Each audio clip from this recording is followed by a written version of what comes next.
please? Yes, Judge. Thank you. Thank you very much. The trial is in the matter of CFI 013-2019 before Justice Sir Jeremy Cooke and is being held by way of video conference. Any orders or directions made after or during the course of this hearing will be issued by the registry in Dubai on the judge's instructions. The claimant is represented by King & Spalding. Lead counsel is Tom Sprange, QC. The defendants are represented by Gibson, Dunn & Crutcher, LLP. Lead counsel is Tom Montague Smith, QC. Very good. There's just one thing I think I ought to mention at the outset, which is that I'm conscious that I must have met Mr. Visser at some point. I was introduced to him, I think, when I was first appointed as a judge back in 2016. I actually have no record of any conversation with him, but I was undoubtedly introduced to him. But I trust that doesn't present a problem from anybody's perspective. Very good. No, not from the claimant. Thank you. Mr. Montague Smith? No, of course not. Very good. I thought I ought to make that plain, just so you know. Very good. All right. Are there housekeeping matters that need to be sorted out, Mr. Sprange? I think there's two. I don't think they require much sorting out. It's more for your information. I think both sides have an additional attendee. I think on the defendant side, it's somebody on the IT side. From our side, we've got a young intern who's with King & Spalding for a month, and he'll be joining us. Lucas Kolkakis. His name has been provided to Gibson Dunn. So that's point one. Point two is a somewhat strange request.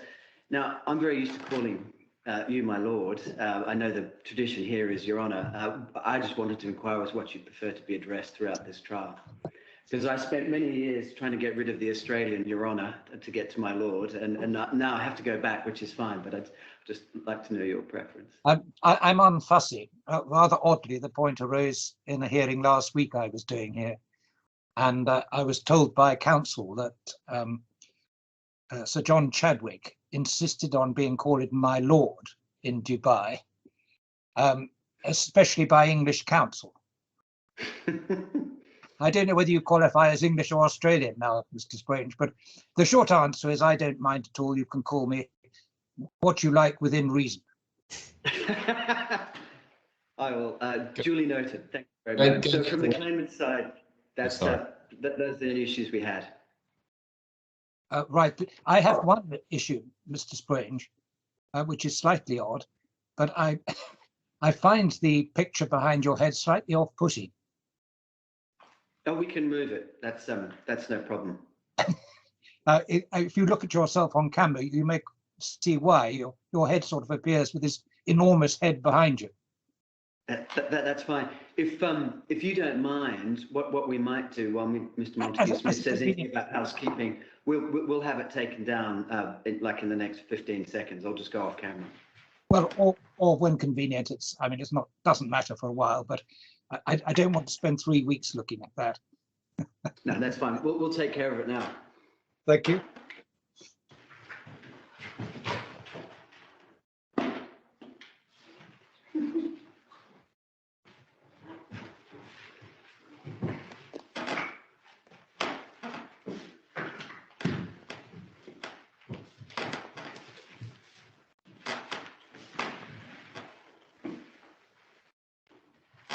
There we are.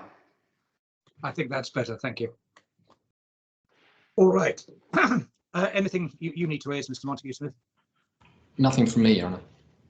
Very good. All right. The floor is yours, Mr. Sprange. Thank you very much. We have 3 weeks for this case, which in our humble view is plenty of time. What I would like to do today is make sure you have a very clear picture of what our case is, and also give you an introduction to the contemporaneous documents.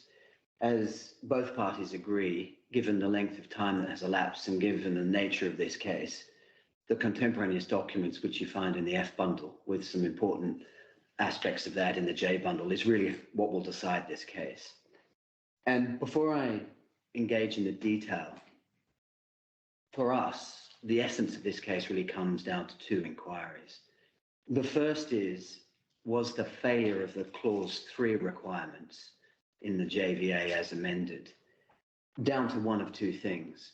First, was it down to a party stonewalling and never really engaging in the obligations and requirements of the JVA because they never really intended to? Or alternatively, is it the result of two parties using their best endeavours in good faith, just not being able to get there? Those are the two counterfactuals that are presented by the parties. We say quite clearly, I once suppose you get in, there's potentially a third, is there, which is that neither party tried very hard. that is a possibility, and I think when you look at the idea that neither party tried really hard, you might have to look at when, because if it's towards the end of the story, it's largely irrelevant. And as I'm going to come to in a moment, this, like any important rugby match, is a game of two halves, and the first half of the parties' relationship is very different from the second half. And my comments about those two counterfactuals predominantly applies to the first half, so that's the pre-2012. Yeah. Now, what we say is that the contemporaneous evidence indicates some important points. First, the DIFC never really liked this joint venture agreement for reasons that will become more apparent during the course of the hearing. But one of those is they remained overtly concerned, and I would suggest bordering on obsessive, with respect to the conflict of interest corruption point that emerged with respect to one of their board of directors, who is also apparently a shareholder of Nexus. So you factor that together with a fairly steady change of management every few years, meant that they never really engaged or embraced and therefore complied with their obligations under Clause 3. Indeed, we would describe what happened, certainly for the first 2/3 of this relationship, as clever filibustering on a grand scale. The second critical factual inquiry, we say, following that one, is, was there an affirmation post 2012, so if you will, the second half? And again, there you have two narratives. Our narrative is, we were very surprised to get the letter in the summer of 2012. We asked for an explanation. It became apparent that there wasn't going to be any backing down.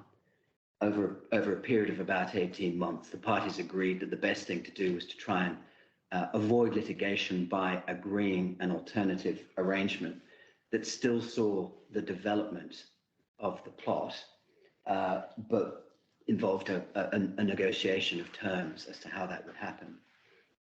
I don't know if you've still got the judge, Tom, but oh yes, you were frozen for a moment. I do. There's a bit of freezing going on. Can you still hear me, my lord? Yes, I often find at 9 o'clock in the morning I have a problem here because everybody signs on in this block of flats at the same time. And it usually goes away within about 3 or 4 minutes. So, but I'm seeing and hearing you both clearly. Thank you. Thank you.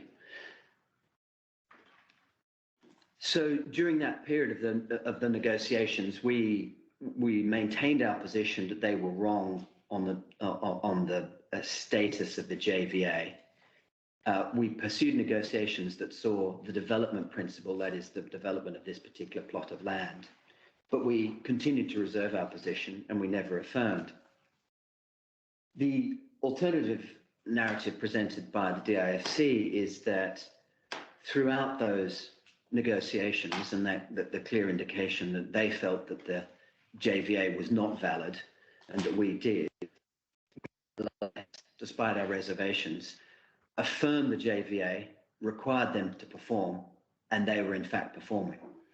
Now, again, we say that once you get into the weeds of the contemporaneous evidence, it becomes apparent that the former is true and not the latter. The parties' communications with each other, the internal considerations on both sides all show that post-2012, the JVA was not going to be performed by the DIFC, and it was either we find a new deal while the rights are reserved, or we end up in court, and we ended up in court. And the critical part of the inquiry on affirmation, we say, is this: you are given a list of examples by the DIFC where they say, look at these communications, they amount to an affirmation. And what we would ask is that when you look at those snippets, sentences here, sentences there, step back, look at the communication itself, look at the surrounding communications and the documents that are referred to, and ask, is this the kind of situation, as Lord Justice Ricks referred to in the Stotziana, of that middle ground? And is it the kind of response that Moore-Bick, LJ, as a first instance judge in Yukon, described as an angry response to something that was considered wrong, and then an exploration of whether there could be an arrangement, and certainly not an affirmation. And the last point about the affirmation we would say is this: the passage of time, I would suggest, has given the DIFC a breath of hope on this, because in the normal course, these kinds of events, the middle ground, if you will, are compacted into a shorter period of time. The reality is, if this time was compressed and you looked at these communications, if it happened over a period of months, there wouldn't really be a question of affirmation. And we will submit to you in closing that the passage of time doesn't make any difference to the legal analysis once you look at the communications themselves. With that highlight as to what we see as the two critical inquiries for you, what I want to address in brief is just the JVA itself. I do think it's important we remind ourselves of the key terms. I then want to split the chronology of events down into the various phases, and then I will spend the majority of my time going through some of the key documents. So, my lord, if I could ask you, in terms of bundles, hard copy, soft copy, what's your preference in terms of references? I have hard copies. I also have the case management bundle up on the screen, so I'm pretty relaxed about it. Okay. I shall note my hard copies. Fine. Well, perhaps if you could take up your hard copy of the JV agreement, that's J1.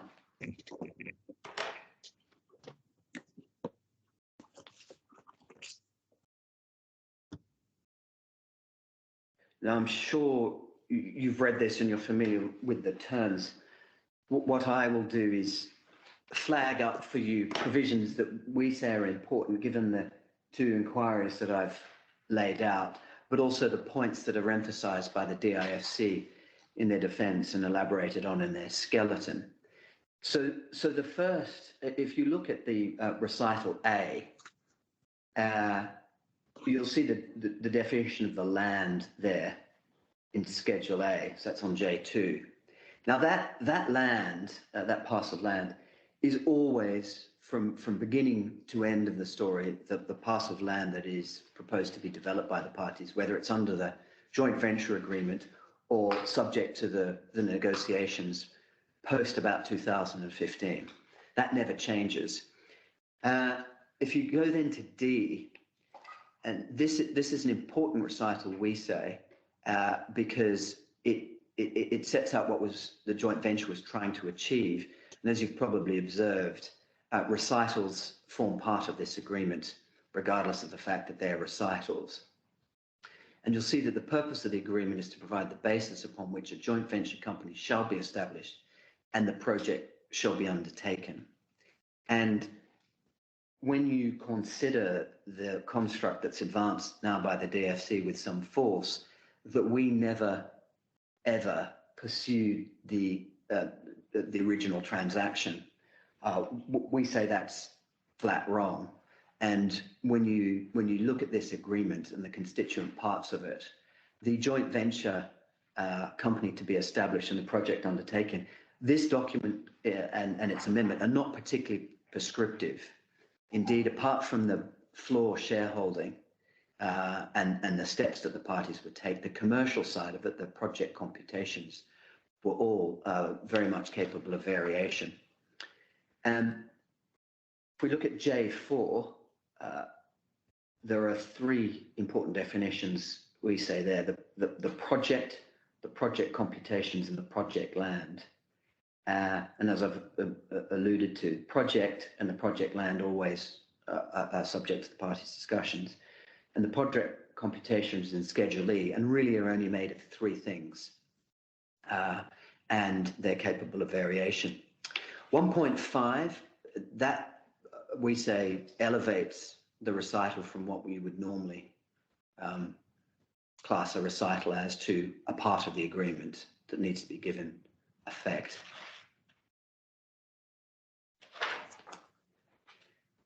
Now, my Lord, we come to Clause 3, the operative provisions. Now, of course, 3.1.2 is among others, subject to amendment. And the important point is obviously there that the parties shall take all steps and sign all documents to incorporate the joint venture company. In fact, all of that paragraph up to the beginning of the word shall be, about 2/3 of the way down, is subsequently deleted and replaced in the amendment. But you will see there is an action-based requirement that the parties shall take all steps that are necessary to incorporate the joint venture company. That ethos doesn't change. Similar with 3.1.3, shall execute the shareholders agreement in a form prepared by Nexus in accordance with provisions of Schedule D and approved by the master developer, which is the DIFC. And then 3.1.4 and 3.1.5 are really symbiotic on the first two and result in the transfer of the land to the joint venture company. 3.2 has a very, given what transpired, an extremely ambitious timeline, which was taken out by the parties in the amendment, and for present purposes can be ignored. If we could go to page J8, you'll see a no amendment clause, and we say that on one view is a complete answer to the representation case that's advanced by the DIFC, because we say that those representations would impose something on the agreement that's not found in it, and therefore would have to be in writing. So regardless of the merits of those representation arguments, and unsurprisingly we have plenty to say about it, but even if they potentially were, we say that that clause is fatal to those. Now, my Lord, if I could turn, please, to the schedules. J11 and J12 are just the location and then the location of the project lands, only passing interest in those. The Schedule C is important insofar as it tells us what the shareholders, the share purchase agreement needed to include.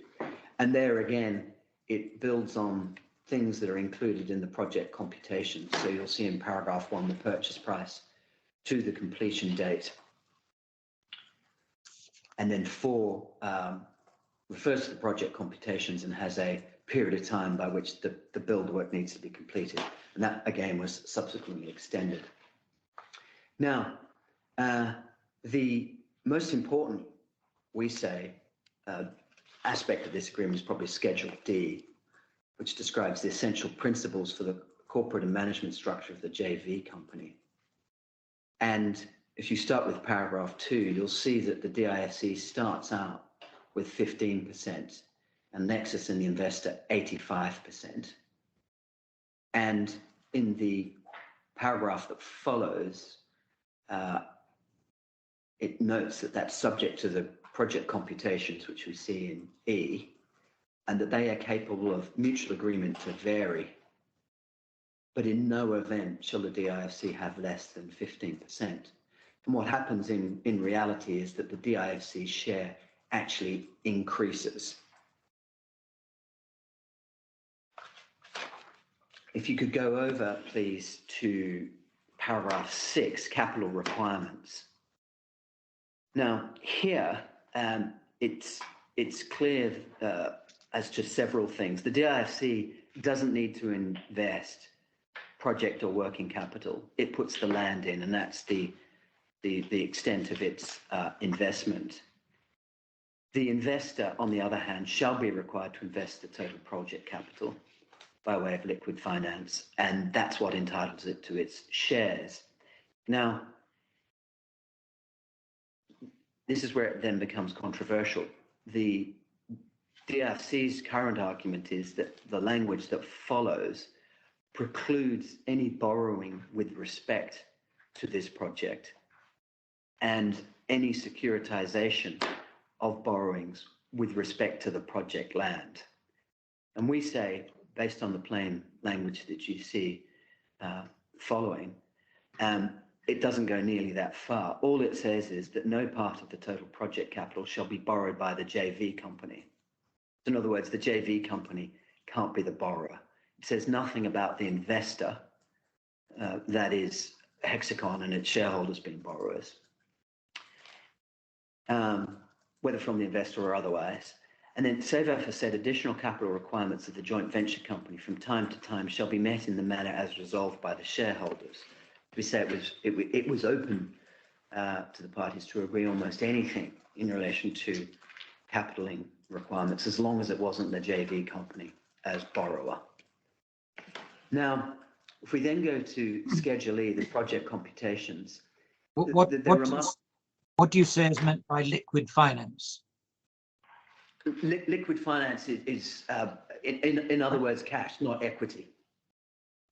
Now, where that cash comes from, whether it's directly from the shareholders, from Bear Stearns or JP Morgan or HSBC by way of loan, doesn't change anything.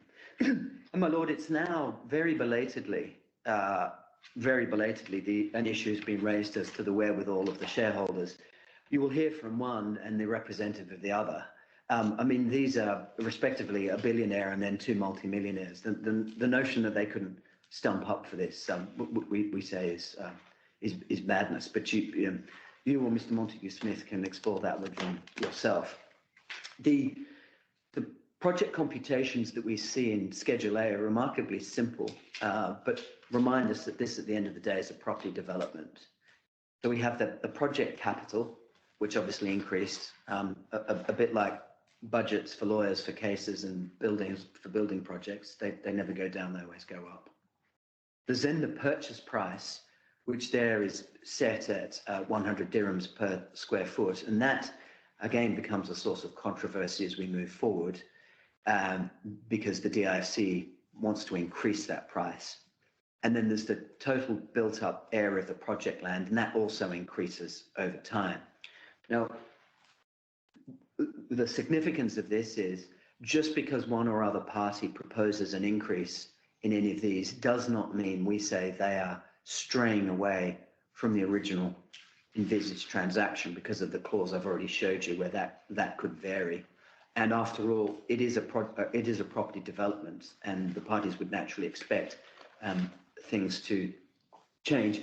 The Annex E continues over the page with a number of calculations and scenarios. For today's purposes, I'm not going to dwell on those, although it will be important as we move forward insofar as a number of issues, including quantum.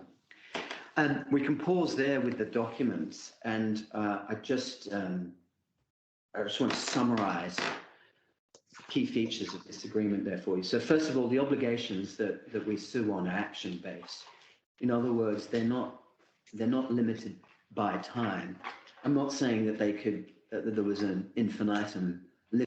In other words, they could take decades and decades. But given the nature of the project and the language used in Clause 3, it's the action that counts. The second is that there is clear flexibility as to the commercial terms. In other words, there is not a straitjacket on the parties as to exactly how the shareholders agreement is going to deal with commercial terms, or how the JV company is going to operate, or even the articles of association of the joint venture company. And finally, financing of various sorts, particularly at the shareholder level and the Hexagon level, was not prohibited at all. That the only requirement was liquid finance. Accepting all of that, that was the basics of the legal structure between the parties. What actually happened in practice? And before I start diving into the detail, I think it's important for you to have a sense of the various phases. Because in a case like this, where you need to, unfortunately, dwell on a lot of the detail of the documents, it's always helpful to have in mind what's actually going on at a high level between the parties and its significance to the legal issues that we need to grapple with. So phase one, we say, is from 2004 to 2008, and that is us pursuing the basics of any large-scale property development like this. We're pursuing the mechanics of the agreement, the joint venture company and the shareholders agreement, as well as the design of the project. And during that period, we say it's very clear that the DIFC is having remorse as to entering into this agreement, and they've got some internal concerns, and that they're stonewalling and filibustering us. And I will take the real period is 2006 to 2008, isn't it, Mr. Strange? Because realistically, your clients actually, when I say your clients, I should say the existing shareholders are not involved until essentially the end of 2005 to beginning of 2006.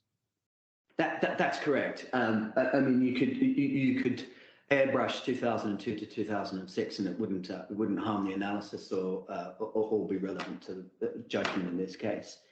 But certainly during 2006 to 2008, we see a considerable amount of pushing and cajoling and chasing and polite reminders from the claimant, and stonewalling and filibustering from the DIFC. What then happens from 2008 to 2010 is things do slow down, and they slow down for three obvious reasons. One, there's a global financial crisis. Two, within the DIFC, there is extreme concern and reactionary panic to the conflict of interest and corruption allegations. And there is also a gradual change in management. So there's a slowdown, but it suits the DIFC and they're pleased with it. What you then see is phase three from 2010 to 2012. And that is us actively pursuing the joint venture company, a new shareholders agreement. And we say very clearly the transaction that was contemplated under the joint venture agreement. There, on the DIFC side, the old guard is well on its way out and there's a new guard coming in. The corruption issue is still vexing them and causing them concerns. And they continue to stonewall under various guises, including, we need to know who you are, who your shareholders are, the kind of things that you would expect somebody like the DIFC to have resolved a long time ago. That phase three culminates with the renunciation letter and us asking for an explanation and being politely told to buzz off. So by the end of summer 2012, the parties are in a situation where we're saying, you're in breach. They're saying, no, we're not. It's not valid. And we're looking for a way to move forward. And what happens there, and it's suggested in the skeleton that the idea that two commercial parties who have disagreed under this as to the status of an agreement and then negotiate for a period of time to try and resolve that dispute by pursuing the underlying subject matter. There's something sinister or wrong about that. We say it's actually perfectly sensible and it's something the law encourages, and that there's nothing unusual about it. It takes some time for various reasons, not least because when the DIFC makes a proposal as to how we negotiate, we need to reconsider things. So, for example, there's a suggestion during this period that we simply buy the land. There's then a subsequent suggestion that another developer come in and buy us out. And then there's alterations to the nature of the development in terms of its use. All of those things take time. That, we say, doesn't really alter the analysis at all. What we're doing then, we're asking for an explanation. We're pressing for settlement of the dispute by negotiating a new arrangement while at all times reserving our rights. The DIFC very clearly is not pressing for performance of the joint venture agreement. In their mind, it's over and it's done with. Uncertainty remains internally, and we'll go through some of the board meetings in the sense that they don't really know what to do, so they just continue negotiating, all the while concerned about this corruption issue and the dark shadow of Nexus. Then we finally enter phase 5. This is sort of end of 2015 or late 2015 to 2019. This, we say, is the real rump of the settlement negotiations to try and resolve the dispute. And what we're simply doing there is we're saying we have a development right that you dispute. We want to develop that plot of land, and we're all ears, and we go back and forth, and we involve third-party consultants, and so do they, and there's lots of discussions. Those commercial terms, I say, are less relevant and less probative of anything in this case than the DIFC say, because really what you're looking for during this period is, was there an affirmation? And for that, it has to be a very clear and unequivocal statement from us that we're done with the negotiations, they must perform the JVA. And that, we say, simply never occurs. What in fact happens is that the DIFC gets advice that they were wrong, but they never tell us, and they press on negotiating with us and using the dispute about the JVA as bargaining. And in doing all of this, they recognise very clearly internally that the development right that we allege to have under the disputed JVA is valuable, and you'll see in some of the documents that they're prepared to make IDC Brookfield pay substantial amounts of money for that right as part of a settlement with us. So just stop you there, Mr. Strange, if I may, for a moment. Yes. Your phase 3 was 2010 to 2012. What's the difference between phases 4 and 5? So phases 4 and 5 is different in this sense, in that they've gone from stonewalling and filibustering to we're not bound by this agreement. Yes. Because we get the June letter and then we ask for an explanation, and it's confirmed in September that it's over. So from that point on, the facade is withdrawn, and it's very clear that they don't want to pursue the JVA, and the only thing that's going to work is if we negotiate a new arrangement. But from your perspective, from the claimant's perspective, there's no difference between phase 4 and 5, is there? Because they're unaware that the defendants are taking a different view about the binding nature of the JVA.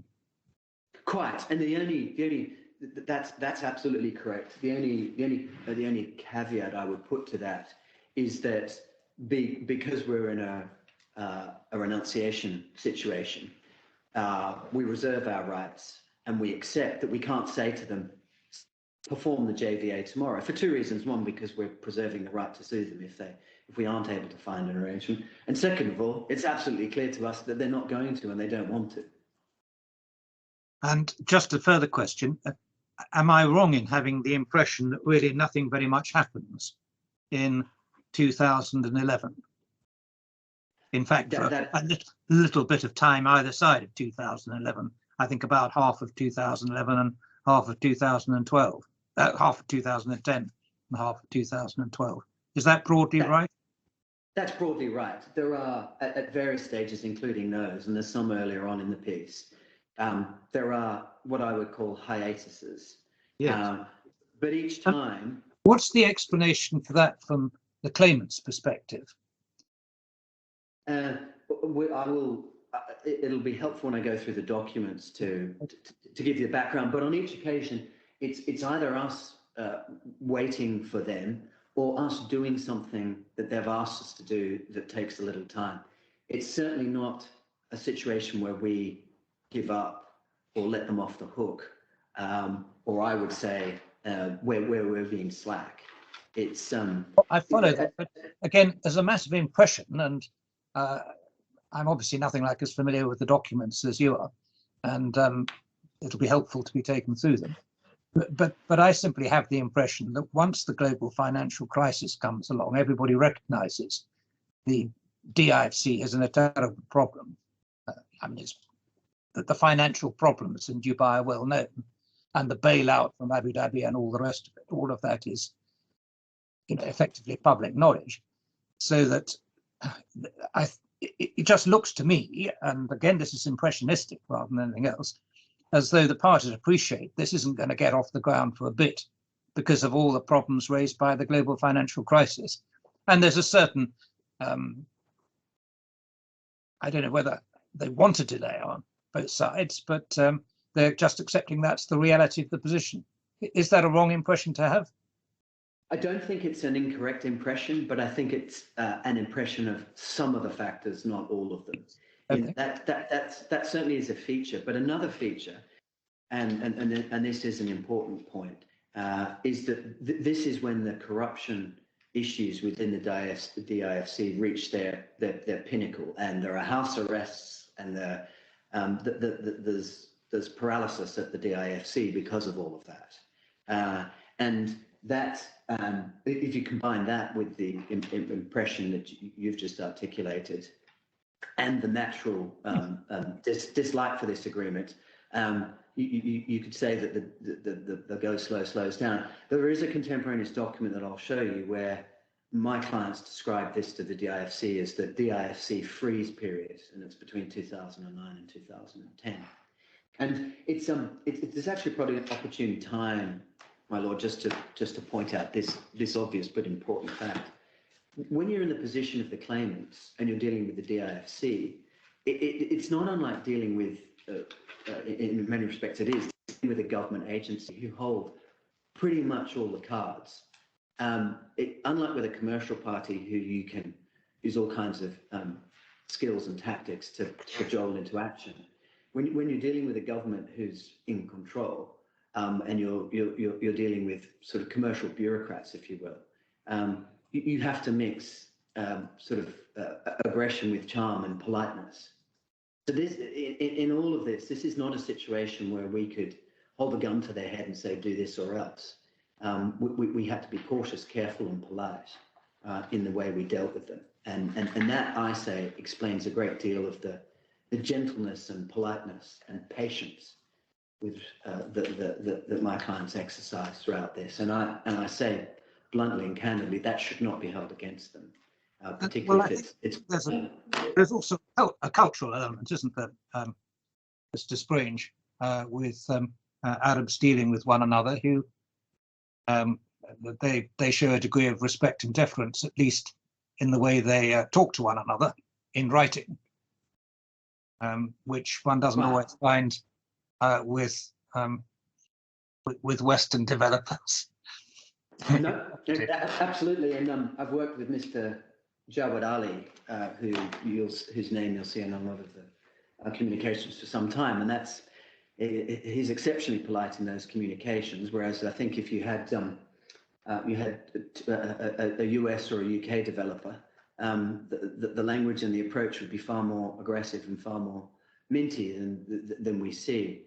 But as I said at the beginning, that what you see there, because there's politeness and because there's patience and because there's a passage of time, doesn't, I say, alter the fundamental legal analysis, both on breach but also affirmation.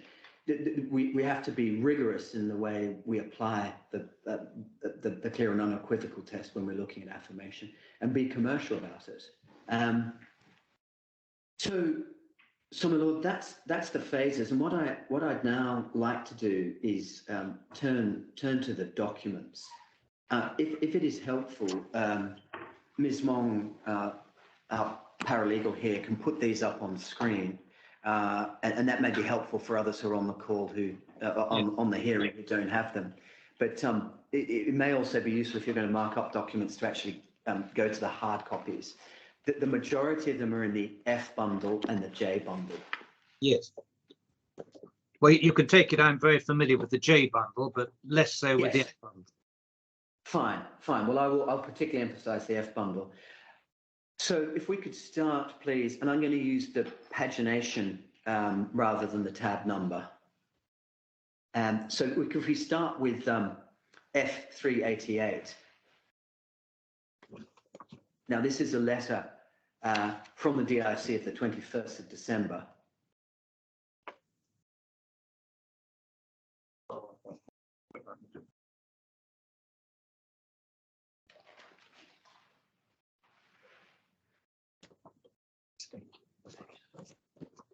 always give page number.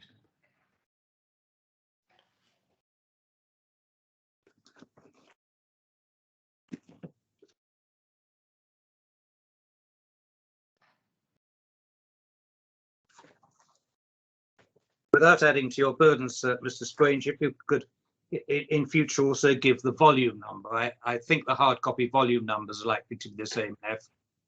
But yes, I will. I'm going to subcontract that burden to Miss Wong. She knows the bundles. Yeah. And she's prepared. So if we look at F338, the purpose of showing you this is these agreements are now well in place, and you're correct to point out that there's been a change in shareholding. But this is the kind of letter that it doesn't exactly fill a counterparty with joy or the sense that the DIFC wants to get on with things. After setting out on the first page the objectives of the centre and its obligations, what follows on F339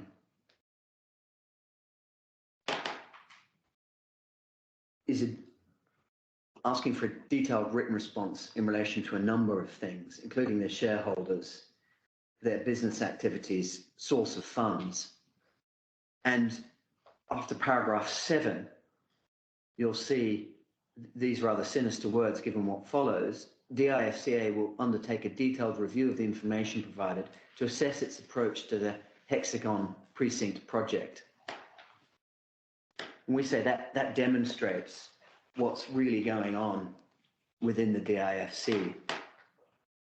We don't have their board meeting minutes from this period, unfortunately. But given what follows, you can imagine that there is not enthusiasm for this, and indeed, this is more like a due diligence letter rather than a we're getting on with things. The contrasting view we then see at F420, which is in volume.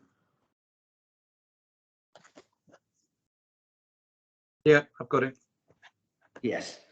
So there, it's quite on the face of it, it's not absolutely clear.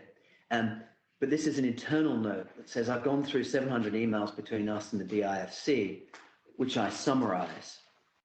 And it then forms the basis of the letter that we see at F421, where there's a chase up to the DIFC.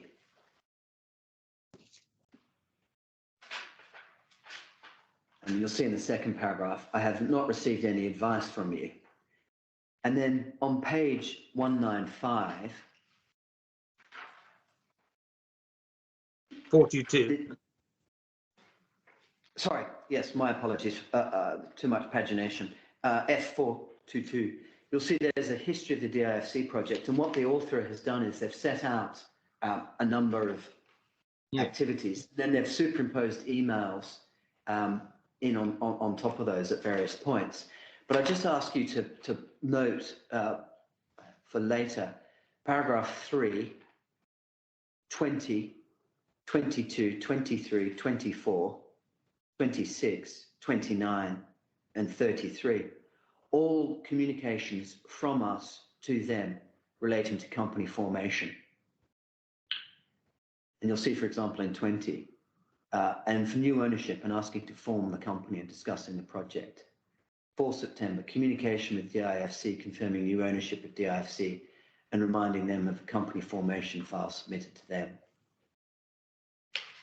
And if you go over the page, you'll see there that included in this document is an email of the 11th of December.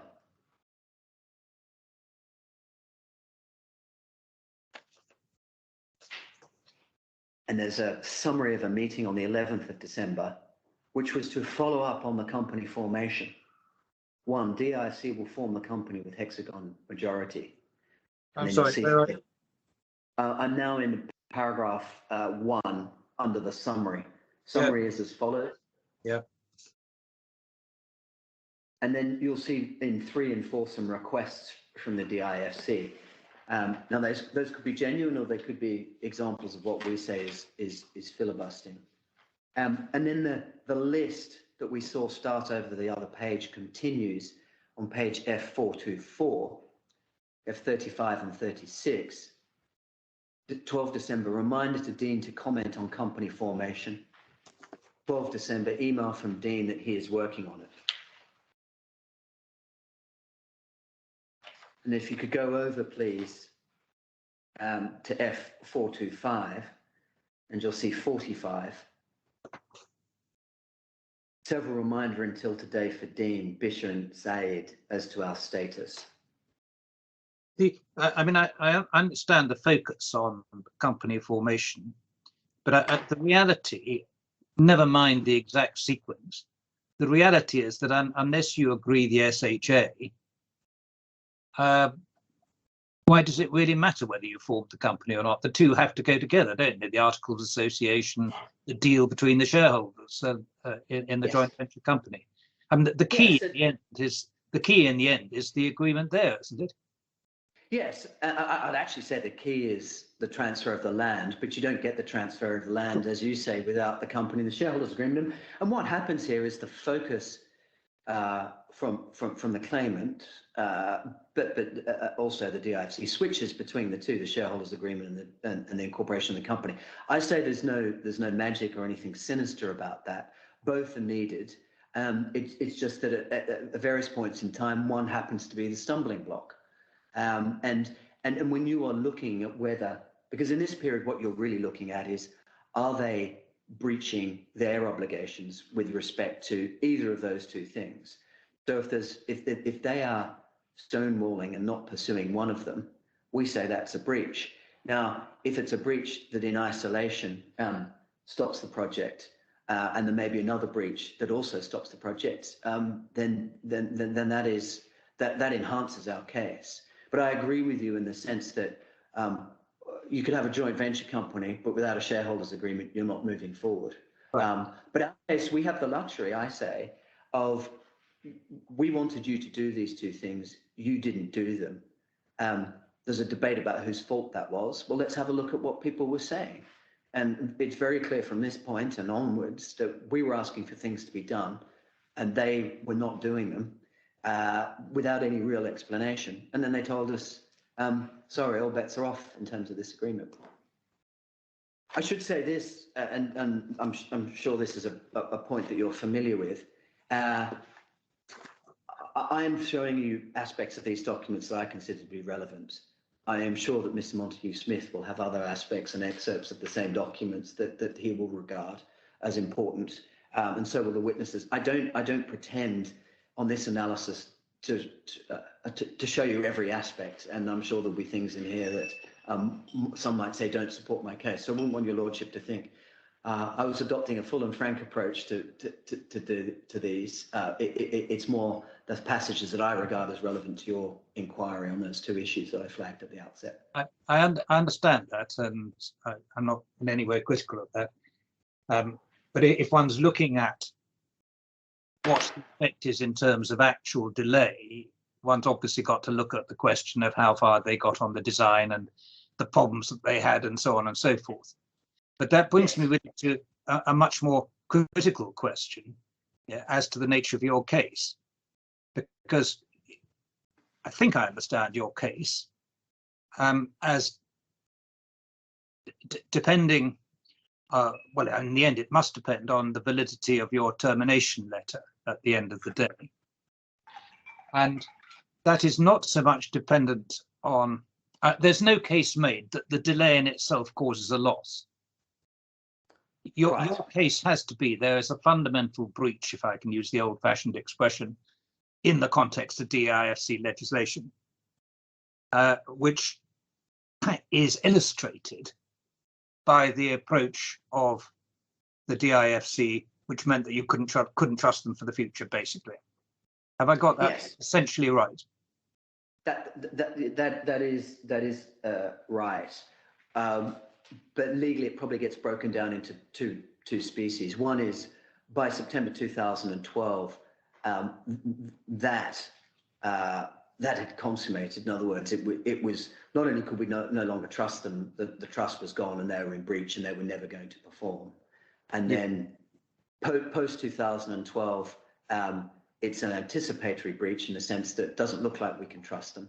And on that, we say the June and September letters are sufficient. But if not, there's plenty of events post that, and you'll recall 27B of our amended particulars of claim. There are plenty of things post that demonstrate the same thing, because as you have observed, their 2015 realisation that they may have got it wrong, we say never cross the line until the performance letter. I'm not sure that helps either party really, but there it is. No, and I mean, I don't shy away from the fact that we have put our primary case on that notion that by September 2012 is pivotal.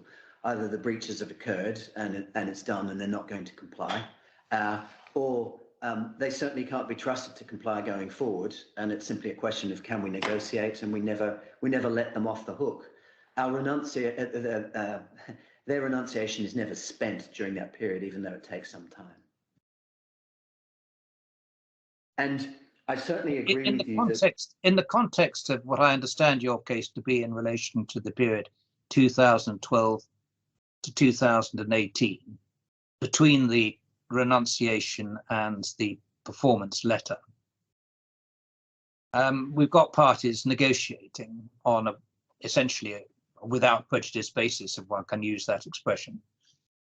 And if I were to take the view that the DIFC was never, in the context of its negotiations, letting go of the point there might not be a valid JVA as an additional point of leverage in the negotiations, would that fit with your submissions? Absolutely, absolutely.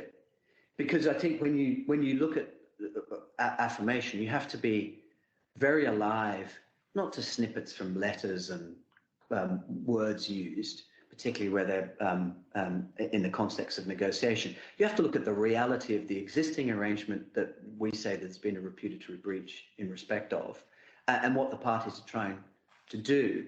And if the board minutes of the DIFC showed very clearly that the JVA was dead as far as they were concerned, pre and post the Baker McKenzie advice, then we say it's game over in terms of any affirmation. And indeed, in that advice, as you will see, or you may have seen already, it's plain that the Baker McKenzie record, it is not your desire to continue with the joint venture agreement. There's four options alluded to. The second last is that, and the last is do nothing, and both of those are rejected. It's always a new arrangement on the basis that the JVA isn't valid. So quite, yes, I agree with that summary. All right. So, and my lord, one other thing I should say I do accept as a burden on us as claimants is we can't simply show them stonewalling and not doing things. We've also got to show that as far as we were concerned as developers to pursue this opportunity, we actually did things to pursue it and weren't merely sitting on our hands. I will say that the critical period for that, or the more critical period perhaps, is up to September 2012.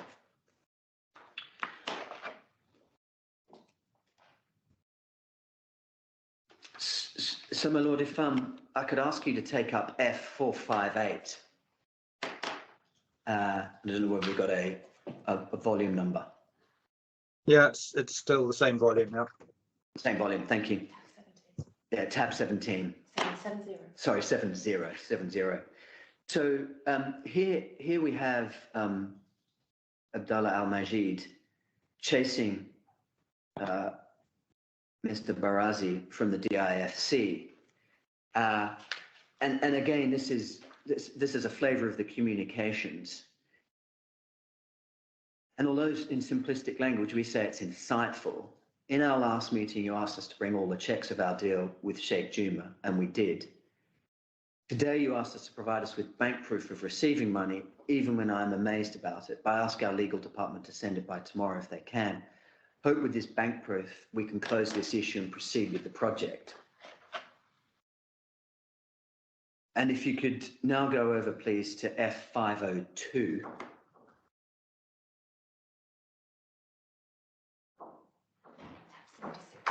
That's tab 76.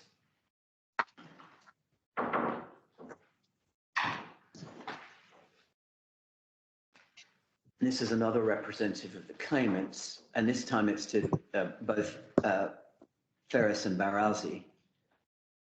I would appreciate if you could discuss the below issues with Bishop today. It would be great if you could respond to me today, as my clients really want to expedite the finalisation of the shareholders agreement and incorporation of the company, the finalisation of the building designs and related details, and the progress and development of the project.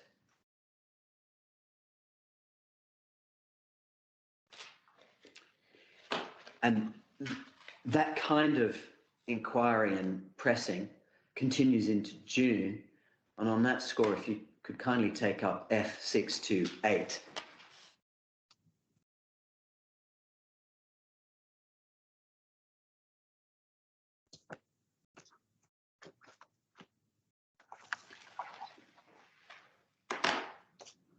So that's F628. Yeah, 628. And you'll see it's Mr. Mehta again chasing up Dean Ferris, 17th of June.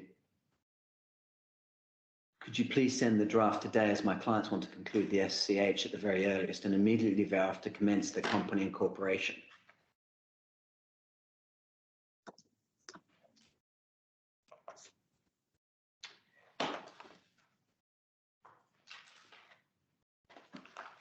That similar language is seen if we go to F630, which is tab 88. And this is what I would say the boss weighing in, because Mr. Mehta hasn't got any joy.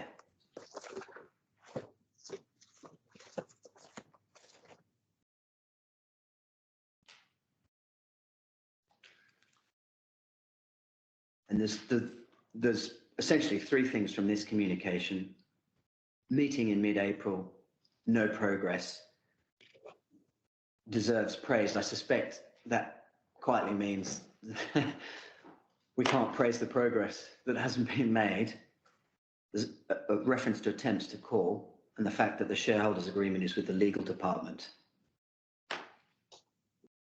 And again, I go back to the reality of dealing with a government agency who holds the vast majority of the cards, the need to be polite, the cultural point that's been alluded to, and the fact that this is a very substantial and complex, important transaction, and you've got a very senior, well-respected businessman literally begging for 20 minutes of time to discuss the project. If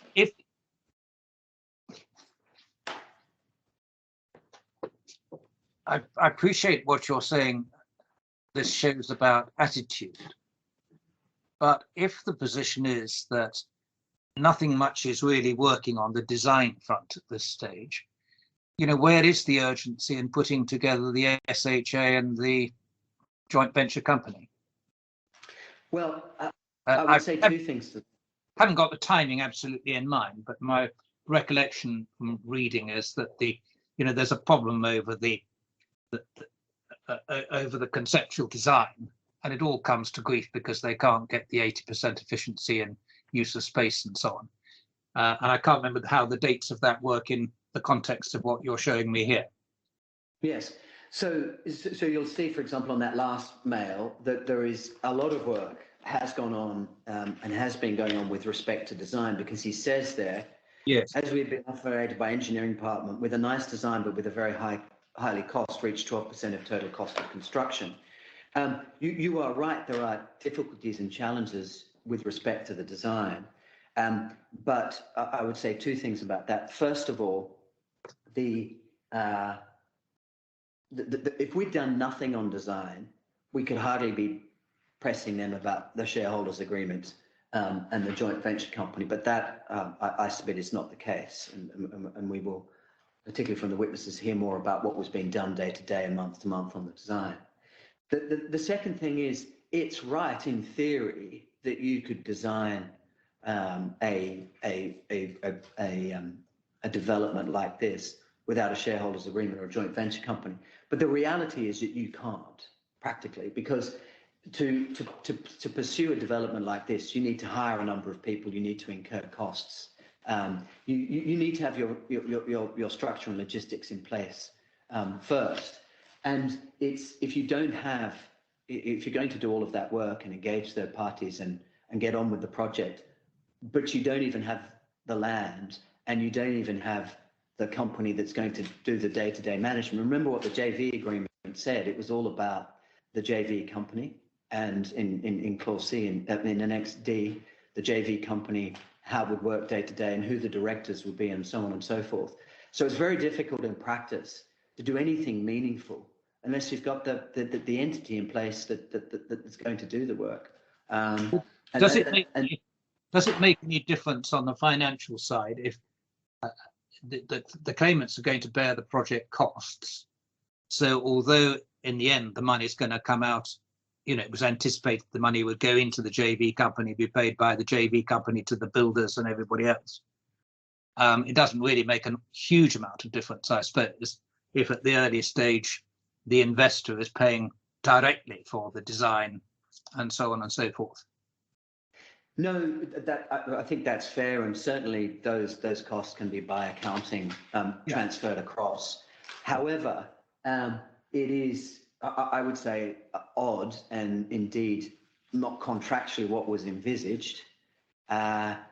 It would be extremely odd to go headlong into the real nitty-gritty of a project without your shareholders agreement joint venture company, not least because when you look at the project computations, which are very important, CapEx, price for the land, and how much you're going to actually develop in terms of building, that decides the purchase price in the share purchase agreement. Which then goes from there. It makes the shareholders agreement the key, doesn't it? Because you've got to reach agreement on price and shareholdings before anything else. The mechanics, in the sense of putting the JV company into place to incur the expenditure and so on, all ultimately depends on whether you've got the basics of the deal sorted out for price and shareholding. Quite, and you will see, as I envisaged, the parties, including the claimants, mix and match on that. And as I just showed you, at one point it was all about the joint venture company, but in the last one, in the last two communications, it was the shareholders agreement. Yeah. So the reality of it, Mr. Smith, I'm sorry to keep interrupting. You'll discover. No, please do. I always prefer interruptions. Not always, but it helps me at least. Now I've lost the thread of what I was going to say. You said the reality. The reality is that your case in the end really just turns on the absence of good faith on the part of DIFC, doesn't it? Absence of compliance with best endeavours and good faith. But good faith is the key, isn't it? Because of the delays that are going on other fronts, it seems to me that you're really dependent in the end on showing that, regardless of problems of design and so on and so forth, the DIFCA or DIFCI, whichever it is at the relevant point of time, is simply not acting in good faith in accordance with the basic idea of the joint venture agreement to use best endeavours to agree the various things that have to be agreed. So it is good faith that matters, isn't it? Yes, good faith does matter, and it matters, I would say, in this, from this angle. Those things, there's no dispute that those four things, including the first two, the JV company and the shareholders agreement, haven't happened. Yeah. If they haven't happened because we couldn't be bothered or didn't get on with things in the critical period, then it's going to be difficult to see how we can found a cause of action. If, however, it's apparent we were pushing, we did want to get things done, and we pushed and we pressed, and they didn't. Not because there was anything materially wrong with what we were suggesting, but because they just didn't want this transaction, whether it was because of the corruption, whether because they changed their mind, or what. That would not be good faith, and the fact that these things haven't happened would be a breach. Okay. In other words, I accept that there has to be something more than me simply showing you that those things haven't happened. It's the why haven't they happened. Yeah. Now, if I could turn to the shareholders agreement itself, which you've probably seen in it starts at J31.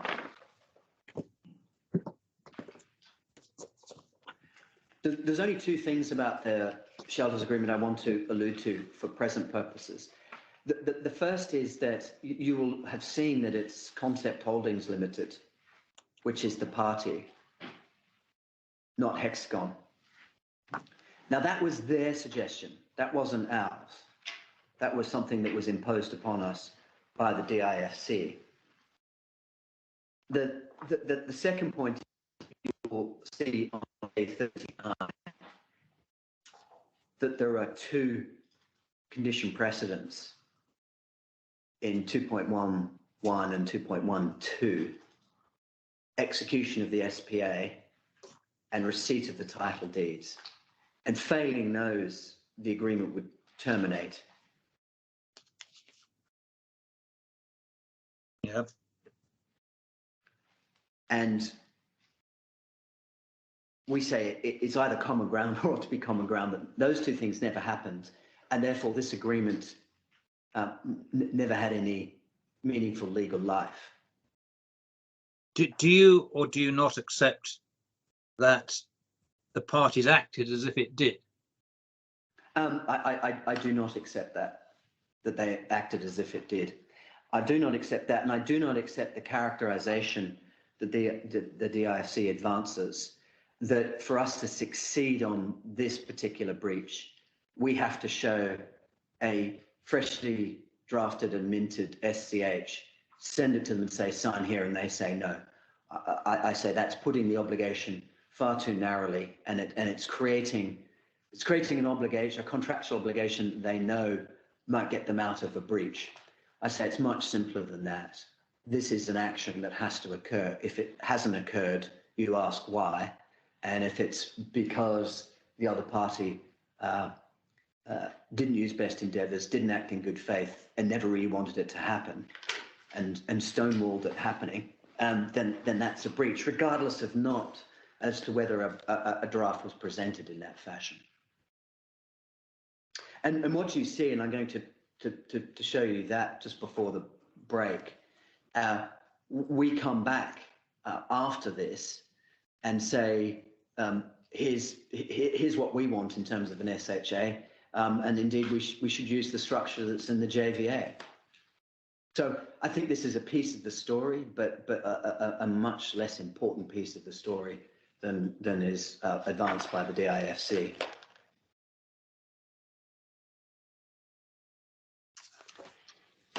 And if we could please take up F1692.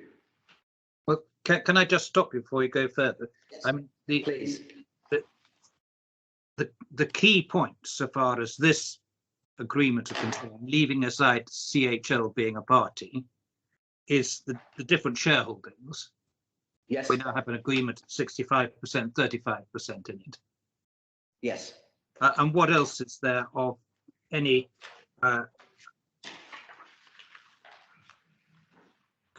critical value in it? I mean, I've seen the point about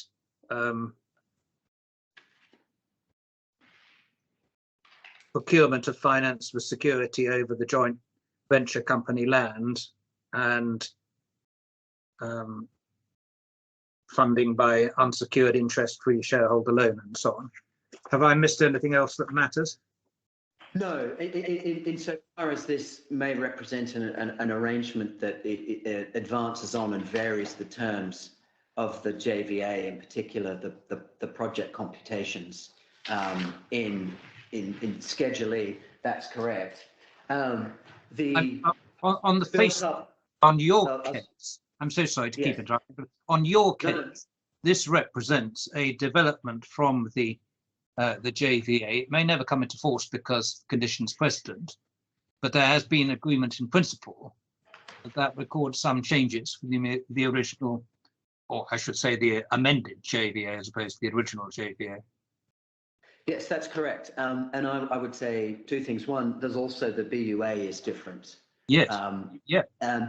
So I don't think I need to take this point, but it could be said that regardless of anything, this is not a JVA compliant SHA because of those differences, not least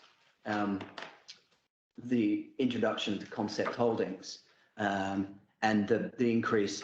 Although it might not be inconsistent with the JVA because the project computations can be varied, it certainly changed, it significantly increased their shareholding. But looking at taking a step back, as you invite me to, it indicates a desire to move the thing on, yes. And the agreement is obviously different. And a development from the AJVA, however one looks at it. So how does this fit with your case of bad faith, so to speak? That's really what I'm interested in. It would in two respects. One, it shows that we were willing to make very significant concessions and alter the nature of the development to move things forward. Second of all, if you look at the things that were needed to advance this, the two condition precedents, it's really the money shot in terms of moving this project forward, the SPA, and moving the title deeds across. And the fact that neither of those happened clearly suggests that it would not be unfair to describe this as window dressing at the end of the day, right. Because there's a shareholders agreement. They've made us put somebody else in. They've shifted the computations to their favor. They've got us to agree to do that, but still we don't get the critical things that follow. And what's more, when we go back to them after this, and we start pressing for a shareholders agreement more akin to the JVA, it ends up with, we don't think we're bound anymore, go away.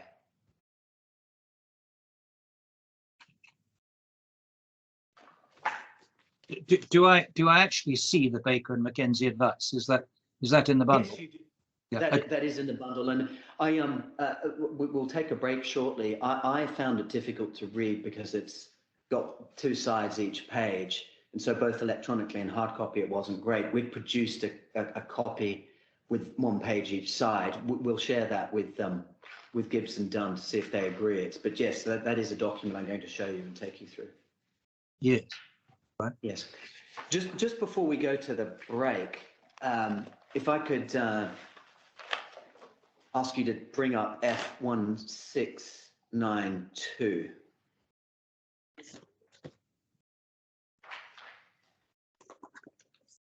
It's tab 204, volume 4.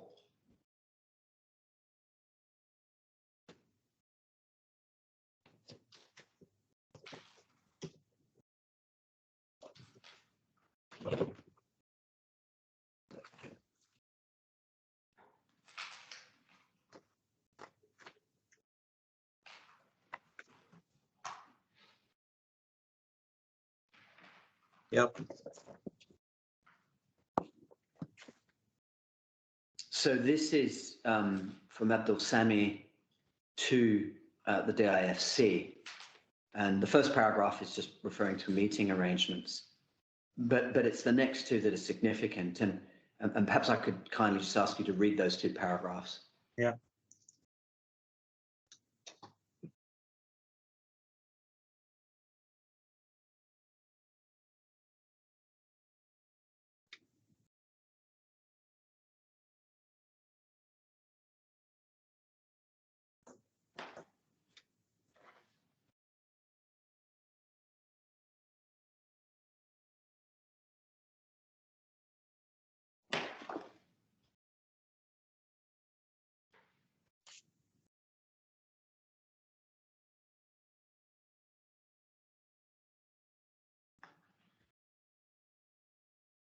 Yep.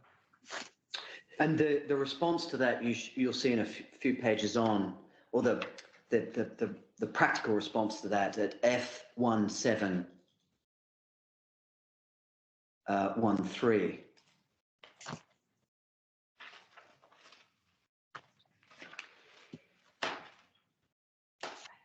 (208) is the tab. Yes.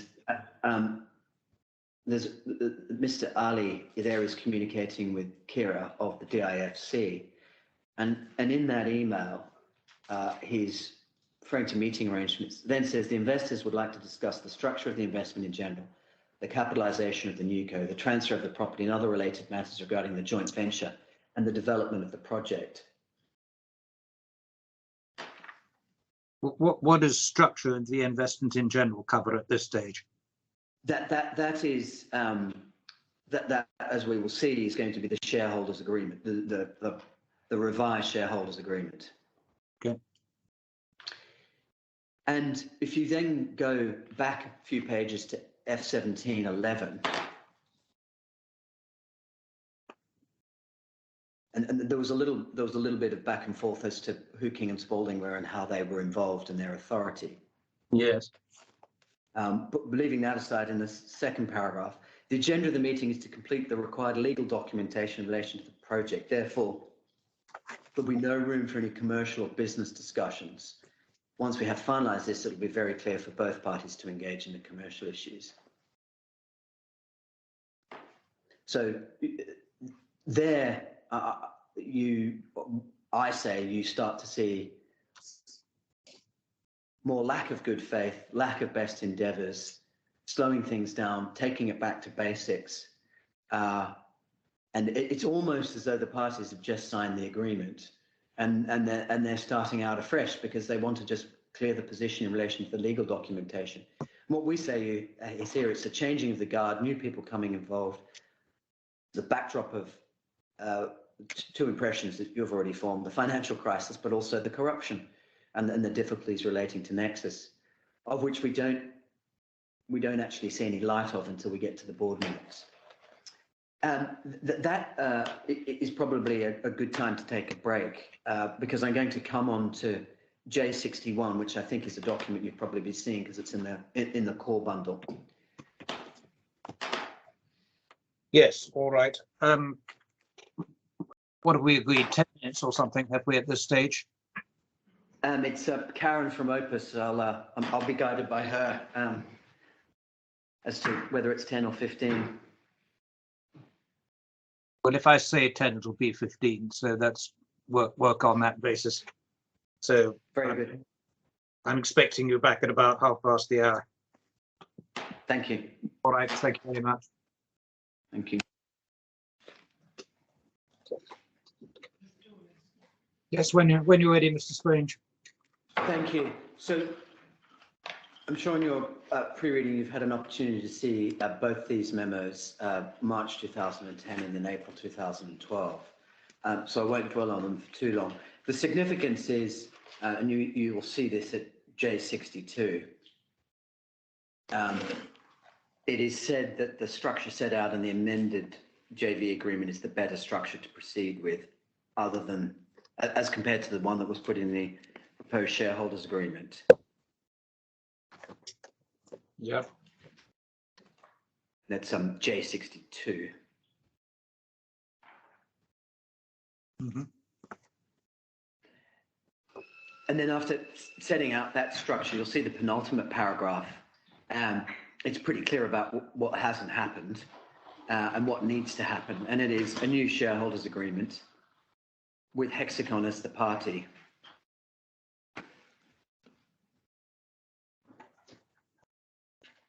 And then a reference to the fact that the starting point for the new shareholders agreement would be that the DIFC contribute the land and that Hexagon contributes the agreed working capital requirements of the project company. And then over the page on J63, under the heading next steps, and we set them out there. Now we say that that's just consistent with the agreement. The fact that the order is switched around from the terms of the agreement is of no moment. It makes logical sense. and it's certainly not doesn't amount to the representation that is suggested by the DIFC.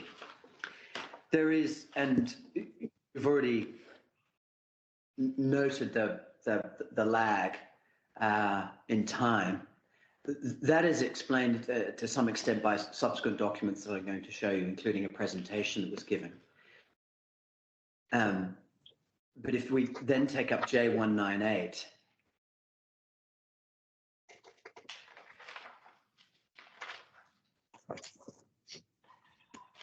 which is tab 25, and it's a document that contains some of the same important points that I've alluded to, but in the earlier draft. But you'll see there J199 towards the very bottom. There's a reference to the fact that we've sent the March 2010 agreement.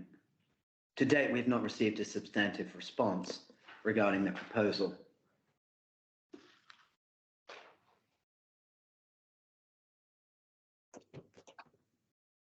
And we repeat what we say there.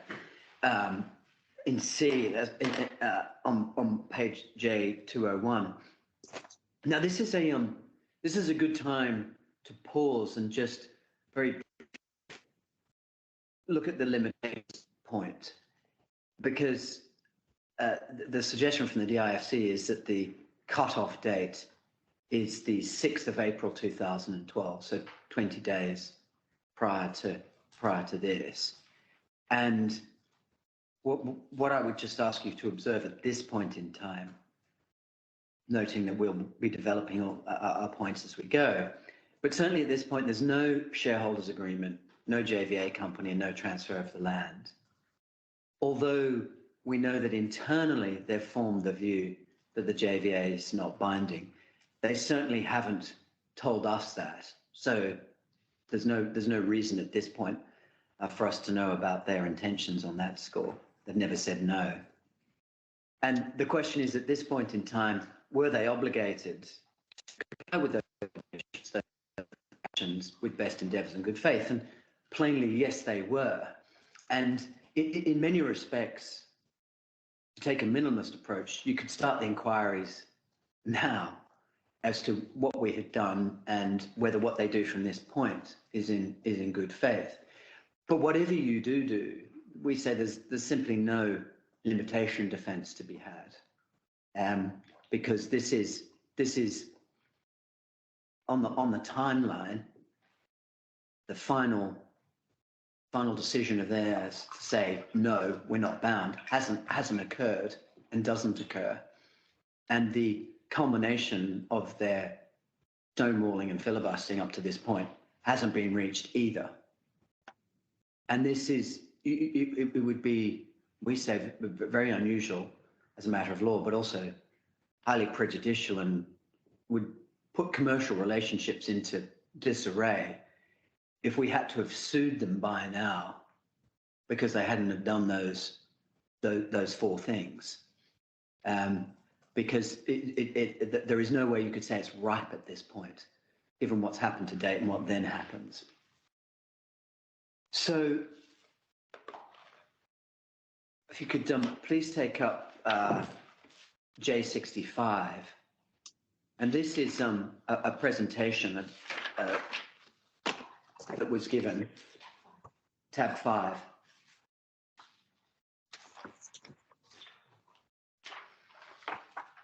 And it's in landscape, so a little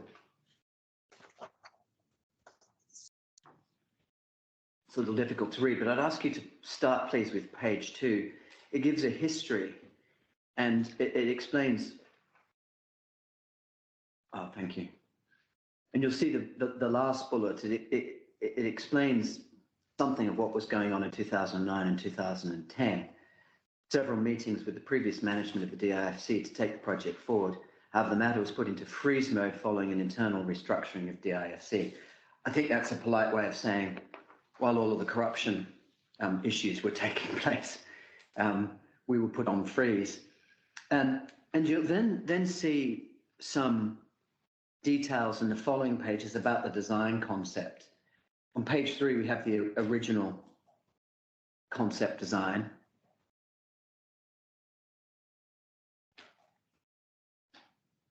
And then on page 4, they set out the hiring of the experts that were TPM and then P&W.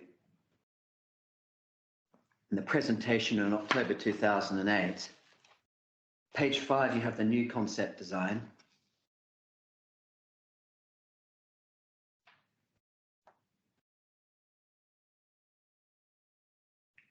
And as you'll hear from the witnesses, and you may have picked up from some of the documents, there's a little bit of controversy as to the choice of the designers. If you go to page 6,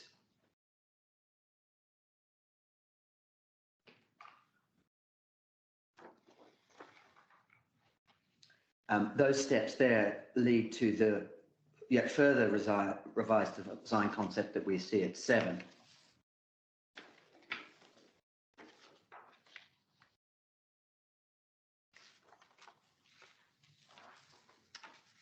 Please take up page 8.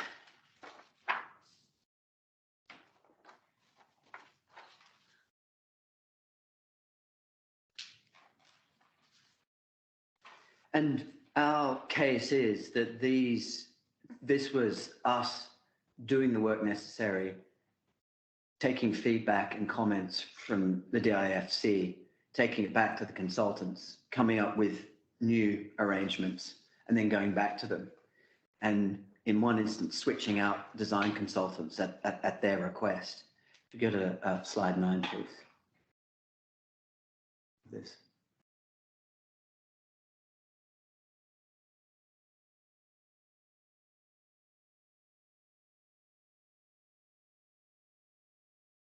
And then there's a slide, go to page 11, which is J76. And 12, there's more on yet another design.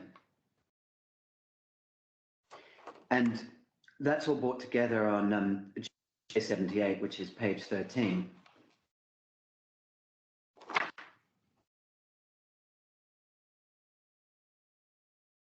Referring there to a meeting in February 2009 as to the status and approval to terminate the consultants unless they rectify. DIFC agreeing the consultants being terminated.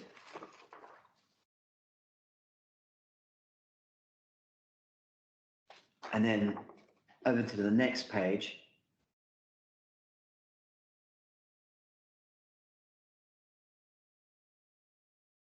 And you'll see the second last bullet. DIFC insisting on a mix in line with the DIFC master plan, which has a different mix of the use.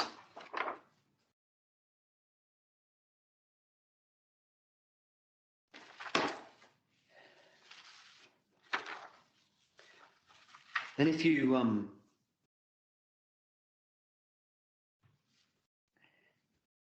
take up J82,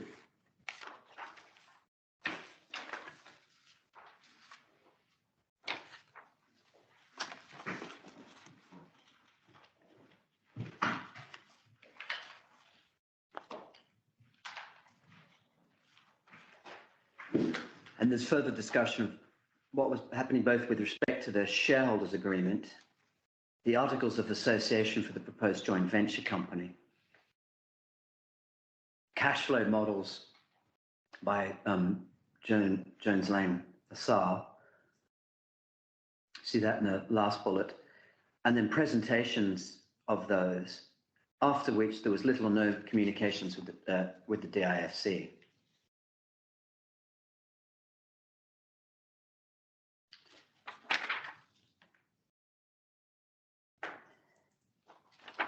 On J38, this is a reference to, J83, page 18, the new split with the 35% to the DIFC and the 65% to Hexagon.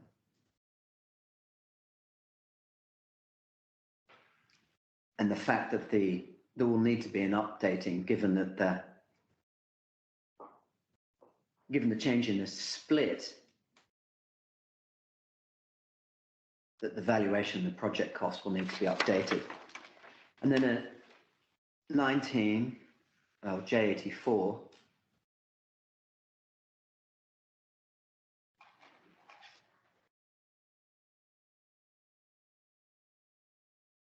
Is all the things that we propose as a result. Now, I don't ask that you take this up because it's in Annex 2 to our skeleton. We gave you a chronology. And in that we showed you that it's F213, that the view had been reached internally within the DIFC that they weren't bound by the joint venture agreement. We want to have a dose of good faith. While we are doing all of these things and we are sending them this presentation and meeting with them and proposing a way forward, we're not told that that's the position at this point in time. And it's not until, and you've seen J86, that's the 12 June letter.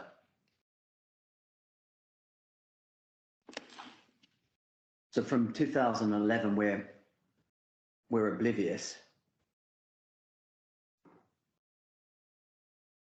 And then we get that. And this is the point at which I say that of the two inquiries that I alluded to, you stop the first one and you effectively start the second one, leaving aside any lingering on the basis of necessity rather than primarily advanced case on further enunciations. And on this, there's only really one document that I'm going to show you from our side, and that is J87.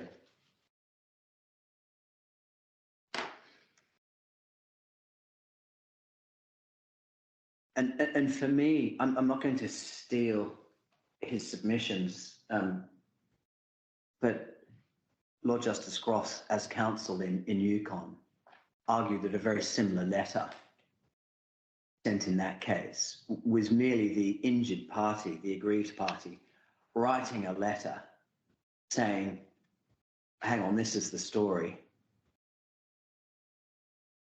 Oh,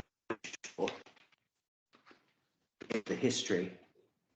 And then in paragraph 27, we can take that up, please. It's J91.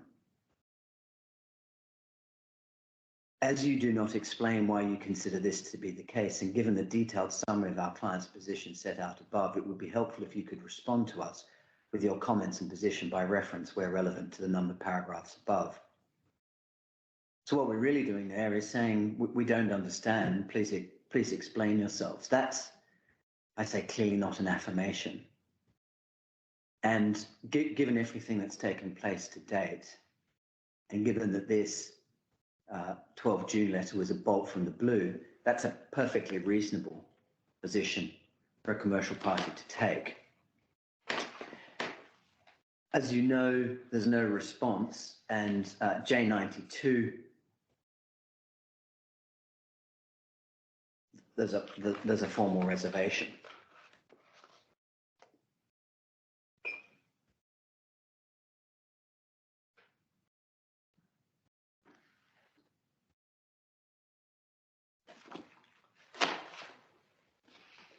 If you could now go back into the F bundle.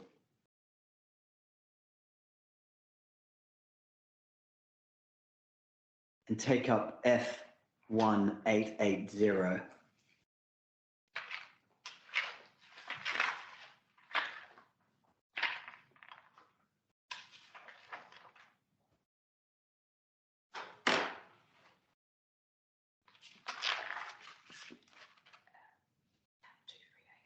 Tab 238, volume 4.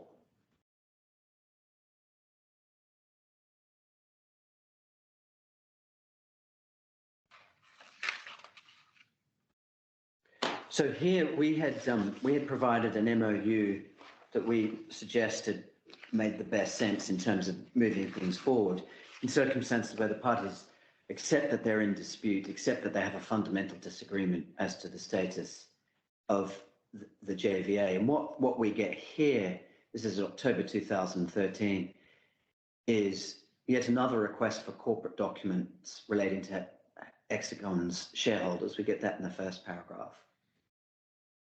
In the second substantive paragraph, there's no exclusivity over the plot. It could be you, it could be anybody else.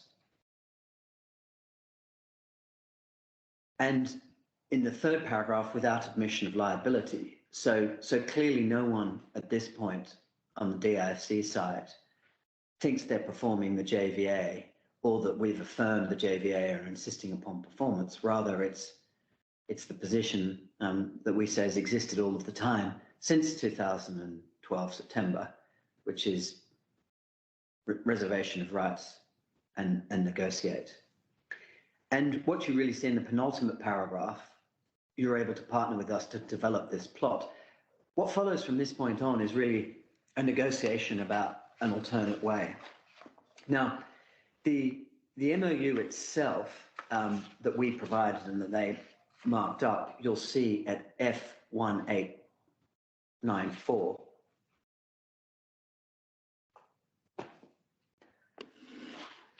And the changes from the DIFC are in purple.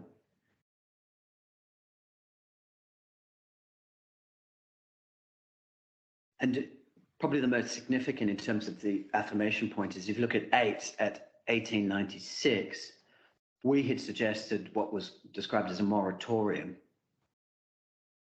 that no one file legal proceedings pending the negotiations. And instead, the parties acknowledge and agree that this MOU represents a good faith attempt by the parties to resolve the disputes. Nothing in the MOU will be taken to be an admission or waiver of any of their previous rights, obligations, and liabilities. Now, dispute had been defined as simply the differences relating to the, you'll see that on 1894, what I would describe as the JV dispute.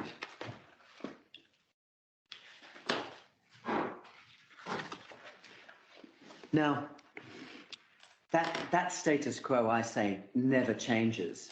And there's never anything that is said by the claimant or interpreted by the DIFC as affirmation.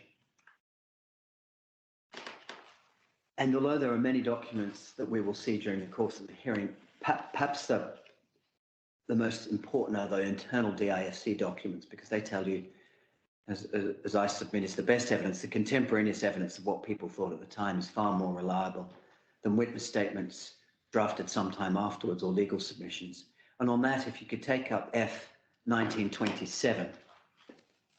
Before we go there, this memo, was anything actually signed along these lines? No, it was never signed. No, okay. The ethos of it was to a degree followed by both parties, but it was never signed. Yeah. So F1927, you say that. 248. Then yeah. Volume. So this is purpose of the paper to advise on the current status of the Hexagon joint venture. It's drafted by what appears to be a lawyer within the DIFC, Mr. Bakshi, Senior Legal Counsel. You'll see that on page 1934. And it summarizes to a large degree the Baker McKenzie advice, which I'll come to in a minute. But please, if you would, look at paragraph 6. DIFC tried to terminate the JV agreement, but this was rejected.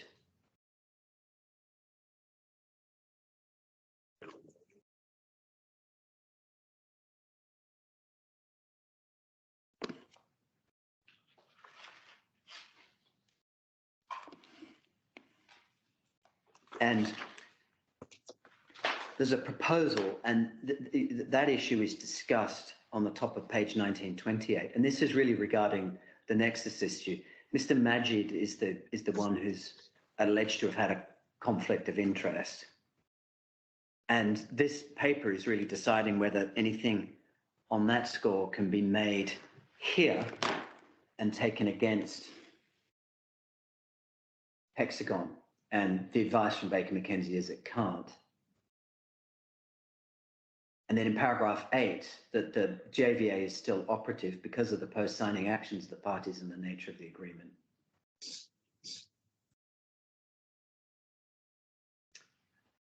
And then in 9 is considering our weak legal grounds, do we discuss with the DIFC of making an outright sale?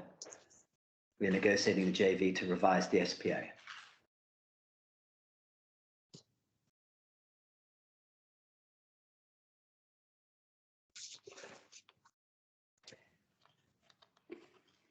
And then the rest we recommend.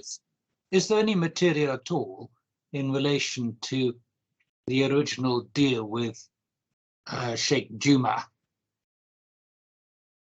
and whatever his companies were, and the obtaining of the JVA and the amendment to the JVA back in 2003-04?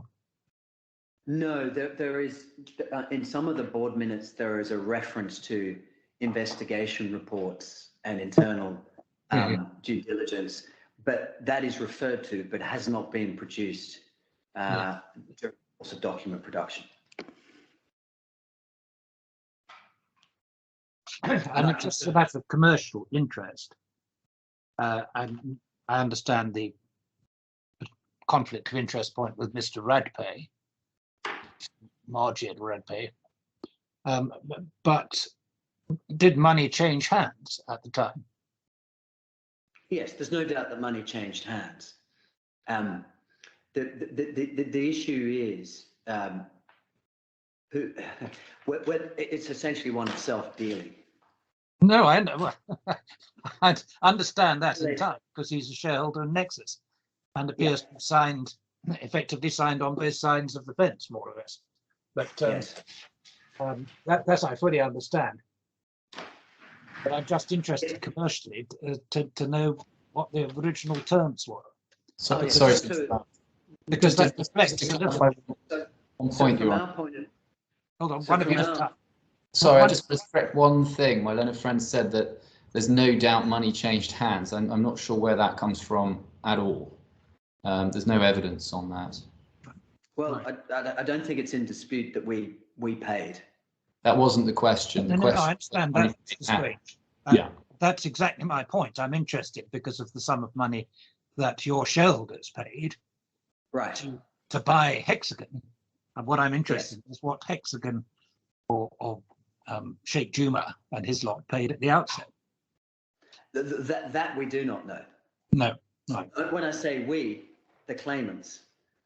Yes, I understand. Whenever you refer to we, you mean the claimants in their existing form and the existing shareholders. Exactly. I think what you're telling me is that you don't know anything about the original deal that led to the JVA in the form it was and the AG JVA in the form it was. Exactly. I mean, we'd certainly like to, and we're a little surprised that there isn't evidence of it, given how prominent it is in all of the internal communications with the DIFC. And we may have something to say about that once we've heard from the witnesses. But yes, you're right. We do. Money certainly changed hands from our perspective, but before that, we do not understand that. Yeah. So if I can, so there's then the Memorandum of Advice itself starts at 1929. So this is the internal memo of advice within the DIFC from their legal department. And just by way of history, there's some interesting points. If you look at 1931,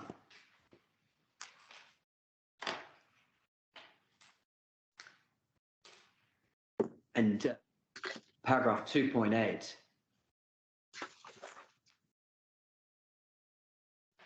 so incorporation of documents of the JV Co. This is a reference to the negotiations, and you've already heard what I have to say about Concept Holdings.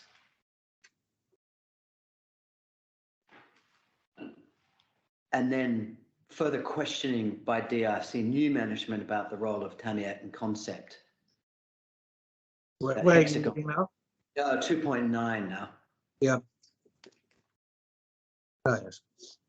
Yeah, so you've seen the underlying documents through those. Yes. And then if you look at 211 over the next page, please. And this is why I say there's plainly no affirmation here, because 2.11.1, King & Spalding requested for explanation from DIFC regarding the unilateral termination. Even they didn't think at the time that what we had written was an affirmation, because they described it as an explanation. You would have thought that if they thought it was an affirmation, they'd say, oh, they forgave us our breaches, they required us to perform, it was an affirmation. This is written by lawyers. There's a conflation of points there, Mr. Strange, isn't there? I mean, you wouldn't necessarily expect them to use the word affirmation. The fact is, the contract isn't terminated. There's certainly a reservation of rights and how far that goes. No one's saying you weren't entitled to sue for damages, but the contract at present is in existence, isn't it? And the question is, have you reserved your right to terminate? Yes. As opposed to a right to damages alone. That's the only issue, isn't it? Yes, and what they're saying here is it isn't inconsistent with us reserving our right to terminate. No. Because we're saying that they requested an explanation. Yeah. And you get a similar point in 2.12. The DIFC was acting as if the JV agreement between the parties was non-existent. Certainly that's not inconsistent with us reserving our right to terminate. The next long discussion in here relates to the disclosure of Mr. Radpay's conflict of interest and reaches the conclusion that nothing can be done about that. That's in 3.3.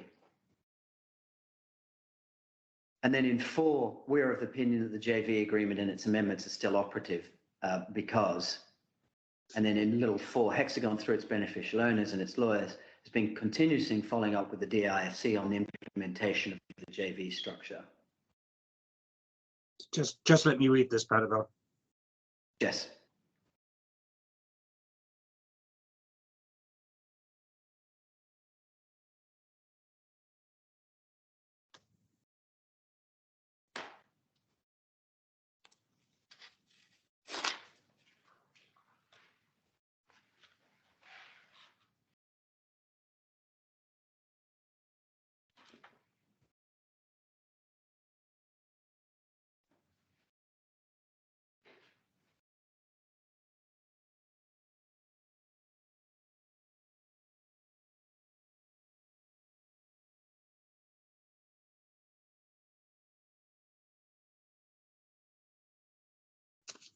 So the sole basis upon which they appear to have been advising as to whether or not the joint venture agreement was effective or otherwise was the question of conflict of interest of Mr. Radpay, was it? Yes, because there's nothing in here, and there's certainly nothing in the full Baker McKenzie advice, which I'll come to in a moment, which suggests they were looking at our performance, for example, or delays as a reason for terminating. No, that's what I was interested in. Yeah. Yes. There's then a discussion about viability. Is it viable to pursue the JV with Hexagon? And the important point there is 5.3. DIFCI will be in an advantageous position. That's based on management's own project feasibility study. And so you can see why, following that the negotiations take place. It may not be through the JVA, but certainly pursuing this commercially with us via a new transaction makes sense. We then, if we could go to the next page, please, 1934. And it's 2 options have been presented by the DIFC for further discussion. And it's option 1, outright sale, and then option 2, honour the principle of the JV agreement on terms and conditions to be agreed by the parties. And there's a reference to the term sheet that you've now already seen. And perhaps it's probably easiest if I just ask you to kindly read all of paragraph 7. Thank you.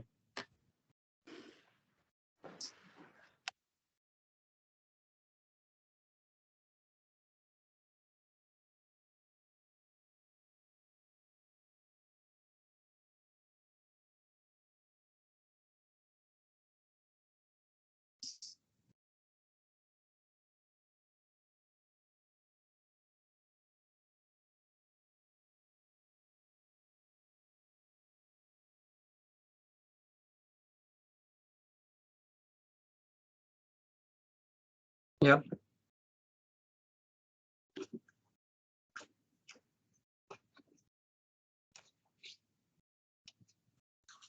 Yes, we're next. I think you're mute. Yes, thank you. If we could now just turn to the Baker McKenzie advice itself, because that's a summary, I'm only going to show you key passages from my client's perspective. If you could start with F 1978, we're just going to blow that up on screen if it's helpful while we arrange for the better copy. Yes. Can you please blow up to 11?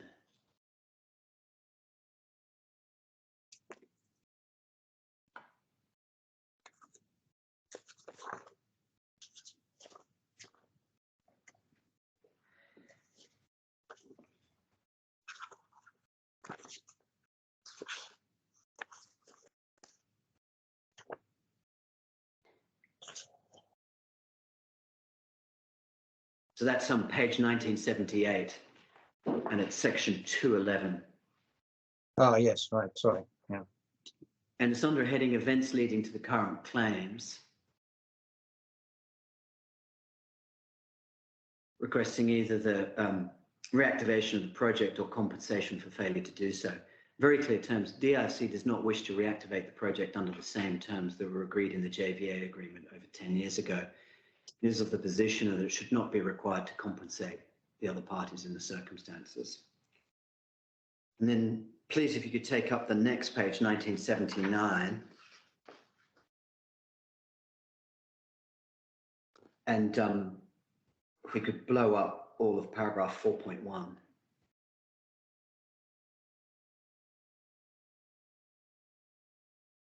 And there's a recognition the shareholders agreement has not become effective since the condition precedents contained therein were never satisfied. And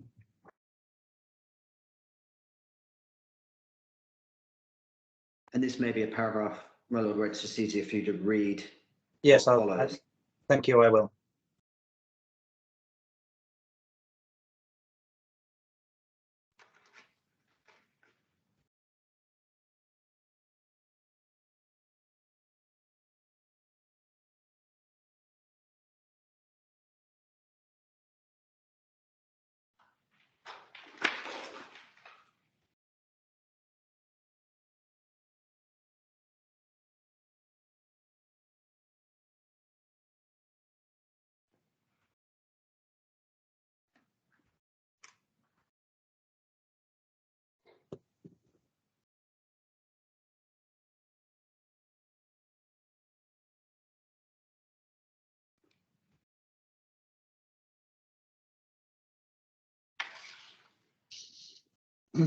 Yes. And then to ask yes. what is, I think, probably a question with an obvious answer. In the renunciation letter, there was no mention of any kind of the right pay conflict of interest. No. You mean the 12 June letter? Yeah. So it's simply on the basis really that so much time has passed that all of this is now long since gone, effectively. That's putting it in.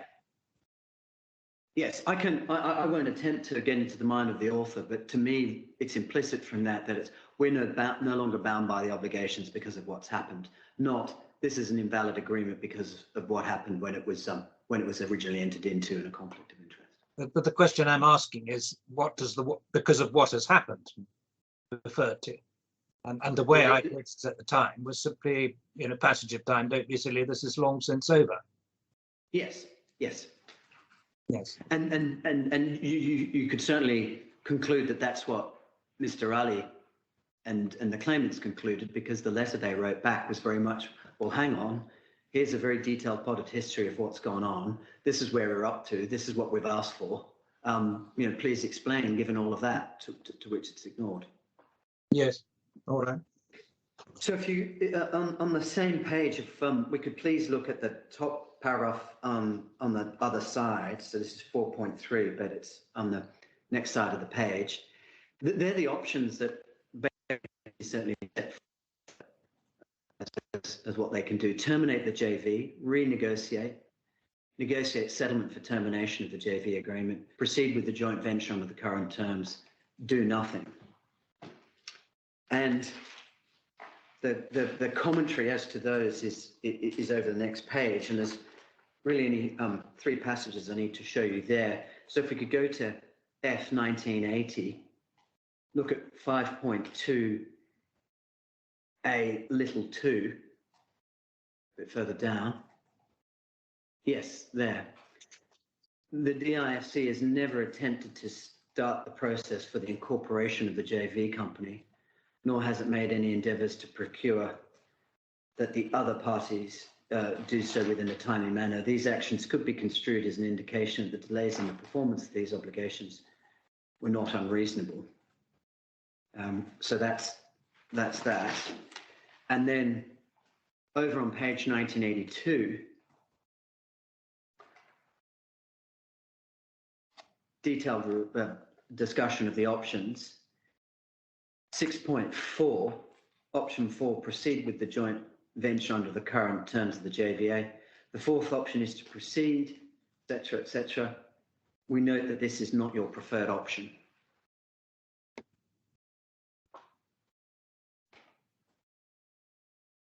And then the similar with do nothing. You'll see at the bottom of that paragraph in 6.5. This is an option which you would not be interested to pursue.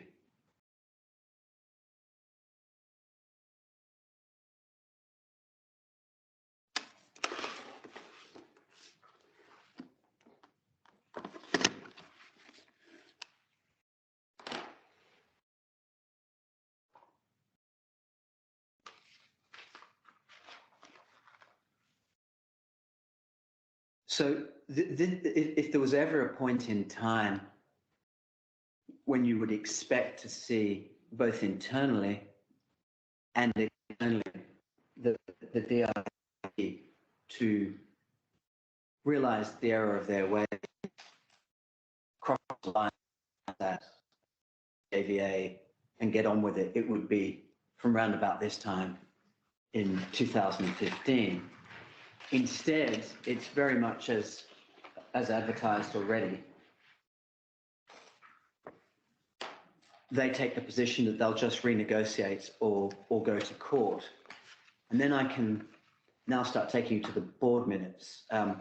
J108 is the next one in the chronology. And if you could take up J11, page J113.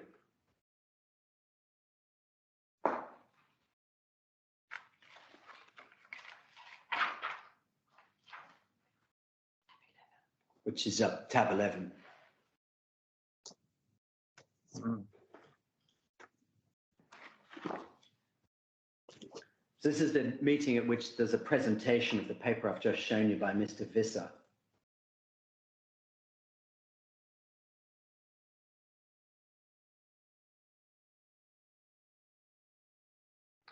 And it's very clear, despite the advice, they're going to try and renegotiate the terms of the JV, subject to board approval. That simple.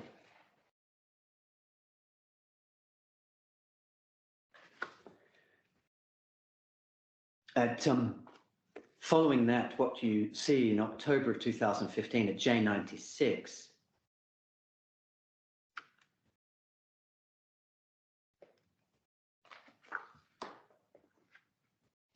which is tab 10, is us sending a term sheet, and this term sheet really returns more to the realm of the JVA in terms of the land valuation, the built-up area, and the percentage. It's back to 17.5%. That is not happily received by the DIFC. And if you could now go to F2042.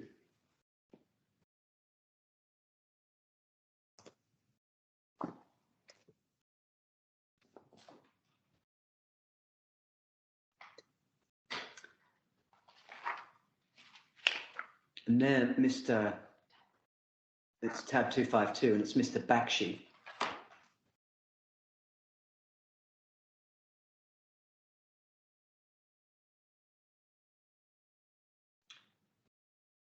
He sets forth a number of issues that he sees with the term sheet and suggests that there be a meeting to discuss the JV structure.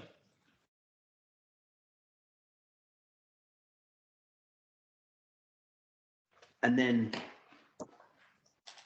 there's a inter partes communication at F2062 from Mr. Bakshi,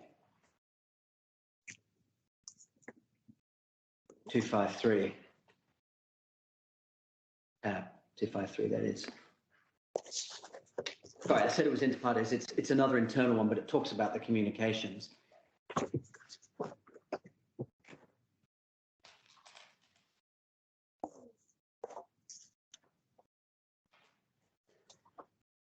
And what you see in 1 and 2 really sets the scene for all of the communications that follow between the parties with a view to settlement.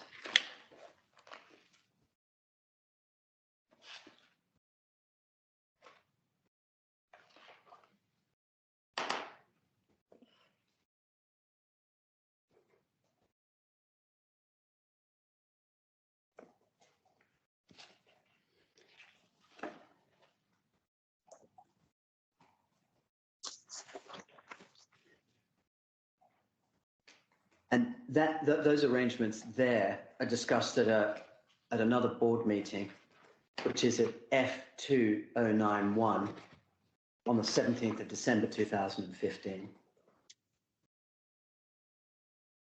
It's tab 257. Volume. Yeah.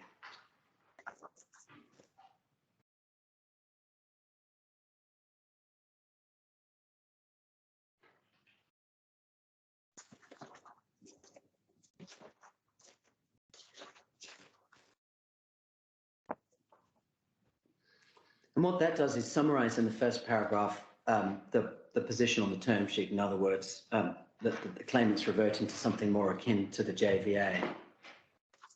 And then there's Mr. Visser's proposal, which we see at the beginning of the third paragraph, where he refers to a new framework agreement, acknowledges that the DIFC could potentially be liable for how the matter was conducted until now, and then sets out the terms. And you'll see then at the bottom, there's another reference to Nexus. And that the land pricing will benefit the heirs of Mr. Radpay, who's unfortunately passed by this point, but his estate is still hovering around, it seems. I think he died a long time back, didn't he? 2005, Yes. I think. Yes, this is just the first place that he's referred to in his departed sense.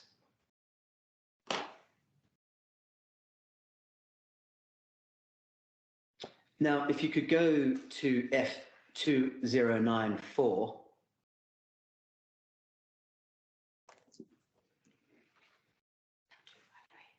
Tab 258. Here it's Mr. Ali chasing for comments on the term sheet.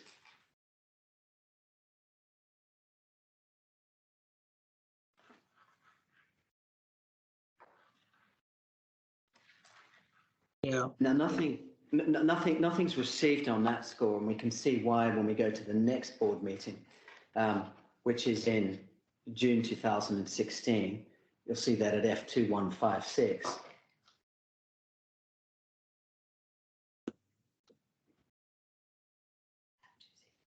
Tab 266.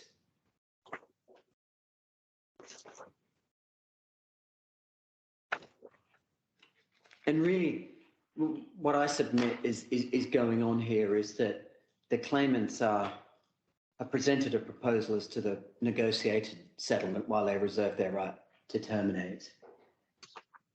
And the DRC is really working out their own house. That there's There's nothing that we're doing to delay this process. There's nothing that we're doing to be unreasonable. They simply really don't know what they want to do with things. And you will see why here at page 2156. And there is a report apparently obtained in relation to Hexagon.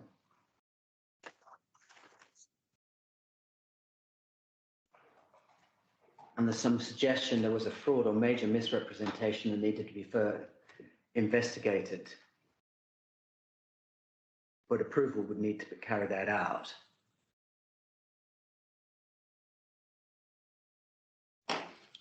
There's then an update as to the commercial terms and the complaint that there's been a revision in that term sheet back to the AED 100 square foot price.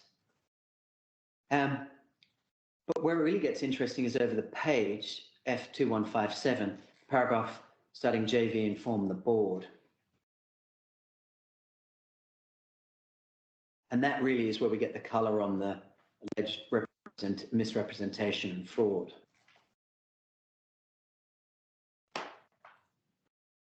And it's probably best if I ask you to read that paragraph in its entirety. Yeah.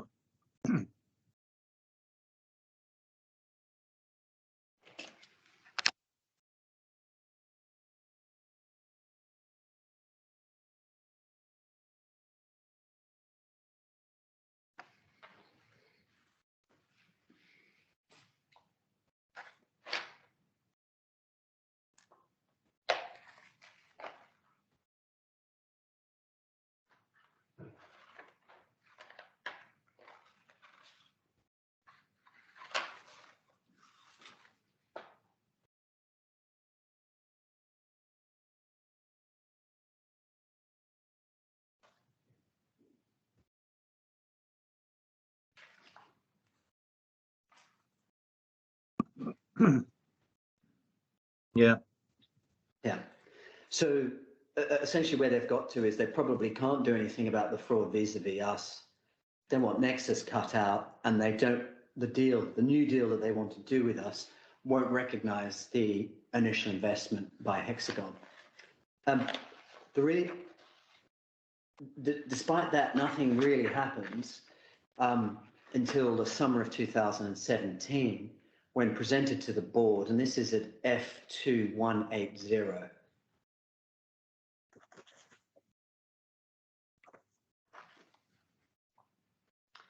And that is when a draft is presented to the board. And my interpretation is this ultimately becomes the 6 August 2017 letter.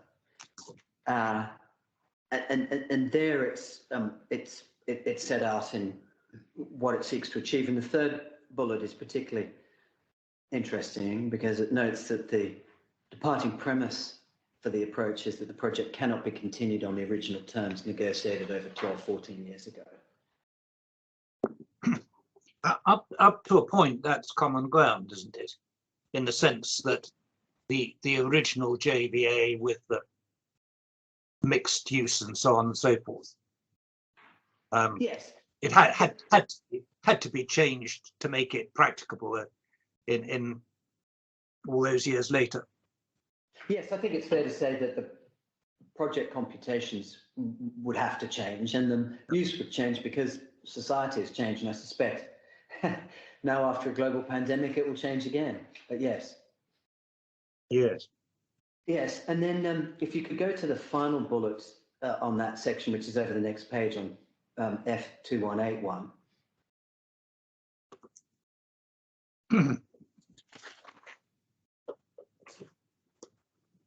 And you'll see here that at the last sentence, JV informed the board that the audit committee had commissioned a full forensic review of the deal, and DIC had obtained legal advice that indicated that it couldn't cancel the deal without some liability.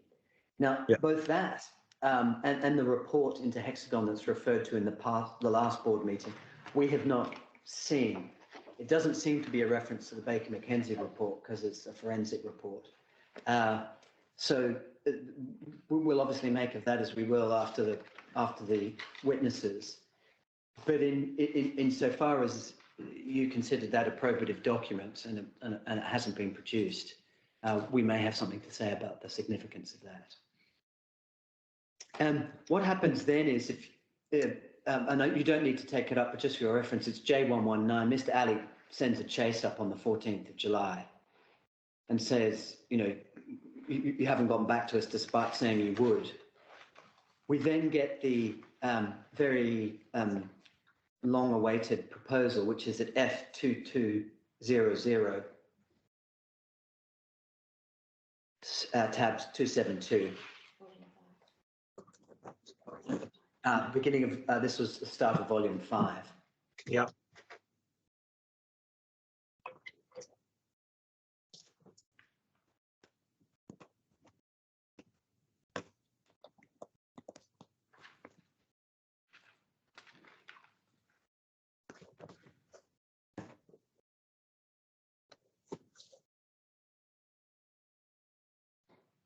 Now, paragraph 1 is, if you could go over over the page, please, to 01. Yes, you'll see the actual letter there. Paragraph 1, we say, confirms the status quo between the parties of a reserve position and the without prejudice discussions. We're then continuing to maintain. So this is despite the Baker McKenzie advice and despite comments made, like in as recently as the skeleton, that the DIFC was always of the position that the JVA was binding since September of 2012. Well, you see here that they're continuing to maintain, despite everything. It's incorrect to state in the letter that we agreed that the aforementioned JV agreement is binding and applicable, and such contracts shall be deemed as the basis of future relationships. So they're clearly continuing to disavow the JVA. There's some back and forth or quibbling in relation to the terms, but what's important is if you go to page 2204, paragraph 4,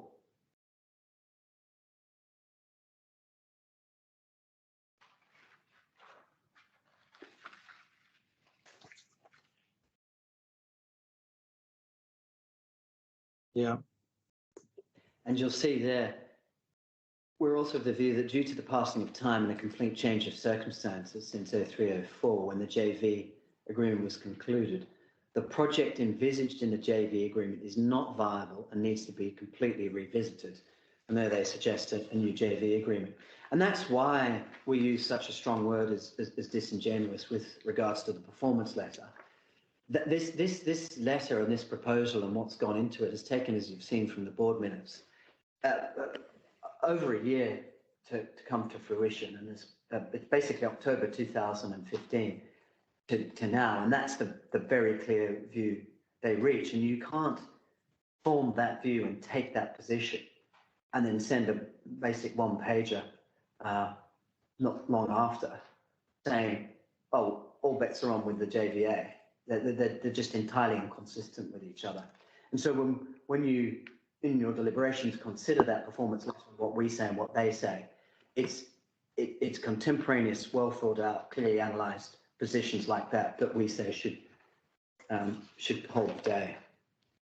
But do you or do you not agree that the JVA agreement was not viable in its form when we come to this stage of the business in 2017, 2018? I would put it differently. The JV agreement itself is viable because what it calls for is the development of the plot. What is no longer viable is the project computations, which the parties can vary. So there will certainly need to be, we accept, and indeed part of our proposals are to that effect, there will need to be changes in the project computations, but the project per se, which is envisaged by the JVA, is certainly viable.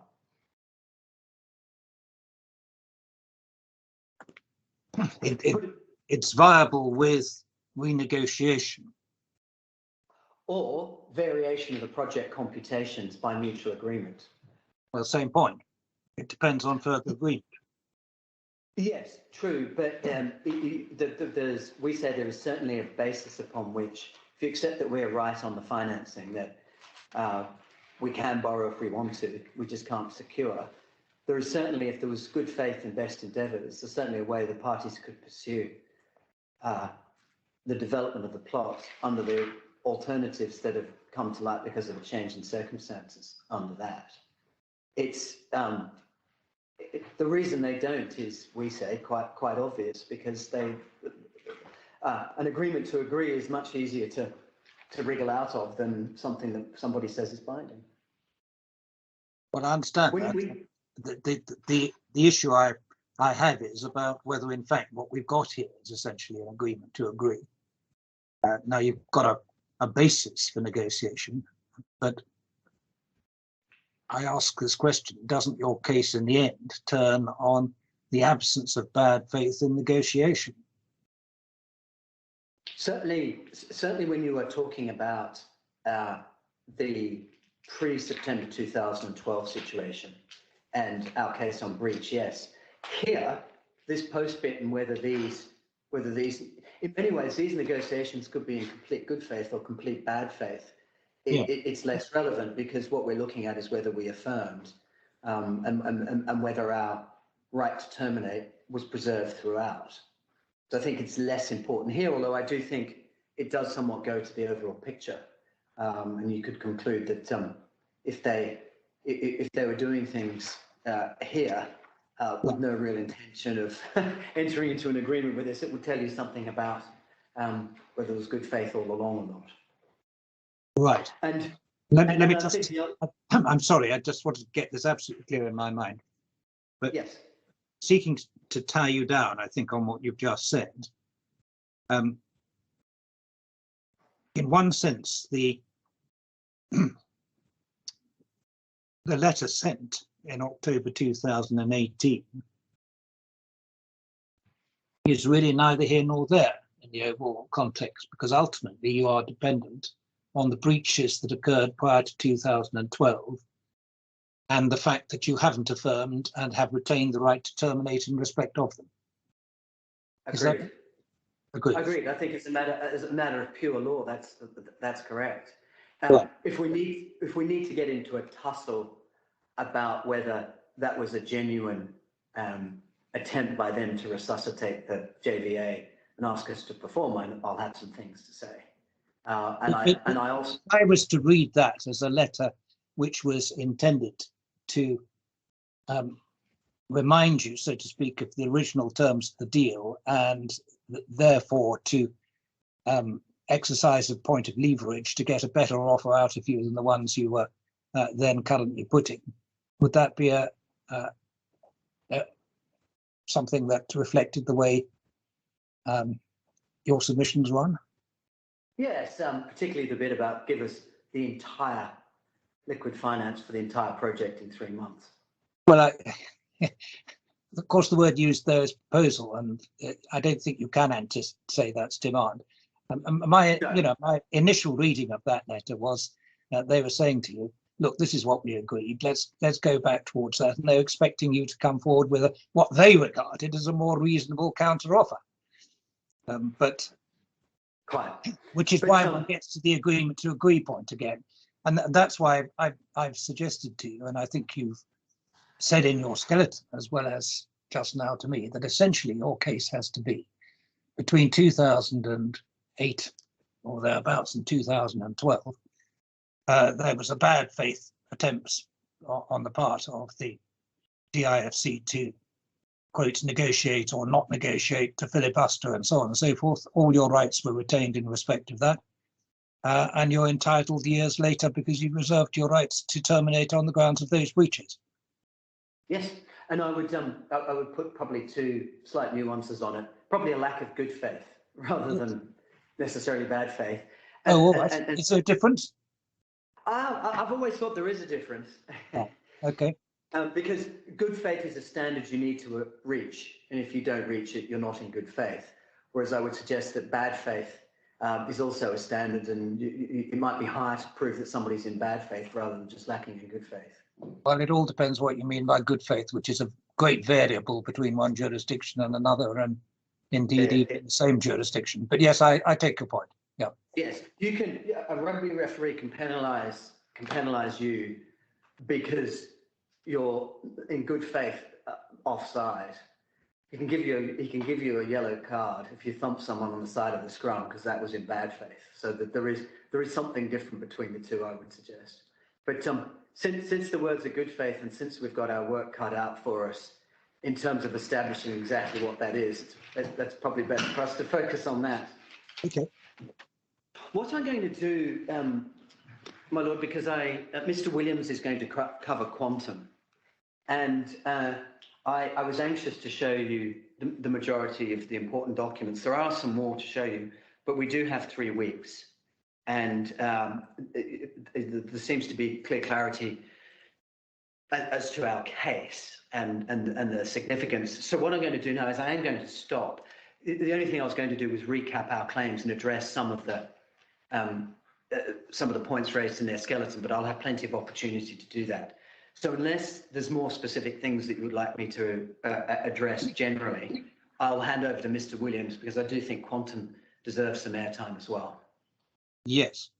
I'm not really up to speed on quantum, I confess. So Mr. Williams, may have to start at square one. That's fine. Even more good reason for me to hand over to him at this point. Mr. Williams, I'm confessing to you now that I haven't read the expert's report. Thank you, my lord.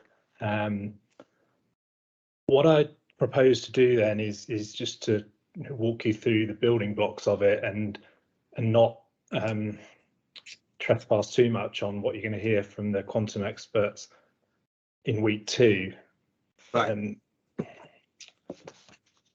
Just so you know, so you've got the numbers. We put in a schedule in our skeleton annex 4. Yes. Which sets them all out, and I want to just clarify, what our position on quantum is, because there seems to have been some confusion as to that in the defendant's skeleton. In that annex 4 of our skeleton, there's a loss of profits claim. There are 4 scenarios that the quantum expert has been instructed to look at, and you can see there the upper end. There's a loss of profits of 1.3 billion dirham, which is approximately $350 million US, using a current exchange rate of 3.65 dirham to the dollar. That's our primary case, that this was a project that would have generated significant profits, and but for the defendant's repudiatory breach, those are the profits we would have realised, claimants would have realised from the project, and so those are the damages and compensation they're entitled to. The other 2 figures, the 500 million dirham and the just short of 10 million dirham, the first being what we would call the investment opportunity, so the value you would ascribe to the rights to develop this plot of land in the DIFC, and the smaller number, the 10 million sunk costs, which are the costs that Hexagon put into the project in terms of practical matters in order to progress the project before the breaches prevented the project from proceeding any further. Those claims are put in the alternative, so we're not seeking recovery of all the amounts on that schedule. It's an either-or scenario, and I'll go on to discuss kind of the basis for each of those propositions, but perhaps it's better to look at them within kind of the legal framework of the basic principles that are going to apply here. Yes.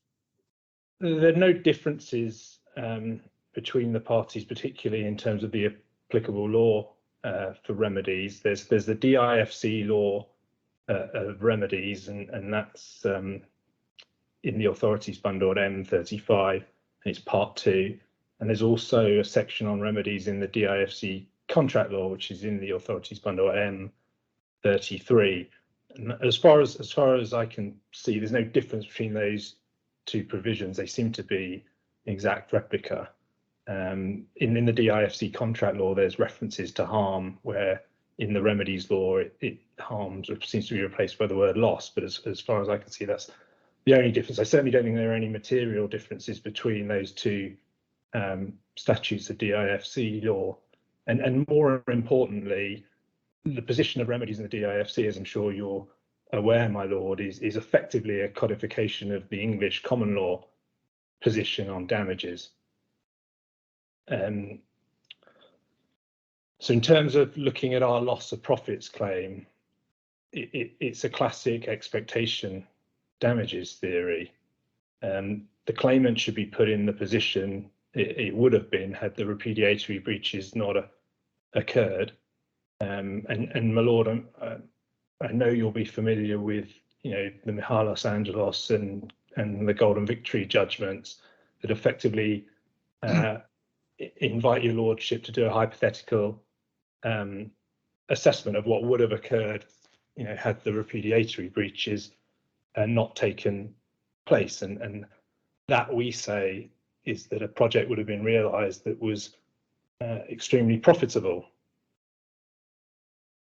The next principle is what we call reliance loss, and we specifically don't categorise it as reliance damages, which I think is how it appears in my learned friend's skeleton.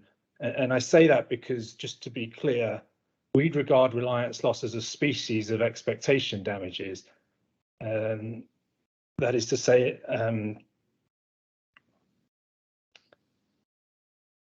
that if there's some sort of issue in proving up the loss of profits, then there's a basic presumption that sums expended in pursuit of the project would have been recovered in profits as a minimum. And I say that's a presumption which is obviously rebuttable by the defendants.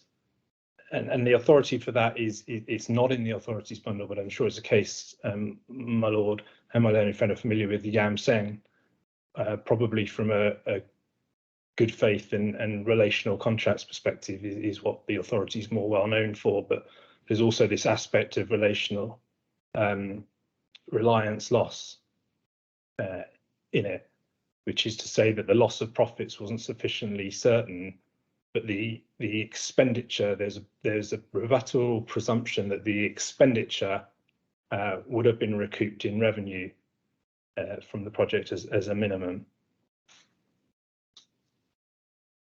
And just finally, in terms of legal propositions and the framework for all this, there's restitution, which we plead for unjust enrichment or for wrong, which the nub of it is essentially that to recover from the defendants the benefit they've received as a result of their breach at the expense of the claimants, which is either unjust, which would be an unjust enrichment theory, or as a result of their breach of contract, which would be a species of restitution for wrong. And what's happening with C? Where's the benefit there? Well, I'll come on to that. When you're looking at, essentially, we plead damages and we plead restitution in the alternative, but they're two sides of the same coin. They're essentially looking at the same heads of loss, one of which is looking at it from the claimant's perspective, and the other is looking at it from the defendant's perspective. Well, I don't understand that, Mr. Williams. I well understand loss, and I well understand that if you've sunk costs into it, that's money gone, and reliance loss and so on, you may be able to recover that. Doesn't seem to me actually it helps much to call it expectation damages. It's reliance damages, which are easier to prove, I would have thought. But I don't understand how unjust enrichment works unless you can show that they are enriched. And how are they enriched? Yes, my lord. Well, the enrichment is this, that as things stand as a result of the breaches and the termination, the DIFC is obviously in a position now where it's sitting on a very desirable and unrealised plot of land. Yes. So their options going forward, they can develop this plot themselves, like they've done with the Gate precinct in the DIFC, and realise all the profit for themselves. They could sell the plot or the development right to a third party for a significant sum, or they could pursue a joint venture with another partner and combine both of those elements. They could have an opportunity fee for that joint venture partner coming in, and a share of the profits from the JV co's development of the plots. That we say is the enrichment, the rights that they now hold, which they didn't hold previously, but for the bridge. But we're absolutely in agreement that it's the other side of the coin, and that the same heads of loss can be characterised as the claimant's loss, either through a loss of profits or through a reliance loss theory. So I mean, I don't know if that assists you, my lord, in that it's probably the best way to look at this is to look at the heads of loss and see if there's any merit in them on the facts, rather than worry too much as to whether it would fall under a damages theory or a restitution theory. For the moment, Mr. Williams, it seems to me that you've got a claim for loss, and that's what you ought to be pursuing. The fact that they may have a valuable plot of land on their hands, which they can utilise if they're free of this contract, doesn't really matter. It doesn't create an unjust enrichment cause of action. It's what you've lost as a result of their breach that matters. I didn't invite you to focus on that unless I'm missing something.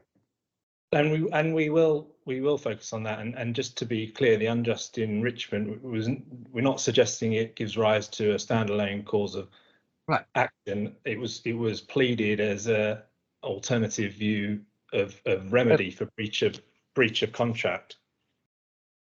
So focusing on the loss of profit head of loss, which is our primary position. Effectively, the claimant's submission is that this project would have been extremely profitable, and the defendants suggest it would not. And just two overarching points before I dive into some detail, just as a primer for the expert evidence. There are two real-world events here that corroborate the submission that this would have been a profitable venture. The first is that two parties have historically, one's paid and one's offered significant sums for the investment opportunity, the right to develop this plot of land. The first is the ultimate beneficial owners of Hexagon themselves, the current shareholders, have paid in for this right in 2005 and 2006 for approximately the tune of 500 million dirham, which equates to roughly 135 million US dollars. And the second is later in the chronology, in 2018, the ICD Brookfield discussions and offer, and we'll come on shortly to that was about 35 million they offered in the end, dollars. US dollars, yeah, and 120 million dirhams. And we have things to say about the validity of that offer in terms of whether it accurately values the right as at that date. And I'll come on to that. But just as a basic proposition, the suggestion that this is an unviable, unprofitable venture is contradicted by reality. And the second is just looking at the DIFC as one of the land areas, one of the prime land areas in Dubai. And our expert in his first reports in Bundley tab 2 and page 179 discusses the DIFC extension, which has been recently announced, which will in effect double the floor area of the centre, extending north, I believe it is, from the plot of land that this case relates to. So in effect, the plot we're discussing in this case is at a linchpin between the original DIFC area and where the extension is going to take things north. So it was always a strategic and prominent plot, given that it was at the northeast corner entrance of the DIFC and adjacent to the ruler of Dubai's palace. But with the extension, it's really, you know, a prime piece of real estate, and one that will be of great interest, one would assume, and our expert opines, to developers. On your primary case, which as I understand it, focuses on a start date for the building of 27th of March 2013, essentially, and then runs for however many years it's going to take to complete. Yes. The question I want to ask is, are you then proceeding to calculate your damages on the footing of the JVA as amended, but without any further consequential amendments of any kind? Or is there any reliance upon further agreement being reached between the parties in terms of office mix and so on and so forth? The claimant's expert's been instructed to compile 4 different scenarios, and 2 of which are based on what can only ascribe as being the closest to the original terms of the JVA. Yes. And I'll walk you through those parameters because there is some shift. But what we say is that the original JV agreement, there are some areas that require an element of discretion to be applied in terms of, you know, what was the approved mixed use, because it's not set in stone in the JVA or the amended JVA. I can walk you through that, but just to take a step back, the 4 scenarios, there's 2 dates. There's 2013 and there's 2018, and that's obviously premised on where you might land, my lord, in terms of a breach, an actionable breach. But what's probably more relevant is the 2 scenarios, the approved and the HBU. Because the approved is seeking to get to, well, what would the loss of profits have been if this project had gone forward as closely aligned as possible to the original terms, or probably what's a better expression to use than terms is the original project parameters, and then also what might the loss of profits have been adopting what the claimant's expert would refer to as the highest and best use, which is developing on from what you're saying, my lord, about what changes in mixed use and the like might the parties have negotiated. So that HBU scenario is a hypothetical based on the experts applying his expertise as to what, in his opinion, would have been the advisable project to conduct, as at each of the valuation dates.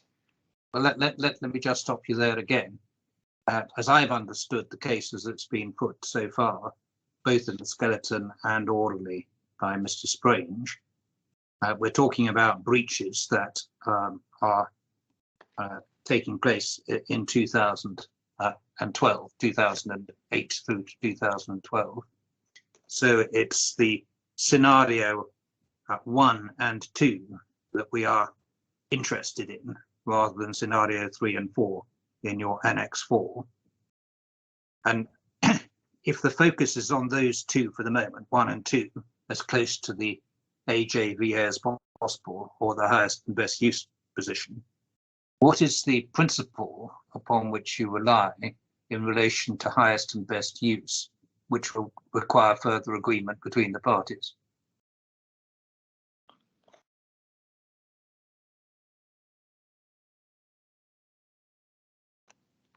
First of all, my Lord, in agreement that the focus is on 2013, that's our primary case on breach, and so those are the scenarios we should be looking at. In terms of the approved and the HBU, our primary position is that the approved scheme is the one that is of most relevance, because what the loss of profits analysis is seeking to do is put the claimant in the position it would have been had the defendant not breached and the AJVA had gone ahead, on its terms without speculating as to what the parties might have further agreed. So in one sense, the HBU perhaps takes on more prominence if you're going for a later valuation date and the passage of time has led you further away from a project under the approved framework being more divorced from the reality of what would have actually happened at the later date. I don't quite understand why the highest and best use figures give rise to a lesser figure than on the original basis. Is that go on? You explain. I mean, the answer to this is because it's and we would need to explore it further with the experts.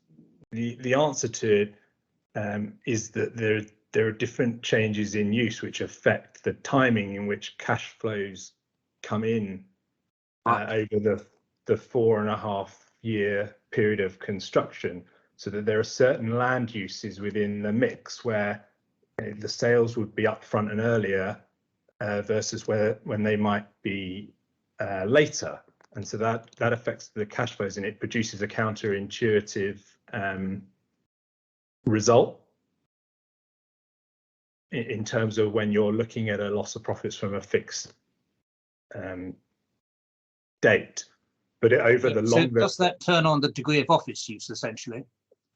Yes, because office use will be rented out post completion, whereas, for example, residential, you would be looking to sell off plan pre completion. Yes. And so it produces quirks in the final number, but it doesn't, because the number for HBU is lower, it doesn't necessarily negate upsides of that scheme in the longer term. But if you go on the highest and best use, which self-evidently must be designed to achieve the best result ultimately, when you're then looking at the immediate position, you obviously discount in terms of future receipts to get a present day value and so on and so forth. I just don't quite understand how it can finish up with a lower figure than as per the AJVA, but if you can explain that in a sentence, please do. If not, I will confine myself and read the experts' reports and see if that helps me. Well, I think it is something that we're going to have to explore with the experts. What I would say in a sentence is that it's one of those quirks of accountancy expertise, where you can throw stuff into a model and it spits out an outcome that is counterintuitive. That suggests there's something wrong with the model, Mr. Williams, but there we are. But it can't be highest and best use if it gives rise to a lesser figure, can it? I just don't understand that.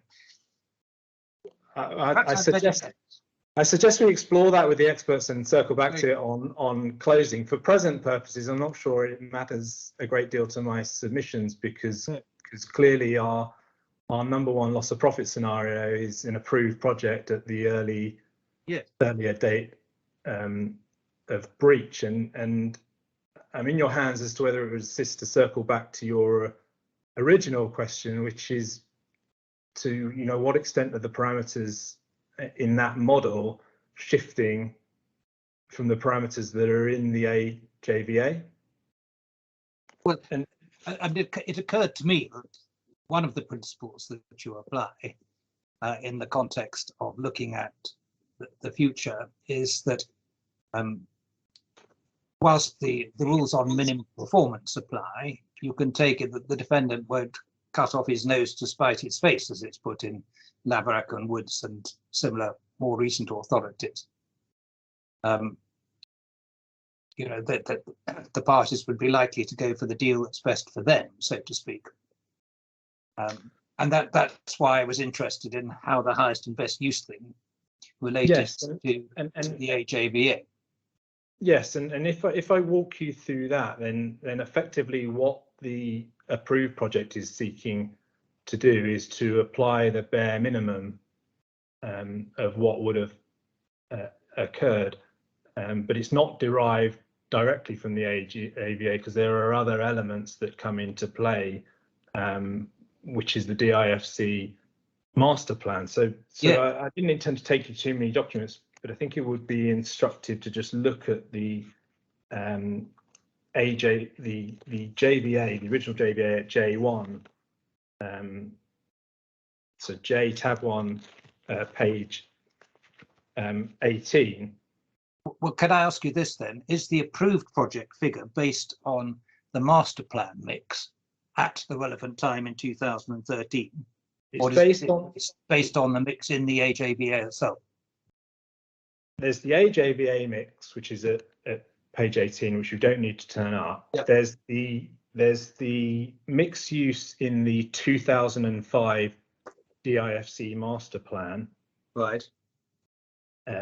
Which, just so you've got the references, is in bundle F, volume 1, tab 19, and that 2005 master plan is effectively 52% residential, 34% offices, 7% retail, 7% hotel. Yes.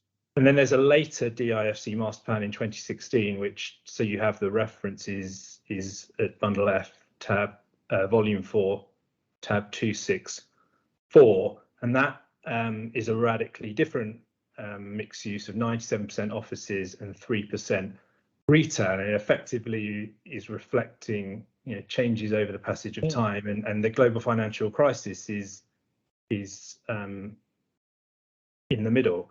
So when the claimant's expert is looking at what would the approved project have been under this agreement as at 2013, his opinion is to adopt the 2016 DIFC master plan as opposed to the 2005 DIFC master plan, because in his opinion that aligns to what would have been approved as at 2013. It's a closer, and if you think about it chronologically, although the 2016 obviously post-dates the 2013, you're talking about the same post-financial crisis period, and that it's a more realistic representation of what the position would have been in 2013 from a DIFC perspective than simply going back to a near decade-old 2005 master plan that's clearly out of date as a result of the financial crisis. So to answer your question, the claimant's experts adopting a mixed use from the 2016 DIFC master plan in the approved projects, both at the 2013 valuation date and the 2018 valuation date. Another point that is worth mentioning is that the gross floor area is also stated in the master plans as being 1.75 million square foot in the 2016 master plan, whereas the AJVA has a 1.45 million square foot BFA. And so whilst the expert's using the mixed use from the 2016 master plan in the 2013 scenario, he's being faithful to the 1.45 million square foot GFA in the AJVA, whereas at the later valuation date in 2018, he's taking the he's being 100% faithful to the 2016 master plan, in that there's a GFA of 1.75 million, as well as the master plan mixed uses at that date.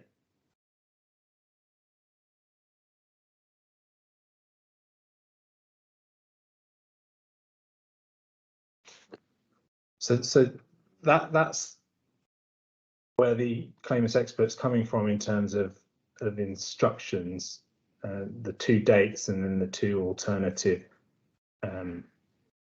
projects. It's the claimant's position that what would align most closely to the legal principles is to take the approved project to the 2013 date and run with that in terms of what the loss of profits would have been. The other scenarios are put forward as alternatives if any of those underlying assumptions shift.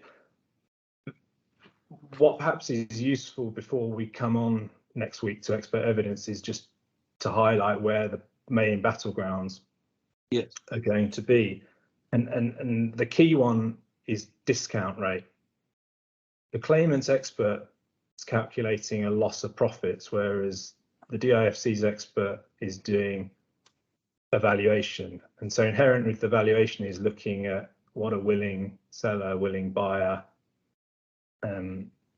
might have paid for this project, and it necessarily incorporates an element of discounting to the cash flows to take into account risk and the time cost of money, bearing in mind that a theoretical investor could invest the cash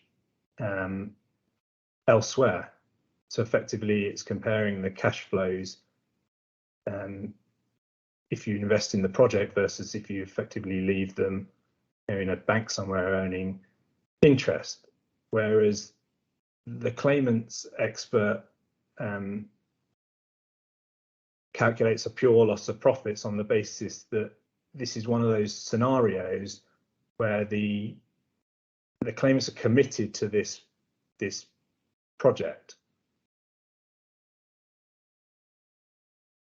So it's not a case of capital being deployed elsewhere. So discounting isn't appropriate in this case, and whilst the DIFC's expert clearly takes issue with that, I think there's consensus amongst the experts that there are circumstances where discounting is not appropriate, and that is not accurate. But carry on.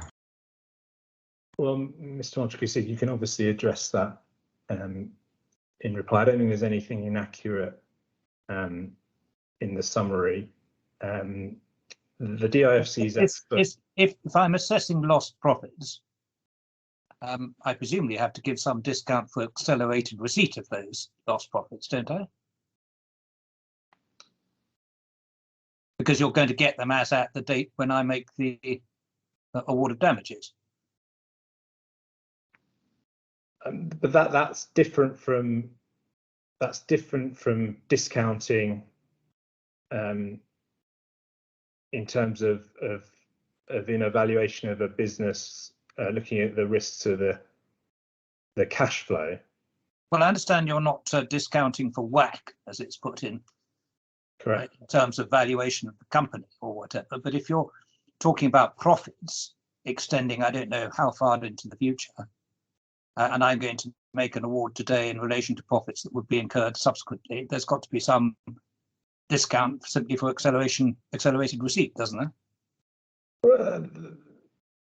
Not necessarily, because the compensation for the loss has been, this development should have occurred and been built and the profits realised already is one thing. So I don't think there'll be anything inherently uncompensatory about not applying a discount for accelerated receipts. The other point is, unlike, say, for example, an oil and gas project, which is going to go forward hence and generate revenues into the next 25, 30 years. This is on a real estate development project that's going to realise profits on a much shorter views. Can you just tell me, I'm sorry, because I should have read the expert's report, but I'm afraid I haven't had time. Over what period is it anticipated the profits are going to arise? Obviously, if you're selling residential stuff, you're selling it, and that's hopefully going to take place within the short time of completion. And some indeed may take place before you've completed. Yes. Off-plan sales and so on. But what about rents and so on and so forth? How long a period is taken into account for that? In terms of it's going to change on the different scenarios. So we want to give you precise numbers on that. What I can say is that obviously a large element of the residential is intended to sell, very early and very quickly. And in the heyday of the DIFC and other projects in Dubai, you could talk about selling all your residential within a period of a week or two of releasing the plots to the market, realizing an immediate revenue, which you can use to fund some of your construction costs. In terms of the rental, there's some possibility of pre-lets before construction is completed, but I think the most likely scenario is that you rent upon completion. I don't have a precise answer for you for how long those rents would extend forward into the future in terms of what makes up the overall profit of loss. So it would need to be something we can explore with the experts next week. But my main submission today is that it, just as a real estate project, it differs from perhaps some of the longer term projects where DCFs run for many years into the future. It's not one of those types of investments.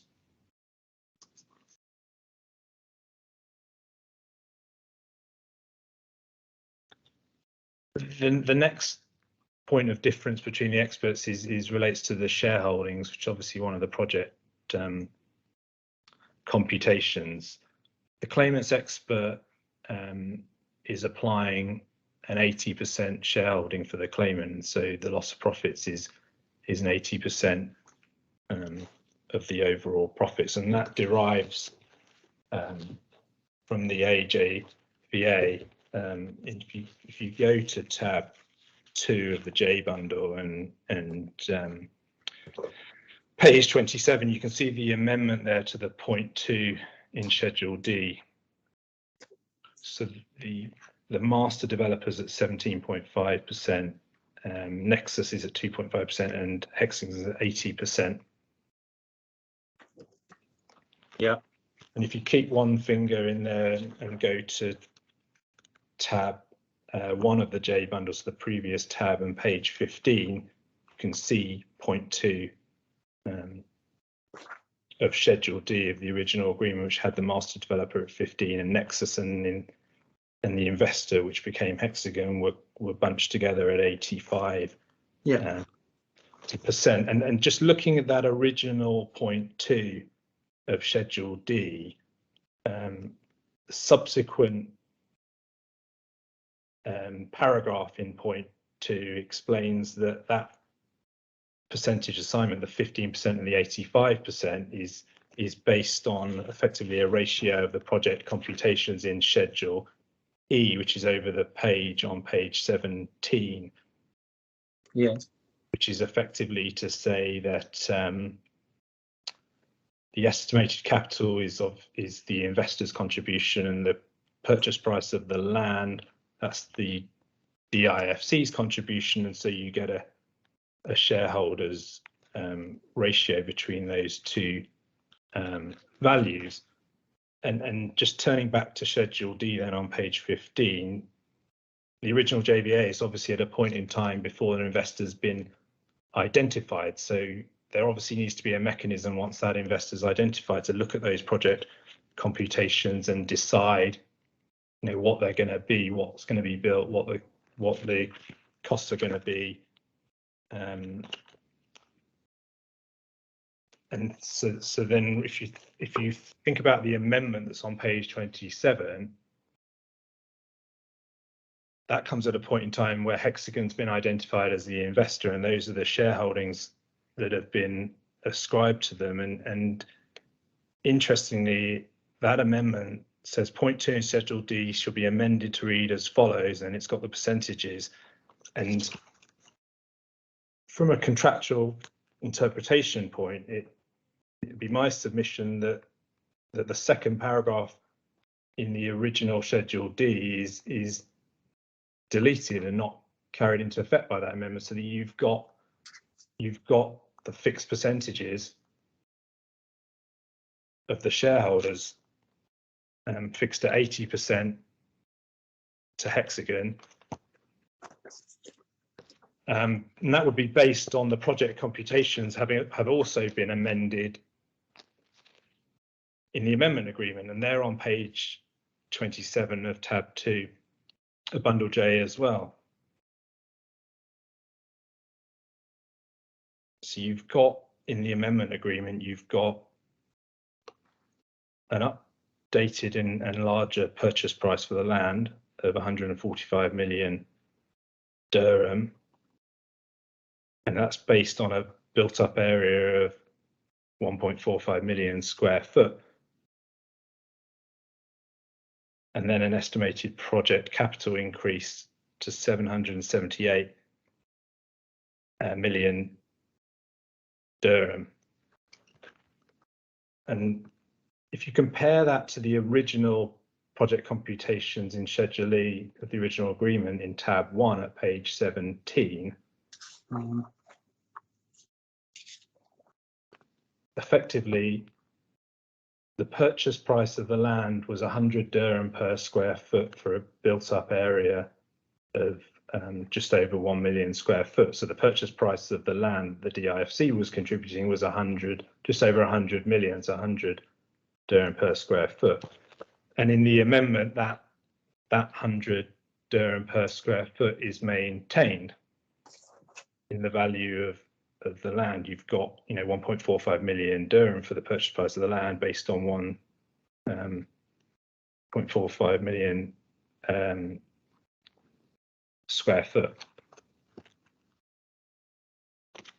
And just a correction to the transcript, that should be 145 million as the purchase, 145 million dirhams the purchase price for the land in the amendment agreement, based on 1.45 million square foot built up area. So you're maintaining 100 dirham per square foot basis for the purchase price. Yes. When we were discussing this a while ago, you referred to GFA in those figures, but you meant BUA, in fact, did you? Yes. So the difference being that BUA is higher than GFA. But you'll see when you come onto the expert reports, certainly the claimant's expert reports talks about GFA excluding parking. Sorry, the BUA excluding parking is the GFA. Yeah, essentially, yes. Essentially, yeah. There are other bits and pieces to it, but that would be the main component distinction. And yeah. Okay. And in the original project E computations, they talk about built up area of the project excluding parking. So then when you look at the bottom, minimum total build up area, that's excluding the parking. So one might look at that and say perhaps it's more akin to the GFA. That 1 million in the original agreement, and the same in the amended agreement, 1.45 million square foot. It's a minimum total built up area, but it's excluding parking. Yeah. So it's in terms of just applying these provisions to what the experts are doing in terms of what's an appropriate shareholding for the claimant's loss of profits. The claimant's submission here is that there's no in the amended version of the agreement, there's no formulaic ratio of project costs against project land that gets put into effect to shift that ratio of shareholdings. Yes, the shareholdings, and when you're taken, as I'm sure you will be during the evidence, through various of the negotiations at different periods of time where the shareholdings potentially shifting, it's never arithmetic as to this ratio of cost versus purchase price of land. It's more of a business negotiation for in the early period there's an increase in GFA, and for that there appears to be an increase in the DIFC's shareholding in the draft 2008 Shareholders Agreement, but equally there's discussion amongst the parties at that time that the inclusion of certain other terms, for example, the ability to secure against project land as one possibility, would be compensated by a shift in shareholdings. And the reason I raise that now is that on the face of the contracts, it's simply not correct to say that, as the DIFC's expert does, that if there's shifts in the costs versus shifts in the market value of the land, then necessarily automatically flows a change in the shareholding compositions, because on a strict reading of the amendment agreement as against the original provisions, that mechanism doesn't appear to carry over. And the suggestion that the amendment agreement removed the 100 dirham per square foot on the value of the land is, in my submission, not a correct reading of the Schedule E amendments on page 27 of the J bundle.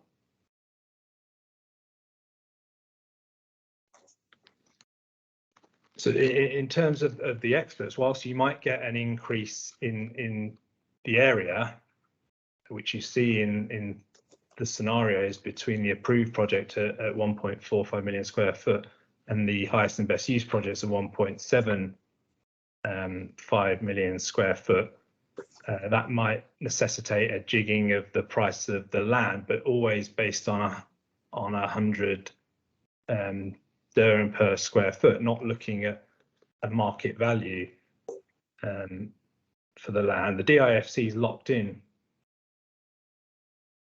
on that price in terms of its contribution to the land, and why that's reasonable and makes sense is because as time goes on, the costs of this project most likely will change, and they'll most likely increase as time goes on, as construction will get more expensive as time goes on, as prices rise. And what that means for the ratio is that the claimant's share holding the JV company should increase based on a ratio, and that's why there was a floor in the original Schedule D of 15% for the DIFC's interest, so they couldn't get diluted by a change in the ratio. But none of that applies if you take the view that the shareholdings from the 2004 amendment point are fixed at 80, effectively 80-20, once you put in Nexus's 2.5 onto the DIFC's 17.5. So that's the second main difference. And the third difference is on discrete inputs, things like construction costs, rents, absorptions. There are differences between the experts on all of these. I'm not sure they're sufficiently material to warrant any discussion, certainly not today. So that's an introduction to the loss of profits case, which will be developed further with the experts next week, and then we can circle back to any open items during closing. My lord, I'm completely with you that the loss of profits case is the primary consideration here. The alternative case is the loss of opportunity and the sunk costs.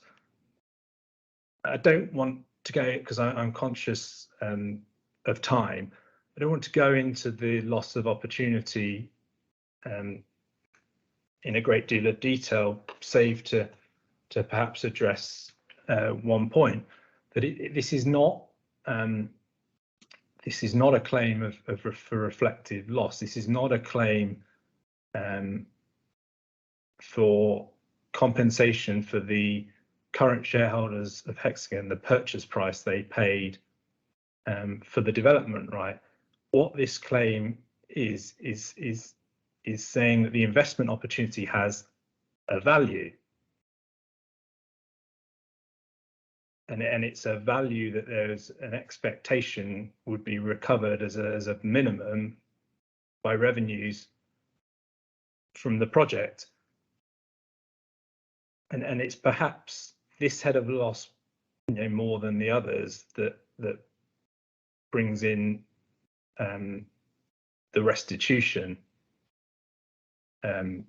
way of looking at the remedies, because the investment right, there's no denying it has a value when you look at the fact that the current shareholders of Hexagon paid a healthy sum for it, and ICD Brookfield offered a lower sum for it, and you'll see when you're taken through the DIFC's board minutes, particularly the 23rd of September 2018 board minute, which discusses the ICDB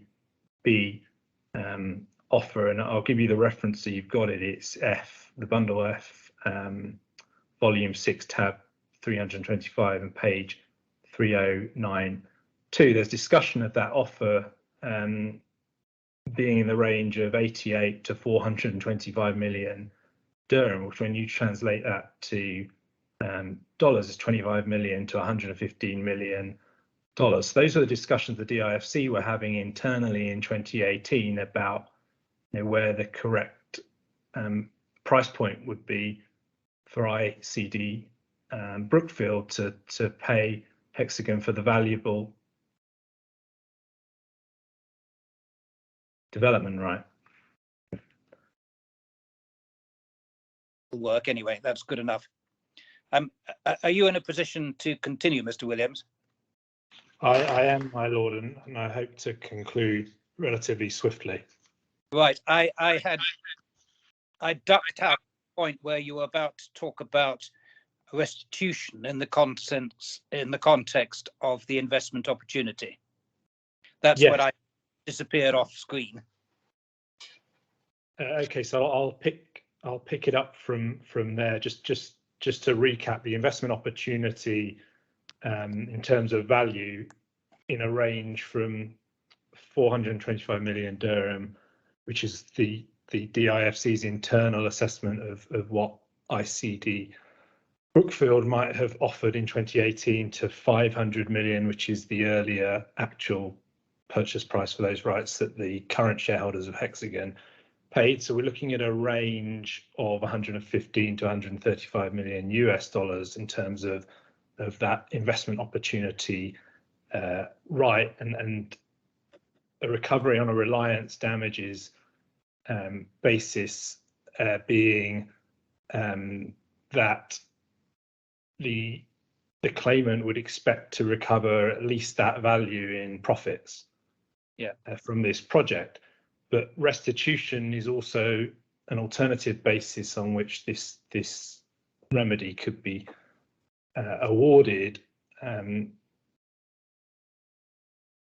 the sense that the right is clearly belonging to Hexagon under the contract that was breached, and it's now a right that resides with the DIFC that constitutes an enrichment that ought to be returned to the claimant in terms of value. I mean, if one looks at this, it's almost akin to a Rothenpark basis of compensation, in that the value ascribed to it is the price that the DIFC would have to pay the claimants to buy back that investment opportunity, right?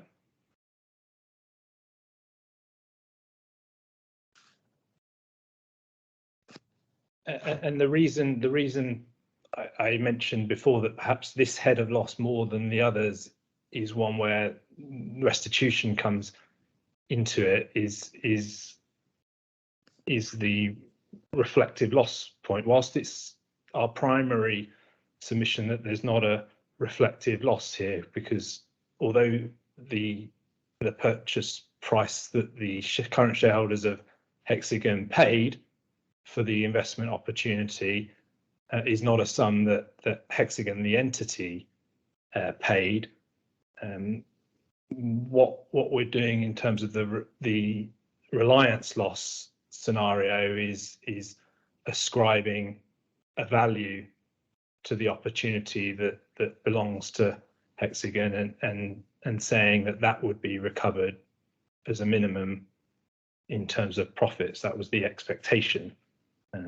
But if there is a reflective loss issue on this head of loss, then restitution is a viable path to take, because there's no doubt that there's a value belonging to Hexagon here under the contract that's been breached, that's now resides with the DIFC. So unless, my lord, you have any questions on that head of loss, I'd swiftly wrap up with the third and final head of loss. Thank you.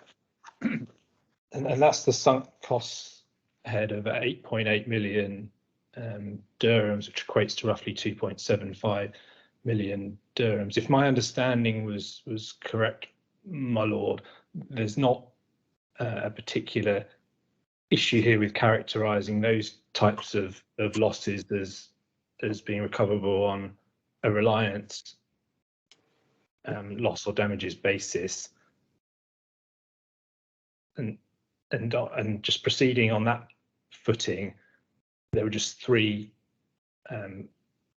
points, largely evidential, I wish to raise just to conclude my submissions. The first is that those costs are not wasted costs. Developing a project is, particularly of this complexity and magnitude, is an iterative process. So all the expenses that have been actually incurred are going towards the aim of producing in the end a design that works, a project management team and system that goes forward to implement that design.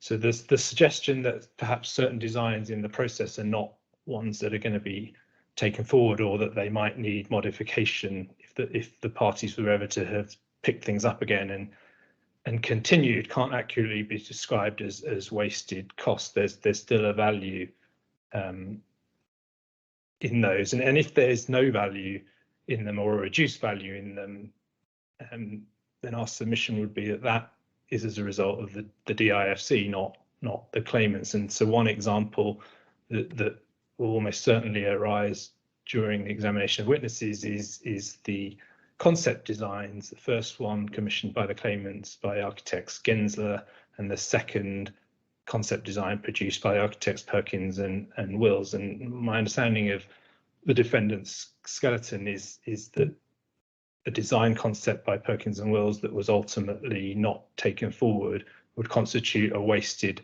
cost that wouldn't be recoverable.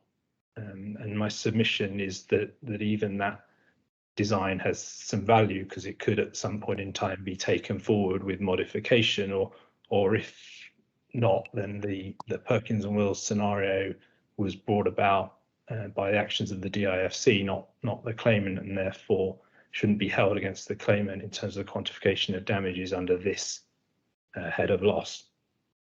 The next evidential point to raise in terms of sunk costs is the suggestion that the contemporaneously prepared spreadsheet which details these sunk costs, and just so you have the ref, that's in bundle F, volume 4, tab 233, 3, that's an itemized listing of the various costs on design consultants and project management that were incurred by the claimant or on behalf of the claimant during the period up to 2009. So when the claimant in earnest was seeking to progress this project between late 2005 and all the way through to 2009, those significant costs were incurred with third parties, and the suggestion that was made in the defendant's skeleton was that that's scant evidence of actually incurred costs, and that's rather like the submission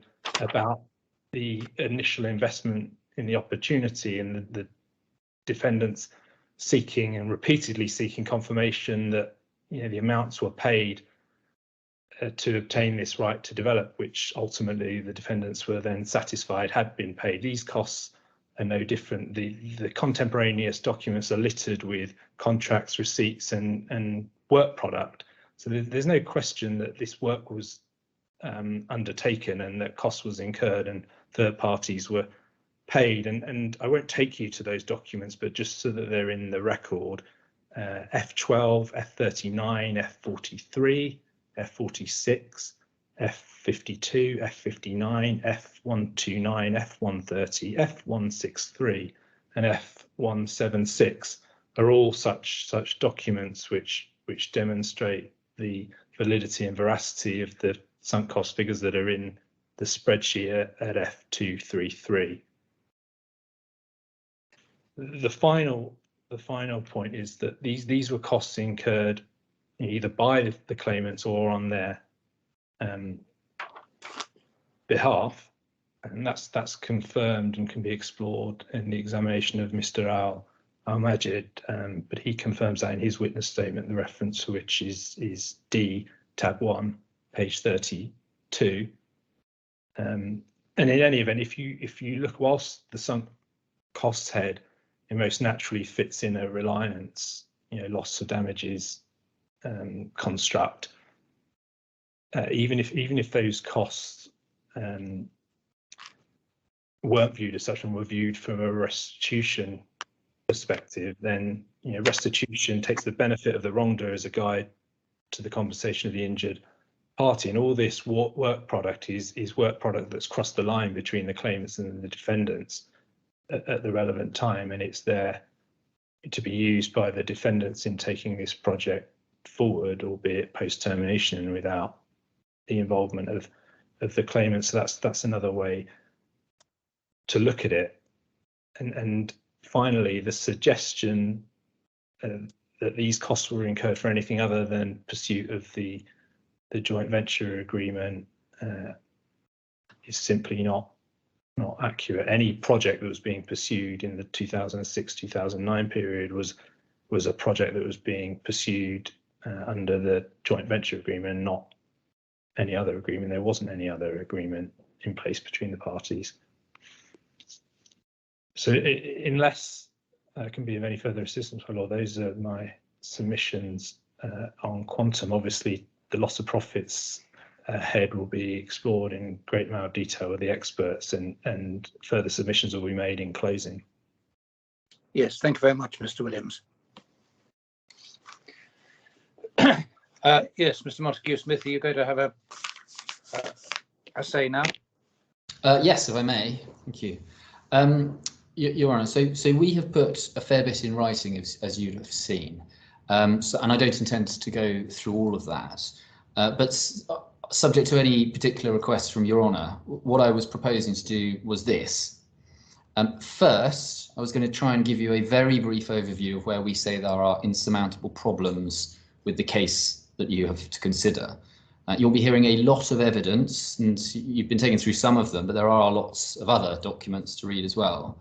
And there are what we say are some fairly creative interpretations of those documents and of the events that surround them. But fundamentally, we say that this is a case which is misconceived, and it's self-defeating as well. And I'll explain that in a moment. The second thing I propose to do is spend a bit of time on the documents. You've been shown some bits of some of the documents. We've rather skated over some of the more fundamental elements of them. but I do want to show you what we say about some of the key documents in the case. And we'll have to go back to some of the documents we've looked at already, including the JVA, the 2008 agreement, and the various proposals that were made at different stages. And I'll also try and pick up some of the more important communications along the way. But just to give you a headline, one of the things that you have heard almost nothing about is the change in the way in which the parties, and in particular Hexagon and also CHL, intended to deal with the financing of the project. So you've heard nothing about how that changed, and it changed radically in the various different proposals that were put forward, with the constant trend in the proposals from the Hexagon side, the Hexagon stroke CHL side, with the aim to diminish the upfront sums which needed to be actually invested on the other side of the equation. So I'll show you that. And you asked various questions about whether or not particular agreements were different, other than in particular defined ways. And the answer that came back was, yeah, no, they were, you've identified all of the points. I can see Your Honour struggling a little with the camera work. I'm not sure to get on the Oscar list for this, but no, it's okay. I was just plugging the phone in case the battery should collapse. That's all. Understood. Thank you. So I'll show you a little bit about how the position on financing evolved, both in the 2008 agreement and then also in the proposals that were made subsequently. And then the third thing I was going to do is, once I've done that, perhaps come back to the case which was put and just make a few observations on the actual case. So in overview then, just dealing with this point about there being sort of fundamental, what we say are fundamental problems. As we understand the case, it's put in two distinct ways which need to be kept separate. First, it's said that the defendants actually breached the terms of the JVA, the joint venture agreement, in various ways. And then the second, there's the argument that the defendants renounced the JVA in various ways at various times, and that renunciation was accepted. And what there is not, as Your Honour indicated from the outset, is any case that as a result of the defendant's breaches, some distinct loss was suffered. So it's not said, for example, there's no case, for example, that because of the delay, extra expense was incurred at this point in time. The case is simply that there were breaches, they were fundamental, and then they were accepted as terminating the contract, and the termination comes, as we know, in 2018, if it was permissible. So we've got those two distinct ways of putting the case: actual breach and anticipatory breach. Now, Your Honour will recall that we spent a fair bit of energy trying to extract the claimant's case in the course of the run-up to this trial. There were requests. There was what Your Honour found was an inadequate response, and Your Honour ordered a revised pleading. So we will go through, and I'll take you through what it was, what it's actually said that the defendants did wrong. Now, different allegations have been made in written opening. That has changed again in oral opening. And I will show you some of the difficulties that this rather shifting case has caused and can cause in our ability to respond to it. But I'll come back to that in a moment. In terms of the fundamental problems with the case that we see, that the first major problem is that looming large behind all of this is the limitation period. So this is an agreement that was entered into in 2003, amended in 2004, and here we are in 2022 with a claim for loss, which was started in 2019. Now, why is that a problem? Well, because under the statute that you are applying, the limitation period for a claim for breach of contract is 6 years from the date of breach. It's not 6 years from the date that a breach becomes fundamental. It's not 6 years from the date that the breach is accepted and the contract is terminated. It's from the breach. And so we say it's important to bear in mind and make findings as to when relevant breaches occurred, if they occurred at all. And when we look at the claim, you'll see that virtually all of it relates to a time before the relevant limitation period.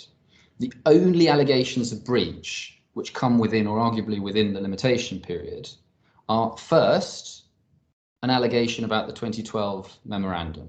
That's the second of the two memorandums prepared by King and Spalding, and you've been showing them. I'll take you back to them, and again, you weren't shown all of the bits, the relevant bits of that, so I'll show you some of the other relevant bits. And then the second allegation of breach is that there is this allegation of continuing breaches each time the defendants said that the joint venture agreement was not binding. Now, there's a factual dispute about whether or not, in fact, that's what they were saying at those times, and we'll look at that. And we will, we say that that's a mistake. That's a misconceived approach to a misunderstanding of what amounts to an actual breach. So those are the two ways: the 2012 memorandum, and then this allegation of continuing breaches. As to the 2012 memorandum, we say all that did was repeat an earlier proposal, which was in the 2010 memorandum. And so it can't have been a fresh, it's not really explained how that memorandum gives rise to a breach, but it can't give rise to any breach which hadn't already occurred, simply the repeat of a proposal that was made earlier. But then also when we look at the proposal, it's not consistent with the JVA, the joint venture agreement, at all, in a way that's got nothing to do with project computations and all to do with actually how the claimant was supposed to be financing this project. So I'll come to that. The second way, the continuing breaches way, is, we say, completely misconceived, because what it does is it confuses. Sorry, Smith, I haven't. I thought you were talking about the first allegation within the period being the 27th of September repeat of the 12th. Am I looking at the wrong thing? I'm so sorry, I didn't catch the question. Can you just tell me what the first breach that you say that's alleged is, that is within the relevant period? Yes, absolutely. So what is alleged is simply that there was a 2012 memorandum which was presented by the claimant to the defendants. I'll show you in a bit more detail, but all that is said in the pleading, as I recall, you can go to it, actually, it's probably the best way. Yeah. You bear with me. So the way this allegation works, if I was going to deal with this in due course, but let's go to it. If you go to page A13, yeah, you'll see paragraph 19.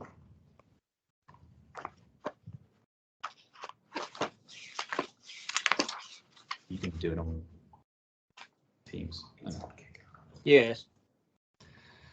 So what's being said here in paragraph 19 is these are the various ways that the JVA was breached. And you'll see that A deals with the incorporation of the joint venture company, and then it refers to various paragraphs of paragraph 18. So you'll see in the brackets, C paragraphs 18A, B, and so forth. And then a similar scheme goes for each of the other breaches alleged. So B did not execute shareholders agreement, and then refers back to various paragraphs of 18 and so forth. And then C is the sale and purchase agreement. D is the best endeavours, but there's nothing additional beyond what's set out in paragraph 18. So all of it comes down, and then the final one is the failure to promote the project, which I'll come to. But all of the other ones refer specifically back to paragraph 18. Paragraph 18 is quite lengthy and starts on page A10. Yeah. And you'll see what are the dates, and just sticking with the limitation point here, what are the dates of the conduct alleged? A, it's all between January 2006 and March 2007. And then B is about a communication in March 2007. C is about, again, communications in 2007. D, E, F, G, all predate anything that could be within the relevant limitation period. And as for H as well, because H takes us up to 2010, just about. Well, the end of 2009. Yeah. So those they're not actually allegations of breach, really. They're allegations of demands by the claimant that the defendant do various things. That's how they're put. So implicitly, I suppose the allegation is that there's a breach by failing to respond to those. And so then the only allegation of breach in paragraph 19 is at I, which might fall within the limitation period, because it says claimant's legal representatives, King and Spalding, produced 2 memoranda dated 21 March 2010 and 26 April 2012. What's material about these particular memoranda? Well, both documents called for the defendants to comply with the project structure as set out in the JVA, as amended, including the incorporation of the joint venture company and so forth. So the case is that the only actual allegation of breach is something that flows from the repeat of a demand which was already made previously. So logically, it's simply a repeat of an obligation which has already been breached. That's why we say fundamentally this can't work, but also, and I'll take you to it, when you look to those memoranda, they absolutely are not proposals, suggestions that the parties should proceed in accordance with the joint venture agreement. Does that depend on the degree of difference? I mean, it's self-evident that the proposals differ to a greater or lesser extent from the actual terms of the JVA or the amended JVA. I mean, what I asked Mr. Strange was whether his case effectively was determined on the absence of good faith in your response to any of the proposals. He accepts, in fact, it's a fundamental of his case, I think, that there had to be development of the JVA in some way. So there had to be further discussions and negotiations and indeed agreement. But it's your failure to respond. When I say I mean DIFC I or A, failure to respond in good faith to proposals to negotiate something that is, quote, within the parameters, unquote, of the JVA. So yeah, I understand the point. I mean, there's a number of things to unpack from that, and it impacts both on questions of breach and questions of quantification. Yeah. And when one looks at it, just to preface my comments in relation to this, one has to distinguish between, on the one hand, what we've been referring to as the project computations. That's things like the size of the project, the use to which the land is going to be put. That's the mix use, or the use mix, depending on who you want to listen to. So things like that fall into one bucket.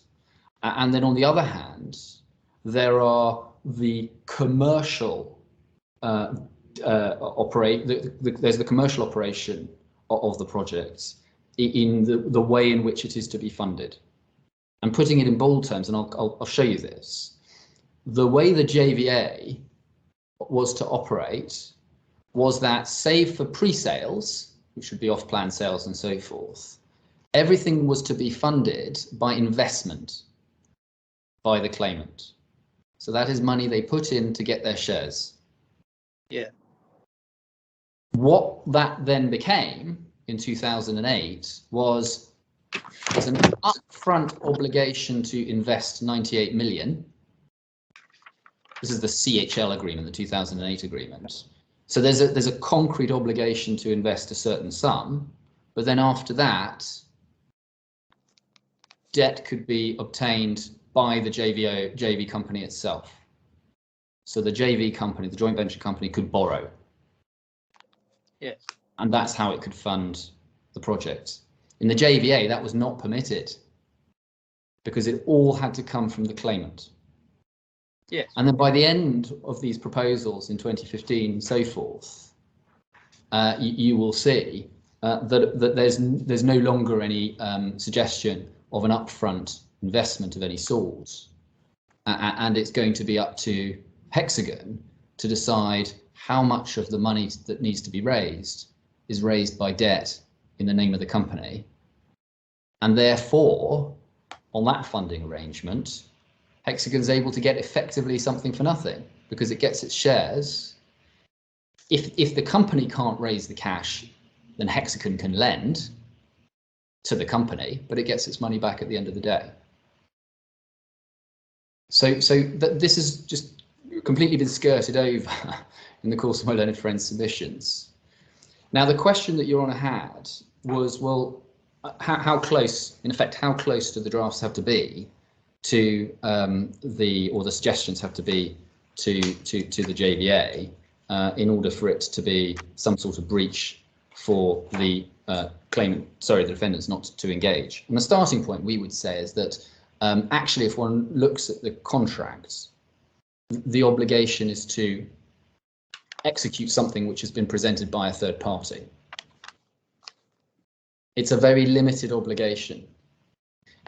The contract also requires that it be approved by the party. And so there might be an implied term there as to the approval not being withheld and so forth. But nobody's alleged any of that, or that any of that has been breached. So actually, our primary position is that unless and until you present the defendants with a shareholders agreement that is consistent entirely with the terms of the JVA, well then there could be no breach. And the fallback position is then, well, and sorry, Your Honour made the point, and I'm afraid I'm a long way from my notes, so I'm just picking up points as they occur to me. Your Honour made the point in my learned friend's submissions, Mr. Williams' submissions earlier, that it was your cutting off the nose despite the face point. So when you value the project, you do so on the basis that the defendant party would act in its own interests. That doesn't actually cut across the principle that you hold them to the least that they are obliged to do, because that's about contractual discretion.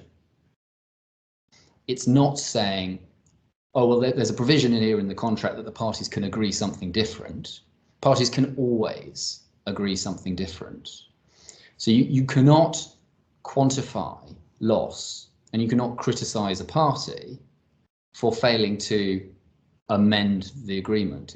Can't be a breach of an agreement to refuse to engage with discussions to amend that agreement. Well, I understand that, and I sought to understand each party's case on the basis of how it works in the context of an agreement to agree is unenforceable. Yeah. We know there are a contract to negotiate and best endeavours clauses and so on. There's law on all that. At first blush, once you got beyond a certain period of time, it was inevitable that there was going to have to be some agreement on something different.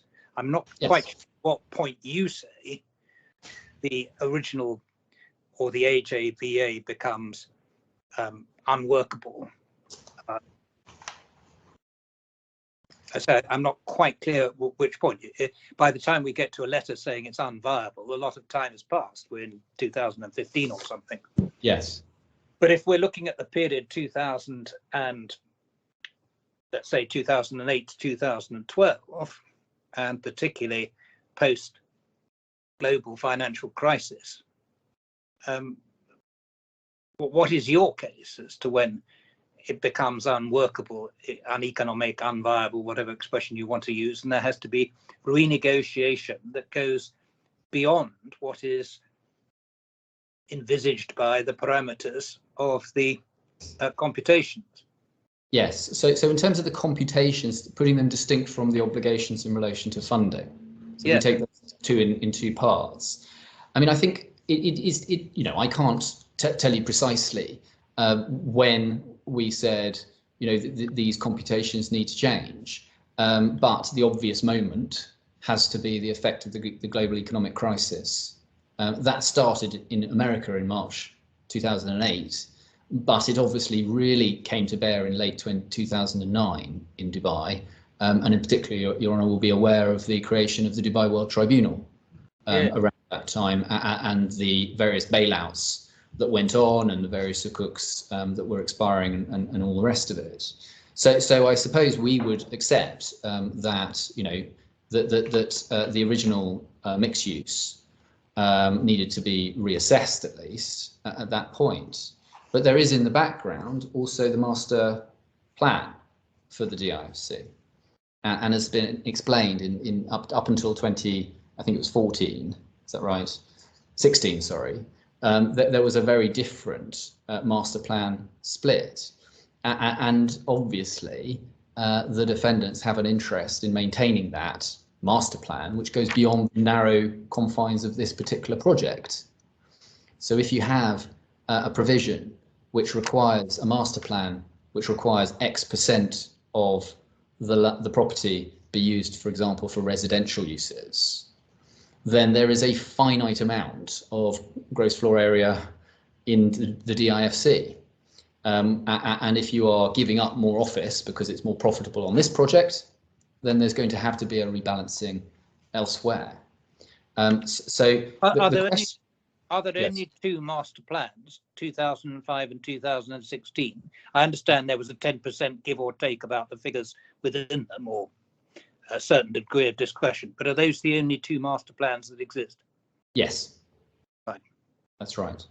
So the question is then, how far away, at what stage does this get beyond what is envisaged by the contract?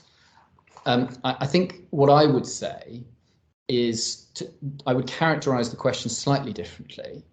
I would say, at what stage does a proposal get far enough away from what is provided for in the JVA that the DIFC is no longer obliged to agree to it?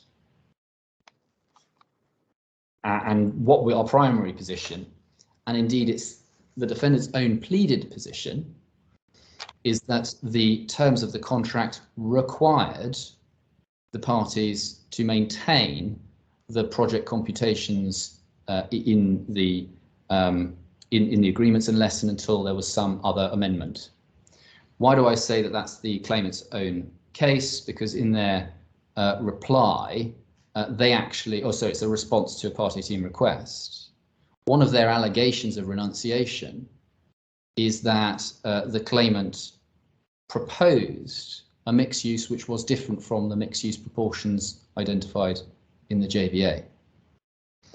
So our position is that the JVA is one specific project. The DIFC was obliged to undertake that specific project. With the passage of time, yes, that particular project became uneconomic. But that doesn't mean that the DIFC was obliged to do another different project. And it certainly has nothing to do with the question of whether or not the DIFC was obliged to agree to these fundamentally different financing terms that were being proposed by the claimant. Nothing in relation to the financing has changed as a result of the economic conditions, or nothing that would require any amendment to the provisions. And that's actually important, because when one goes back to what we've called the performance letter, but I'm sure we can find a more neutral term for that, once one actually looks at that letter, it doesn't say we, the DIFC, want to go back to the original project computations and have a project that was 40-60-20 on this use mix. What it says is we want to go back to the JVA. We want to pursue the JVA, and the only concrete proposal it makes, and Your Honour's made the point, its proposal is in relation to financing, not in relation to anything to do with project computations. So actually, this allegation that it just wasn't to be trusted because we'd said the project is not viable doesn't work, because viability is related to something that wasn't being renegotiated by the terms of that letter, or being dealt with by the terms of that letter. So just to come back then to why we say there's sort of fundamental problems with all of this. As I say, one has to look at what is precisely being alleged. It's only in terms of actual alleged specific breaches, this issue about the 2012 memorandum. It's not explained in the pleading as to what the breach actually is. But then there's this allegation, as I say, that there are some sort of continuing breaches going forward every time the defendant said the JVA was not binding. And in relation to that, as I say, there's a dispute, a factual dispute about whether that's actually what happened. Because we say, if you say you're not bound by a contract, or that you preserve the right to say that you're not bound by the contract, you're not actually saying in terms you're not going to comply. Now that may be implicit, but it all depends on the context. But whichever way you look at it, saying you're not bound, saying you might not be bound, it can't be a breach. It might be at most an anticipatory breach, which is the second way of dealing with the claim. It's not an actual claim for breach. What's said in relation to all of this is that the cause of action accrued in September 2012. And we say that has to be misconceived, because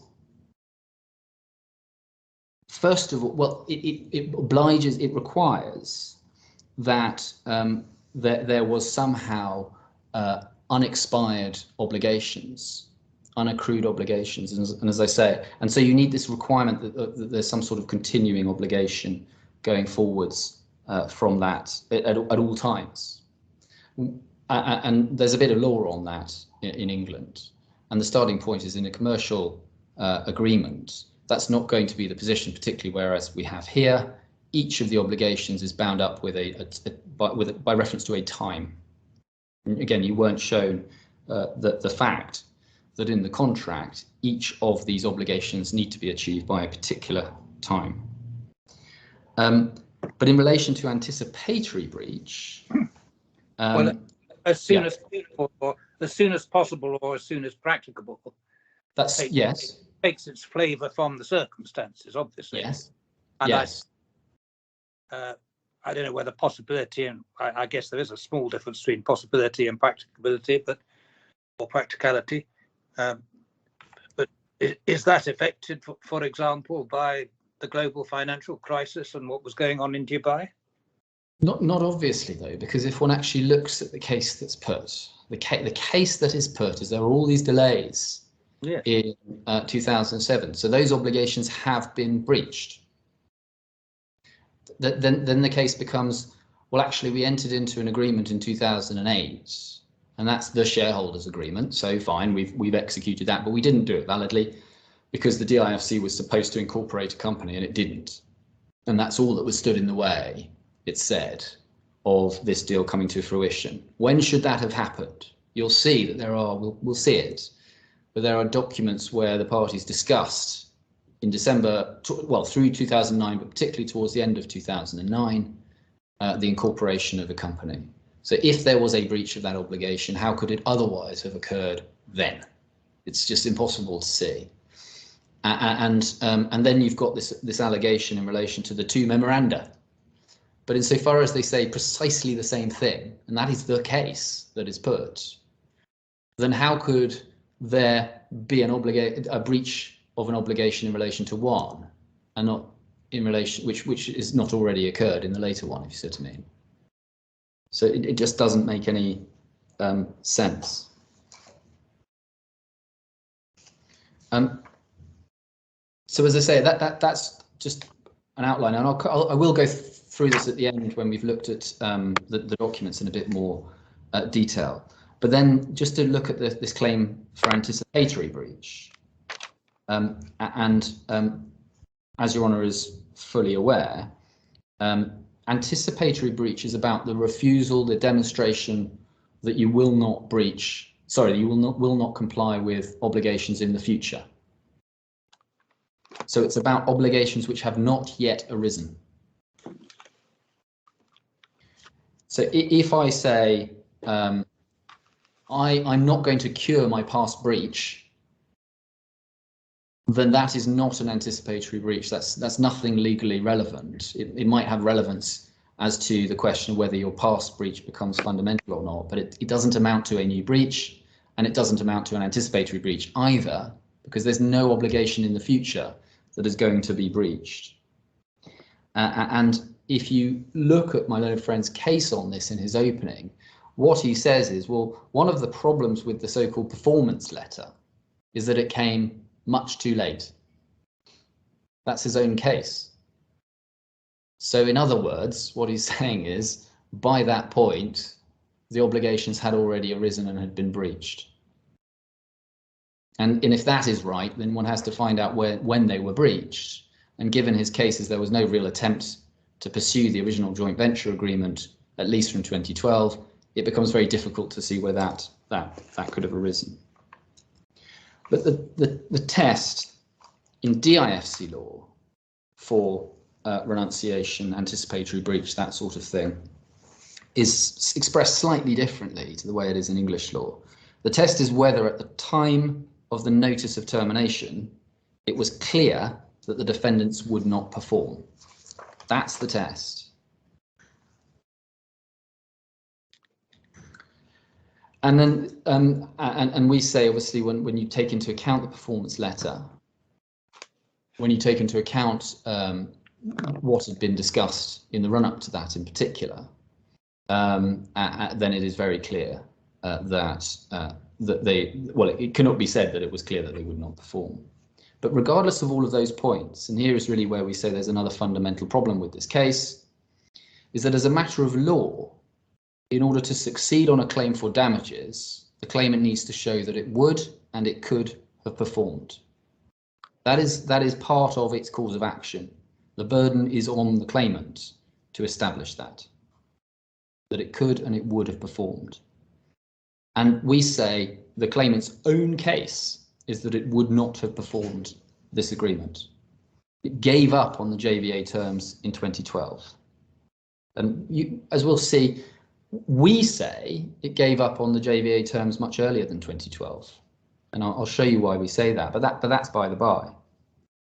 And then we get back to this point about, your Honour's point about cutting off the nose.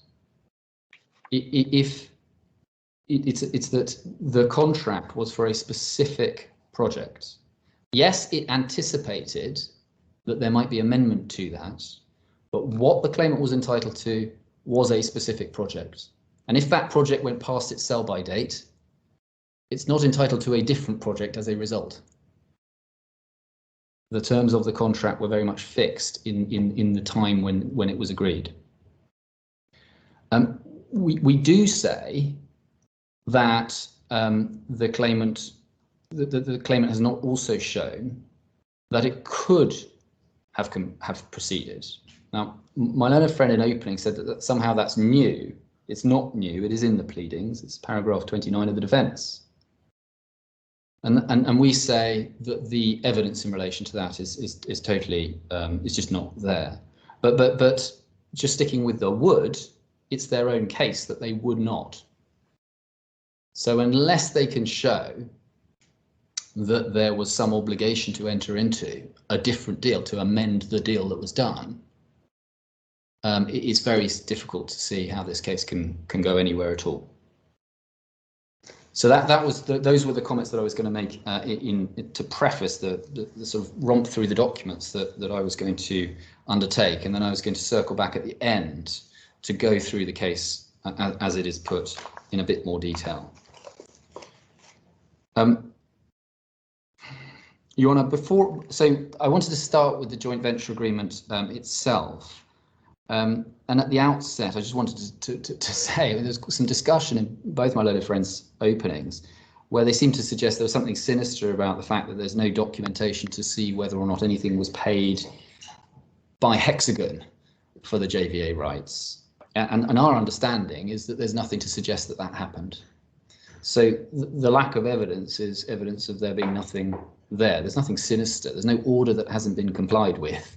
And it sounds like my learned friend was teeing up some sort of adverse inference case, but there's no, and as I understand it, no suggestion that there's been any breach of the order.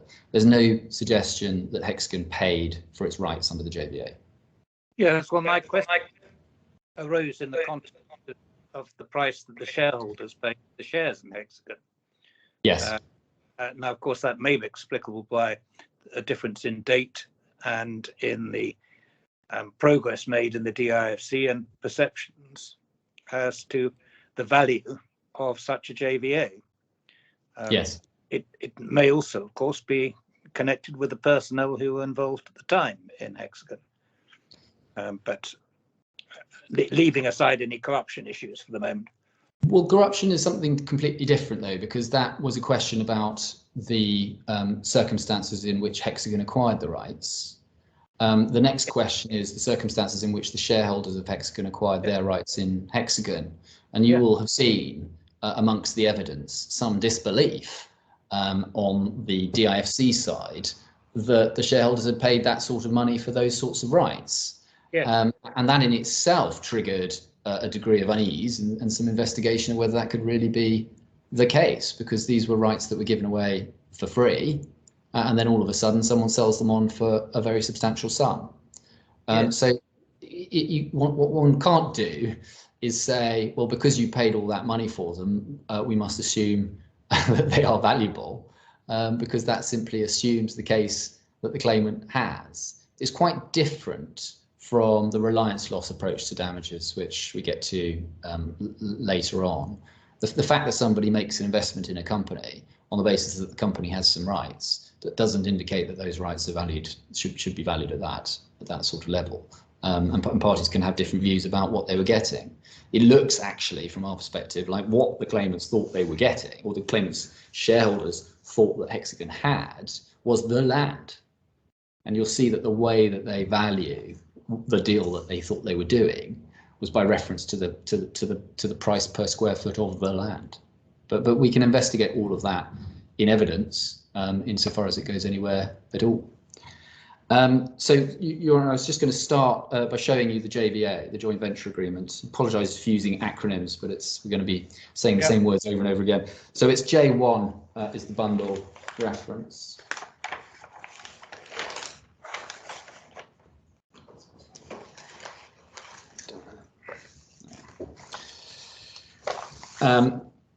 And if we go forward to page 6, Your Honour will see the clause 3 provisions, and you were taken to the provisions. You weren't taken to the preamble to the clause, and what you will see there is that the obligations are required to be complied with as soon as is reasonably possible after the effective date. Now, obviously, what is as soon as reasonably possible is a question that will depend on the facts and the circumstances, but you will see that this is an agreement from 2003, amended in 2004, and the global financial crisis doesn't actually happen for another 4 years. And even after that, there's another 4 years before you get to any kind of limitation period. So we would say that as soon as reasonably possible in these circumstances must have expired well before you get to any question about the intervention of the global financial crisis. Well, I think my learned friend said to you that these obligations were not limited by time. Well, as we can see, that is obviously wrong. In terms of the obligations themselves, we've got 3.1.1 and then we've got 3.1.2. That has been amended, but I'll show you the bits that haven't been amended. This is all about the establishment of the joint venture company, and the first point to note is that the obligation is on the parties, both of them. The parties shall take all steps and sign all documents, and Nexus shall procure that the investor signs all documents required on its part as are necessary to incorporate the joint venture company in the centre. And then the other part that survives that might be relevant is the final sentence, which is that the costs and expenses in respect of the incorporation and registration of the joint venture company shall be borne by the investor and reimbursed to the investor by the joint venture company following its incorporation. So that's an indication as to who's supposed to drive those aspects. But in any event, this particular obligation was amended, and we can see that at tab 2, page 24 is the amendment agreement, but it's at 27 is the amendment itself. And you'll see clause 2.4.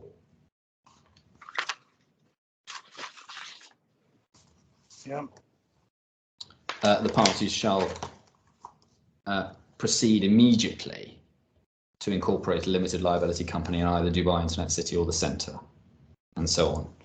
So that's a straightforward obligation to do something immediately. Yes, you have the prefacing words at 3.1, as soon as reasonably possible, but it seems relatively clear that the use of the word immediately must be given content, and so it cuts across the preface as soon as reasonably possible. So that obligation was triggered, and if it was breached by the defendants, it was breached immediately. And then now the defendants say the claimant says that only the defendants were able to incorporate the company. That's an assertion you will have seen. That's entirely wrong. As a matter of DIFC law, anyone can incorporate a DIFC company. They do it by making application to the Registrar of Companies. The Registrar of Companies is not the defendant. It's an independent body as a matter of law. Again, it's in the statute. So we say if there was a breach by us, there was also a breach by them. And that means that one way or another you can't found a claim on this, unless it was said that we'd done something specific to block it. There could be no case, and there isn't any case to that effect. And as I said, the second point is that the obligation arose immediately. So then we get to really what is the centre of it all, which is the shareholders agreement and the obligation for that. And I'll show you that, please, at J6. So it's J tab 1, page 6. And that's clause 3.1.3. This provision was not amended, so it remains as it is in the text in the original JVA. And that is that the parties and the investor shall execute the shareholders agreement in a form prepared by Nexus in accordance with the provisions of Schedule D and approved by the master developer and the investor. Now, and then the provisions of the shareholders agreement shall ensure that it's applicable to the joint venture company irrespective of its place of incorporation. So Nexus obviously rather fell into the background, and as a result, Nexus never prepared a shareholders agreement, and the parties somewhat moved forward from that particular arrangement. But if you think about how it was intended to operate, and therefore what is the obligation on the defendant in this regard? The intention was that Nexus was going to take in effect a neutral role and prepare the shareholders agreement in accordance with the principles in Schedule D. So there couldn't really be any real question there about amendment of any particular provisions of the agreement. It was simply, you have to be presented with something that you will then execute if you approve it. So there's no obligation to draft it. The obligation is simply executed if approved and presented with it. As I say, one might say that when presented with a shareholders agreement, in certain circumstances, there might be an obligation to approve it. So that would be an implied term, for example, not unreasonably to withhold approval or something of that nature. But there is no case like that is articulated. Save for the 2008 shareholders agreement, which we will look at, no shareholders agreement was actually presented to the DIFC which was capable of approval. And we say, and I'll show you it, that certainly no outline terms were ever presented to the defendants which were consistent with the provisions of the JVA and Schedule D in it. I'll come on to look at Schedule D in a moment and explain a little bit about that. Just running through the headline obligations, though, we've then got 3.1.4, which is the sale and purchase agreement. And there's the obligation to execute the sale and purchase agreement. And then the second sentence perhaps helps a little bit. The purchase price shall be paid by the joint venture company to the master developer in the form of shares in the joint venture company in the proportion specified in paragraph 2 of Schedule D attached here too, and to be issued to the master developer upon execution of the sale and purchase agreement. So the company buys the land in exchange for shares. So we say plainly that means that the sale and purchase agreement comes after the joint venture company is incorporated. And at the time that the joint venture company is incorporated, the defendants are not intended to be shareholders. They become shareholders.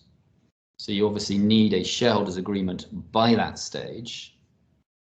And it also shows that really all you need is an off-the-shelf company at that stage. It doesn't need to be incorporated. And we'll see when it comes to the 2008 shareholders agreement, you'll see that the parties discussed articles of association and incorporation of a company which was already to be owned in part by each of them. But actually what's anticipated by this document, by this agreement, is simply an off-the-shelf company is incorporated, and then the shares are then distributed to the joint venture parties, to the DIFC when it hands over the land. And then 3.1.5, the parties and the investor shall procure that as soon as possible after the joint venture company has been incorporated, the joint venture company shall resolve to adopt the provisions of the shareholders agreement and then the project computations as they may have been appropriately amended prior to such adoption.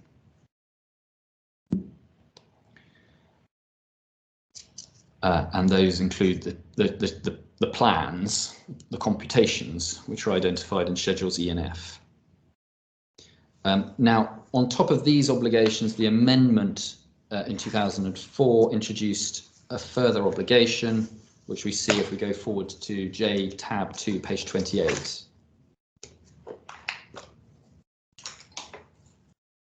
And it's 2.5.1, deals with timing. Which introduced an obligation. The parties shall use their best endeavours in good faith to complete the steps and procedures set out in clause 3.1 as soon as is reasonably practicable after the date of this amendment agreement. So again, when you are considering when any breach occurred, if it occurred, that needs to be borne in mind. So I say what is practicable is a factual question, but we say it must have come relatively shortly after 2004. The other material provision is 2.6.1, which introduced this obligation for promotion. We haven't heard anything about that particular obligation, certainly not in oral opening. I don't think it was even mentioned in written opening, but it is part of the case. What we say about that is that plainly an obligation to promote must come later down the line when you've got something to promote. And as we will come to see, the claimant never even got to the point where it had approved a particular concept for this design, for this project. I would draw your attention, Your Honour, to a couple of the boilerplate clauses which you may see coming up later on. One of them my learned friend took you to, which was clause 8. We have to go back to the original agreement for this at page J8. Before you go, yes, I'm looking at clause 2.2 in the AG. Okay. Sorry, I missed that, Your Honour. You cut out. I'm getting feedback, I'm afraid, but clause 2.5.2 on J28, amending the original clause. Yes. But that gives you a period of 4.5 years for the completion of the construction following execution of the sale and purchase agreement. Yes. Is there anything to be drawn from that in relation to what might be considered reasonably practical or anything of that kind? Yes, I mean, clearly, if I think your point is that if we anticipate that the entire construction project is going to take 4.5 years, can it really be reasonably practicable, or can reasonably practicable in the other context mean something of that nature, something of that order, in respect of the other obligations? Is that what you're driving at, Your Honour? Well, they're the precursors, aren't they? Yeah. You've got to get through the business of sorting out the shareholders agreement, incorporating the joint venture company, transferring the land, and so on. Yes. Before your 4.5 years begin to run for construction.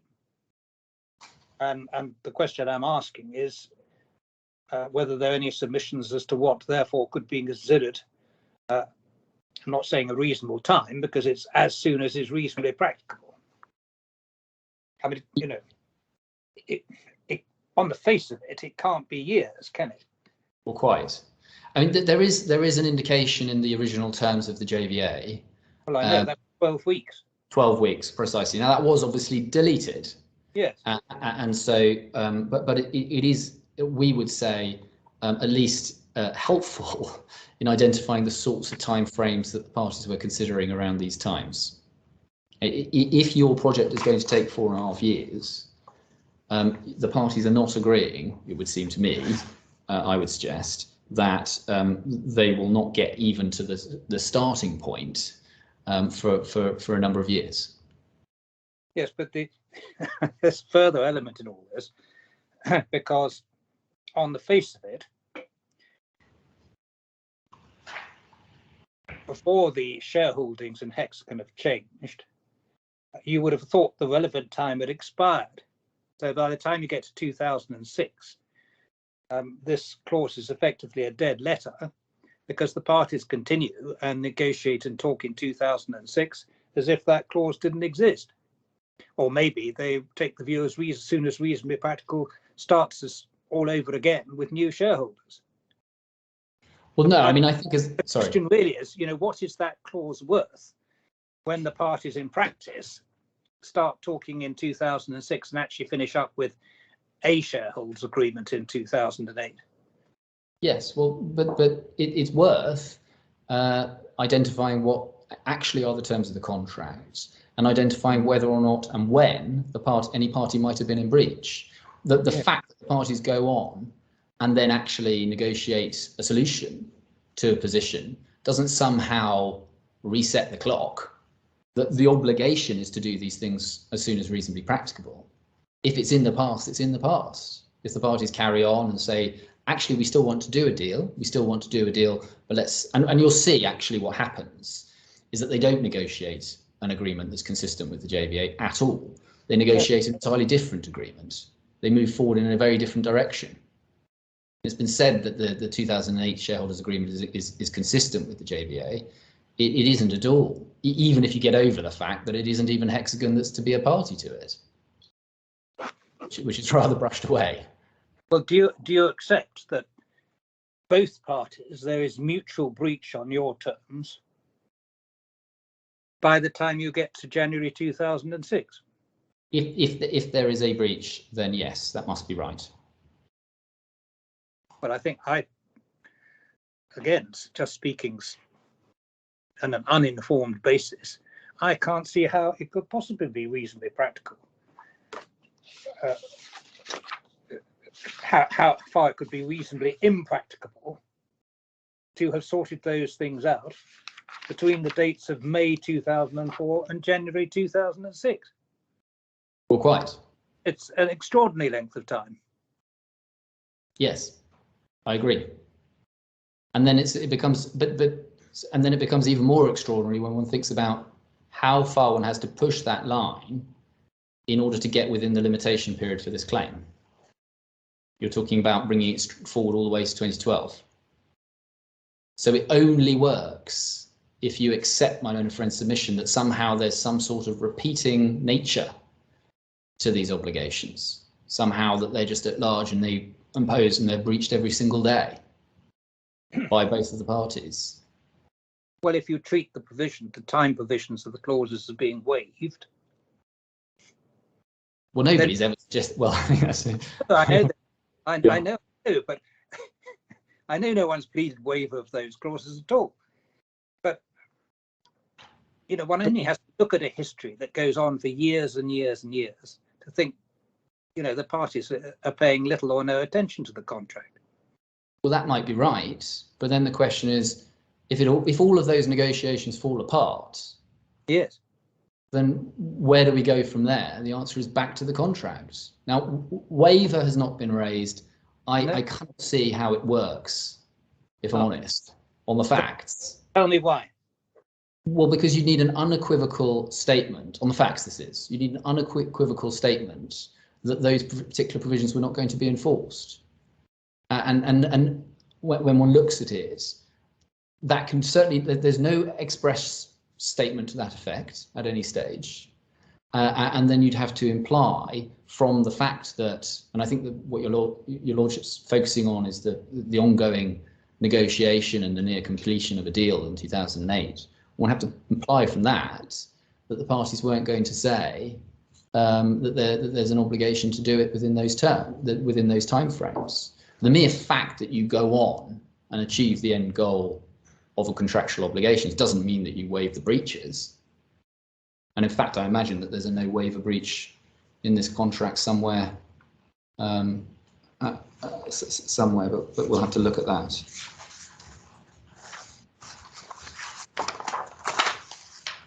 So, well, you've got a no amendment and an entire agreement clause in 7 and 8 of the contract.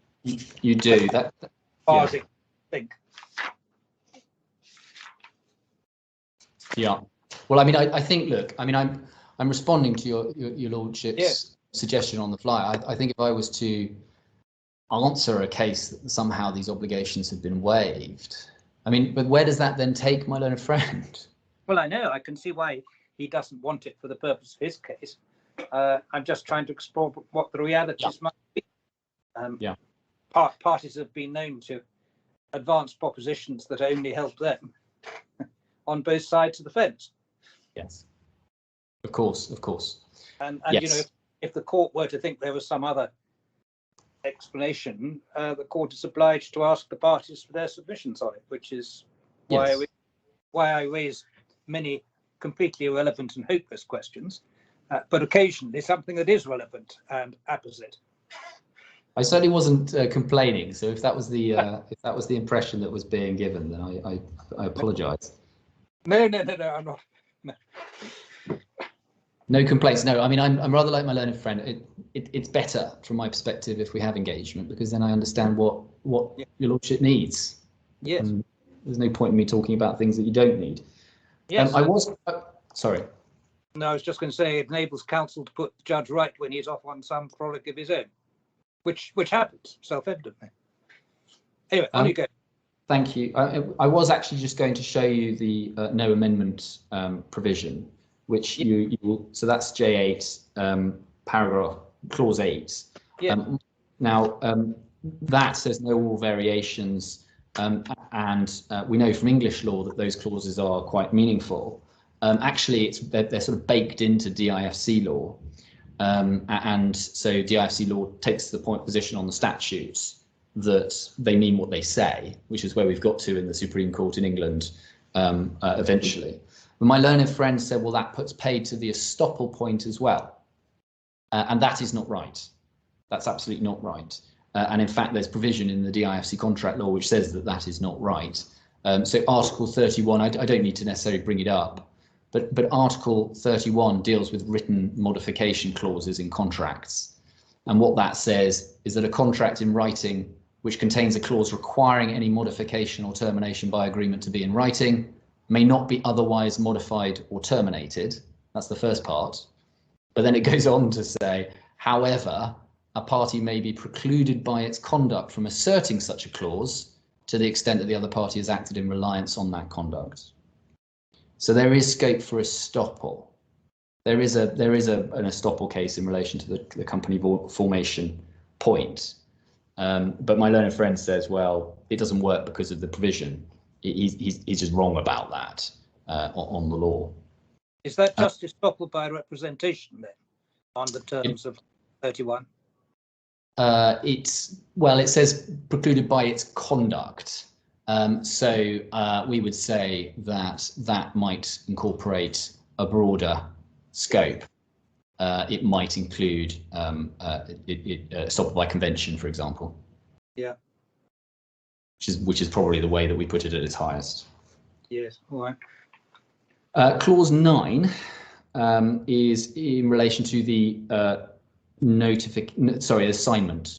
It deals with assignment and the parties' rights to assign, and it makes clear that Difc D1 was entitled to assign by notice given under clause 9.1. I bring that to your attention now simply because in the so-called performance letter, that is one of the things that Difc sought to do by giving notice to Nexus. So it's and that's another indication that it's exercising, it's going back to the JVA, it's exercising its rights under the JVA.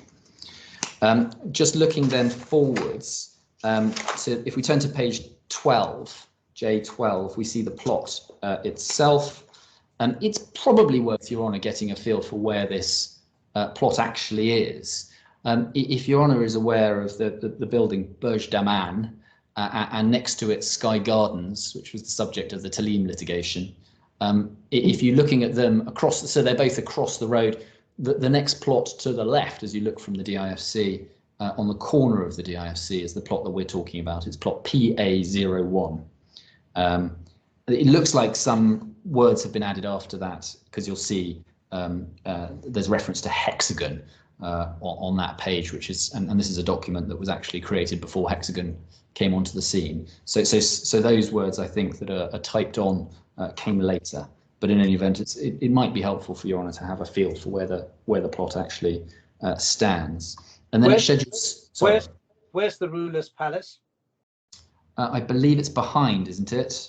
Yeah. So I think it's if one looks up to the right from the plot, yeah. I think those areas there are the sort of, I think that's a kind of a roundabout entrance, and the entrance goes down a road from there.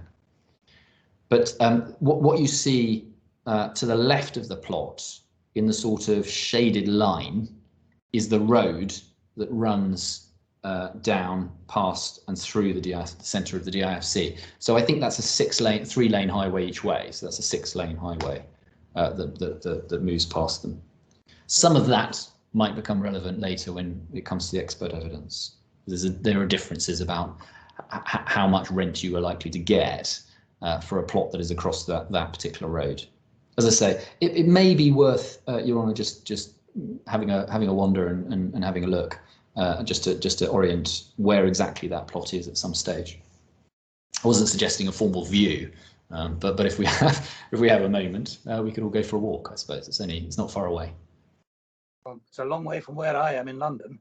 Oh, that's true. But I recall. I could take the webcam.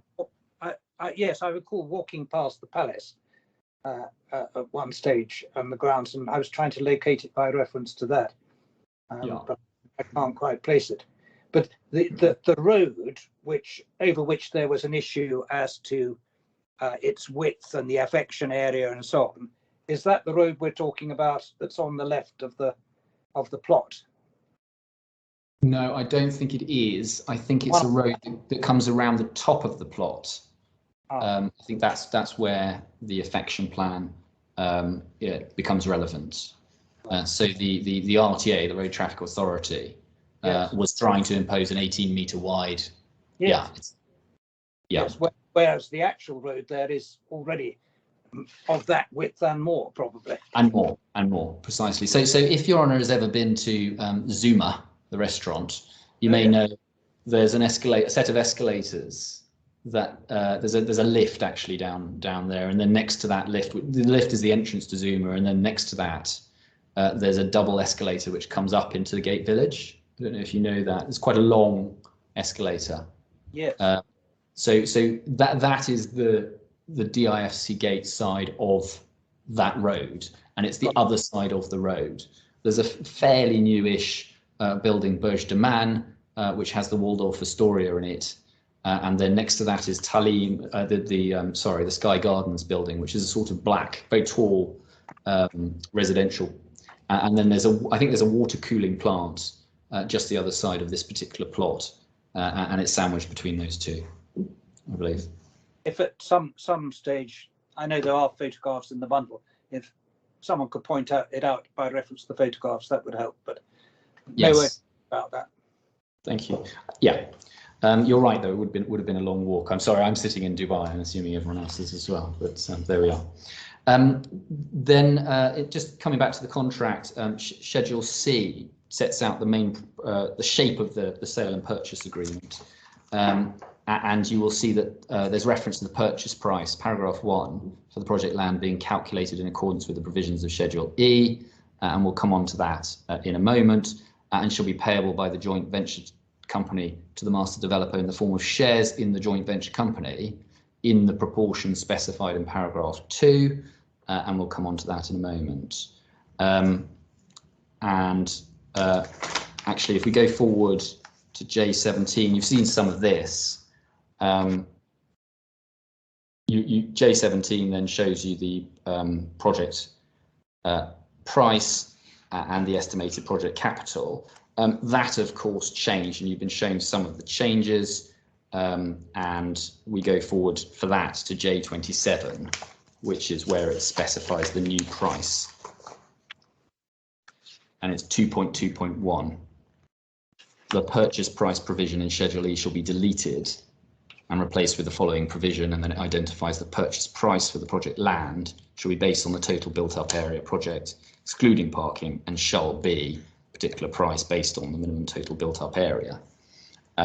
Now, you will see that that then has changed quite considerably from the original draft, and one point to make there is that whereas the original version of Schedule E provides a price per square foot, which is 100 dirhams per square foot, that has been specifically deleted and replaced with a price that is intended to be in its place. And I'll come back to the pricing point in a moment, if I may. And then you'll see also the other thing that changed with the variation is 2.2.3 is the total built up area is increased from 1 million to 1.45 million, and it is BUA, built up area, not GFA, and that becomes relevant also a little later on. But just to go back then, sorry, to the share purchase agreement at J13, the sale purchase agreement. The clause force and the joint venture company is required to construct the project on the project land in accordance with the project computations as adopted by the joint venture company pursuant to clause 3.1.5 little 2, and then the joint venture company's plans for the project will be the subject of the master developer's prior approval. The project computations are in Schedule E, and they start with the price and so forth that we've discovered, that we've just discussed, but they go over the page to J18. And you'll see that is where you see the original plot use and use mix, yes, under all scenarios, assumptions, built up area, and then you see total built up area of 97,650 square meters. And so it's nearly 100, so you can sort of get a feel for the percentages. And if you look down, you'll see 14% is a boutique hotel, and about just under, well, it actually works out at about 40% is offices.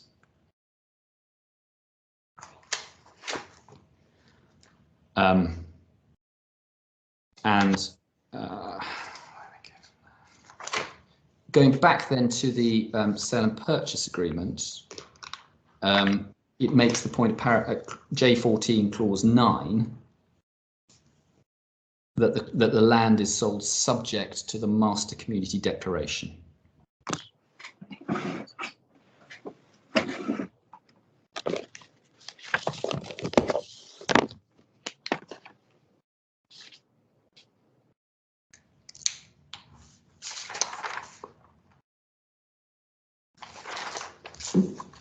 So that, we say, puts an end to any arguments that the defendants were obliged to give up anything when it came to the Master Community Declaration. That's as to the project computations and the shape of the project as it's supposed to be. And then we get to Schedule D, which sets out the essential principles for the shareholders agreement. But just before we get there, can we go Yes. back to 2.2 in the amendment? Yes. In relation, the purchase price is not therefore specifically based on a square footage as such, but the price as given of 145 million dirhams based on a built-up area of 1.453, that is in fact equivalent to the 100 dirhams per square foot, is it? Yes, that looks right. Built up area. So that's how it's been calculated at the time. Yes. The point though is that is the project that we're required to provide at that price. Yes. And so if anything changes, all bets are off. There's no suggestion then that somehow there's an entitlement to increase that at the same rate, which is effectively what has been suggested. And similarly, if the other parameters of the project are to change from those envisaged by the project computations, then that would have to be the subject of agreement, which would be an agreement that would reopen everything. So it's not the case, as it's been put, that somehow this is an agreement for development of the land at 100 dirhams per square foot.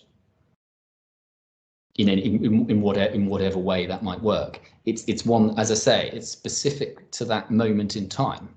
And if conditions change and therefore the project changes, then everything changes and needs to be amended. Well, it's only it's the reference to based upon the total built-up area, and shall be so much based on the minimal total built-up area. And the question that arises out of that is, if the built-up area goes up to 1.75, for example, is it then to be on the same ratio? Well, we say that it's not, because that was originally the provision, 100 dirhams per square foot, but that's expressly deleted. So what this is providing for is a very specific project of a very specific size for a very specific mix use at that price. And as things change, things change. And so if anything is to be amended, then everything is up for negotiation. And you'll see actually that's how the parties themselves understood it as we go through it. You will see, and in fact, you were taken to a presentation, for example, in 2012, and you were shown a slide which said, actually, we're now going to look at a 65-35% split. And that's Hexagon's own slide. And underneath it, it says these splits may need to be updated because of changes to the value in the land. I understand that. And indeed, if you look at the February 2008 agreement, you see exactly that in there. They changed this, and they've changed the, we're up into 1.75 million. Yes. Aren't we? Yes, that's right. And that was largely to do with the increase in built up area. But what one can't do, though, is say that was extra percentages being bought in exchange or being given away in exchange for more land. It's that a lot of things changed in the 2008 shareholders agreement in favour of Hexagon, and most in particular, we would say, in relation to the financing aspects. And so being able to borrow on the security of the land and so on. So the reason I mentioned the presentation was simply because it's an express acknowledgement by Hexagon that the value of the land, when it changes, will result in an amendment to the terms to the shareholdings. Can you give me the cross-reference to that? Yes, I can. And I will have to give it to you in just a moment. Can you do that?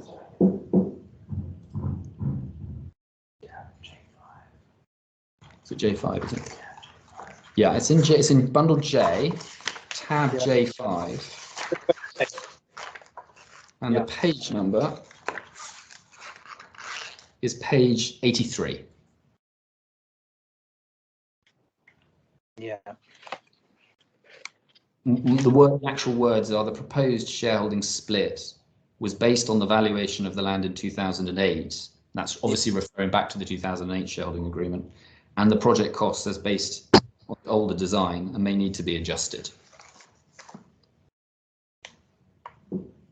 Yeah, but your submission is that if either the project costs go up or the land value changes, then it's there for renegotiation without any clear ratio between the two necessarily being agreed. Well, in terms of numbers, that's correct. In terms of though how you get to that ratio, we say it's tolerably clear that what you need to do is you need to compare the value of what is being contributed by each party to get to that ratio. Right. So there's a reviewing process. If it turns out that the project costs increase hugely but the land stays the same, then the percentage will come down because the DIFC is contributing less than it was before, but that was subject to a collar of 15%. Yes. That's at J15. And in the paragraph beneath. And then similarly, if the project costs go up, then there might be a prospect for Hexagon's interest to increase up to the 15%. But similarly, if the value of the land goes up, then the proportionate part of it that the DIFC gets it increases as well. And I'll come on to precisely how that works in a moment. But one of the things that was said in opening, which is said for the very first time, is if you want to look, is that this whole mechanism was deleted effectively by amendment of the joint venture agreement. And so you see at J27, paragraph clause 2.1.1, which revised what we say are the initial shareholding splits. So instead of being 15 and 85 with Nexus to be accounted for in the 85, it now says 17 and a half, 2.5, 80.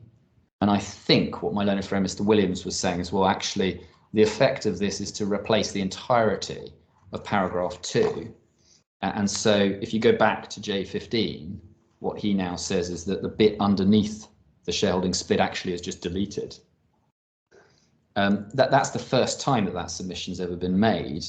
Now, I hear what your learned friend is, what my lordship has said to me on a number of occasions. Just because a point is made late doesn't mean it's a bad point.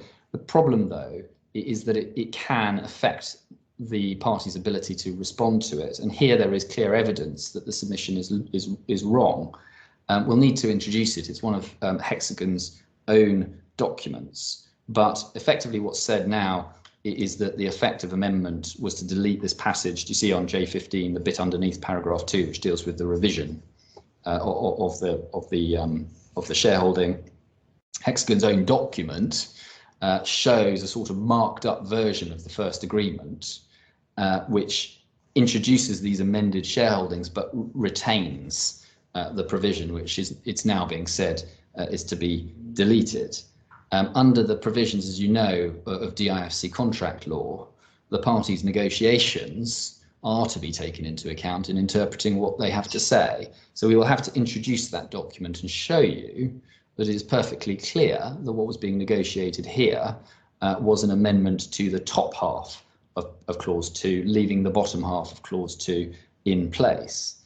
And that is, however, as I say, instructive, because if I hadn't had able solicitors helping me, I would not have known about that document and wouldn't be able to present it to you, because I'm working from the trial bundles and this document wasn't in them. Why not? Because the point's never been raised. So that is one of the reasons why we say Your Honour really does have to look at what the pleaded case is here and deal with the pleaded case and rather give rather short shrift after so many years to new cases which are effectively being introduced on the fly. If we look at page J16 then, and we're back into Schedule D. Now, this is quite an important provision because this is the provision, paragraph 6, this is the provision that deals with how it was to be funded. So the first point here, the first sentence, it breaks down into basically 4 parts. Clause 6, J16, the master developer, that's the defendant, shall not be required to invest either project capital or working capital in the joint venture company. The contribution of the project land in return for the master developer's shares in the joint venture company being its maximum required investment. So that's the first principle here, is that all the DIFC has to do is provide the land. Second, except to the extent that the joint venture company receives a cash benefit from the sale of any part of the project to third parties, so that's carving out effectively off-plan sales, and only to such extent from time to time, the investor, that's Hexagon, shall be required to invest the total project capital into the joint venture company by way of liquid finance. So whether or not the total project capital ultimately exceeds the estimated project capital, so including overruns, in return for its proportion of the shares in the joint venture company. So it has to, Hexagon has to invest, that means just simply inject into the company in exchange for its shares all of the total project capital, including any overruns, subject to one exception, that the JV company can receive cash for sales, off-plan sales, which can be used to offset some of the costs of construction. The rest of the money has to be invested in Hexagon in return for its shares. Now, there's an issue about how that is to be accounted for, off-plan sales to be accounted for. And it looks like Hexagon's position is that the shareholding remains the same, regardless of how much money the JV co actually gets from its sales. So it's effectively saying you just get the benefit of that. We say that that would be an uncommercial construction of the agreement. What this agreement is trying to do is divide up the company, the joint venture company, by reference to the value of what is being contributed by each party. And so if it's going to get the 100% of the benefit of off-plan sales, then it is getting more than it has contributed. And you can illustrate that with an example. And if you just take some numbers, some round numbers to help. Say the project costs $1 billion dirhams, but off-plan sales generate, say, half of that, $500 million dirhams.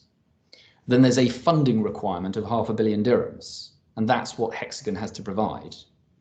If it gets its shares, we say it gets its shares back relative to its investment by reference to the value of the land. So if the value of the land, say, to take it the same number, $500 million, then it's 50-50 split.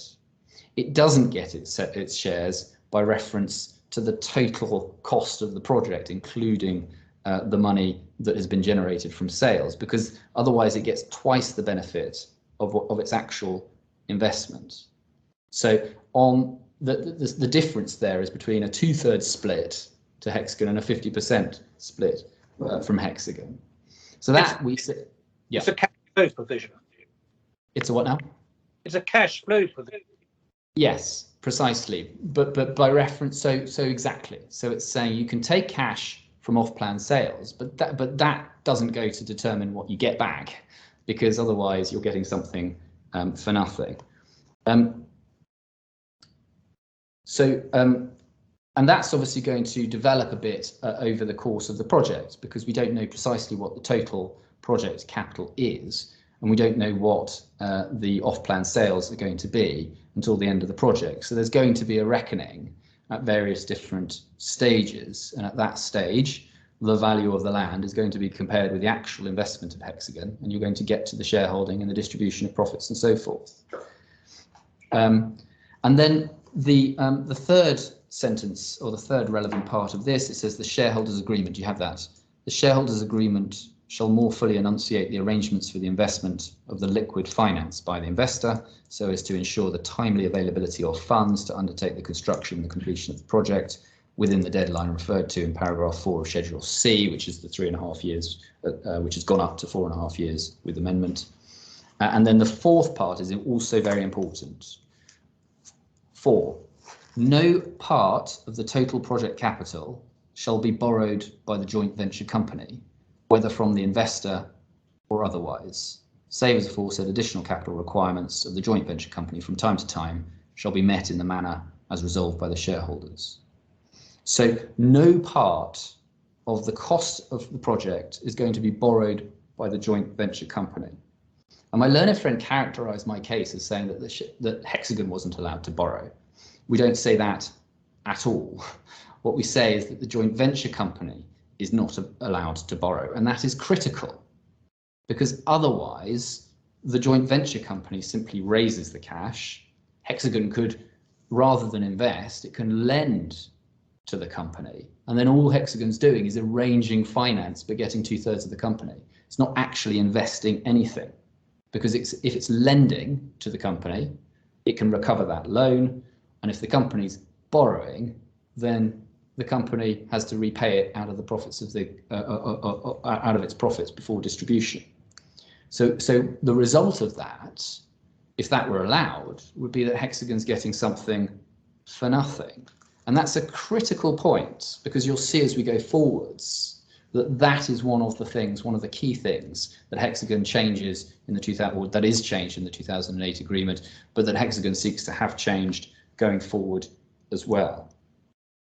We absolutely don't say that Hexagon can't borrow, but clearly the effect of this is that it does rule out Hexagon using the assets of the joint venture company to raise its own finance. And that's why we say Hexagon's not entitled to mortgage the land, for example.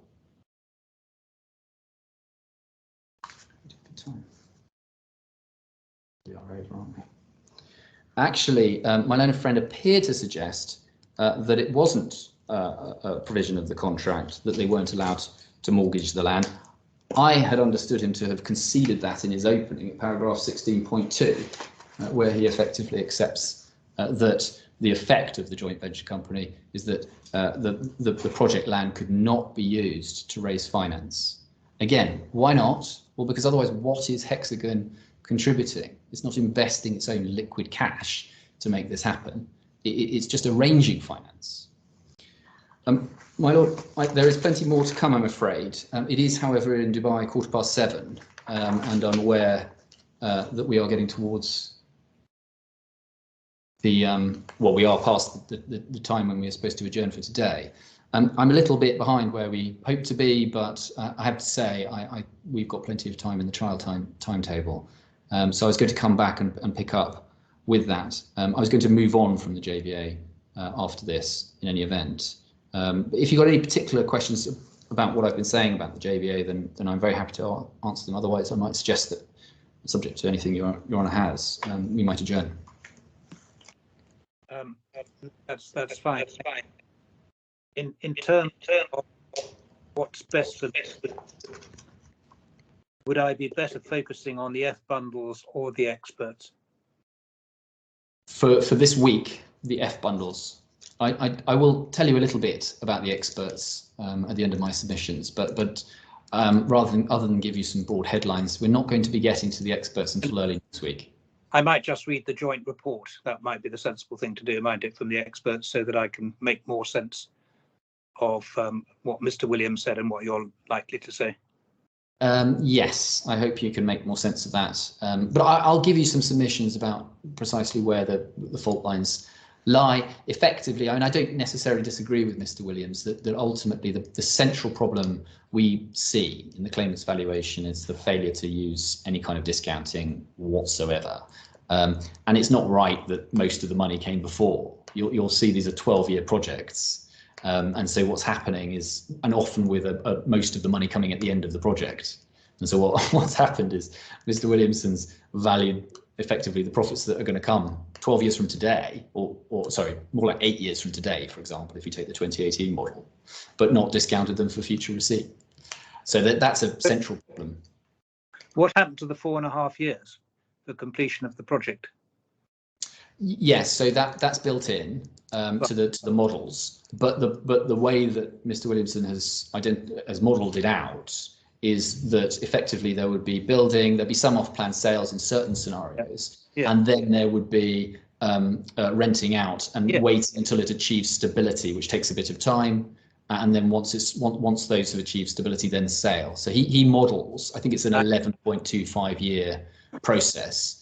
And at the end of that process, there's a very large lump sum comes in one case, most of the revenue. So actually, when you look at the models, what you see is a huge dip, a huge amount of expenditure and loss each year for years, and then profit coming right at the end. Understood. All right. Thank you very much. Anything from you, Mr. Strange? Not this afternoon, thank you. No, all right. I hope my computer will be back operating tomorrow, but that all depends on the service provider, it seems. Anyway, there we are. I can manage on the phone if need be. Thank you very much. Same time tomorrow then, please. Thank you.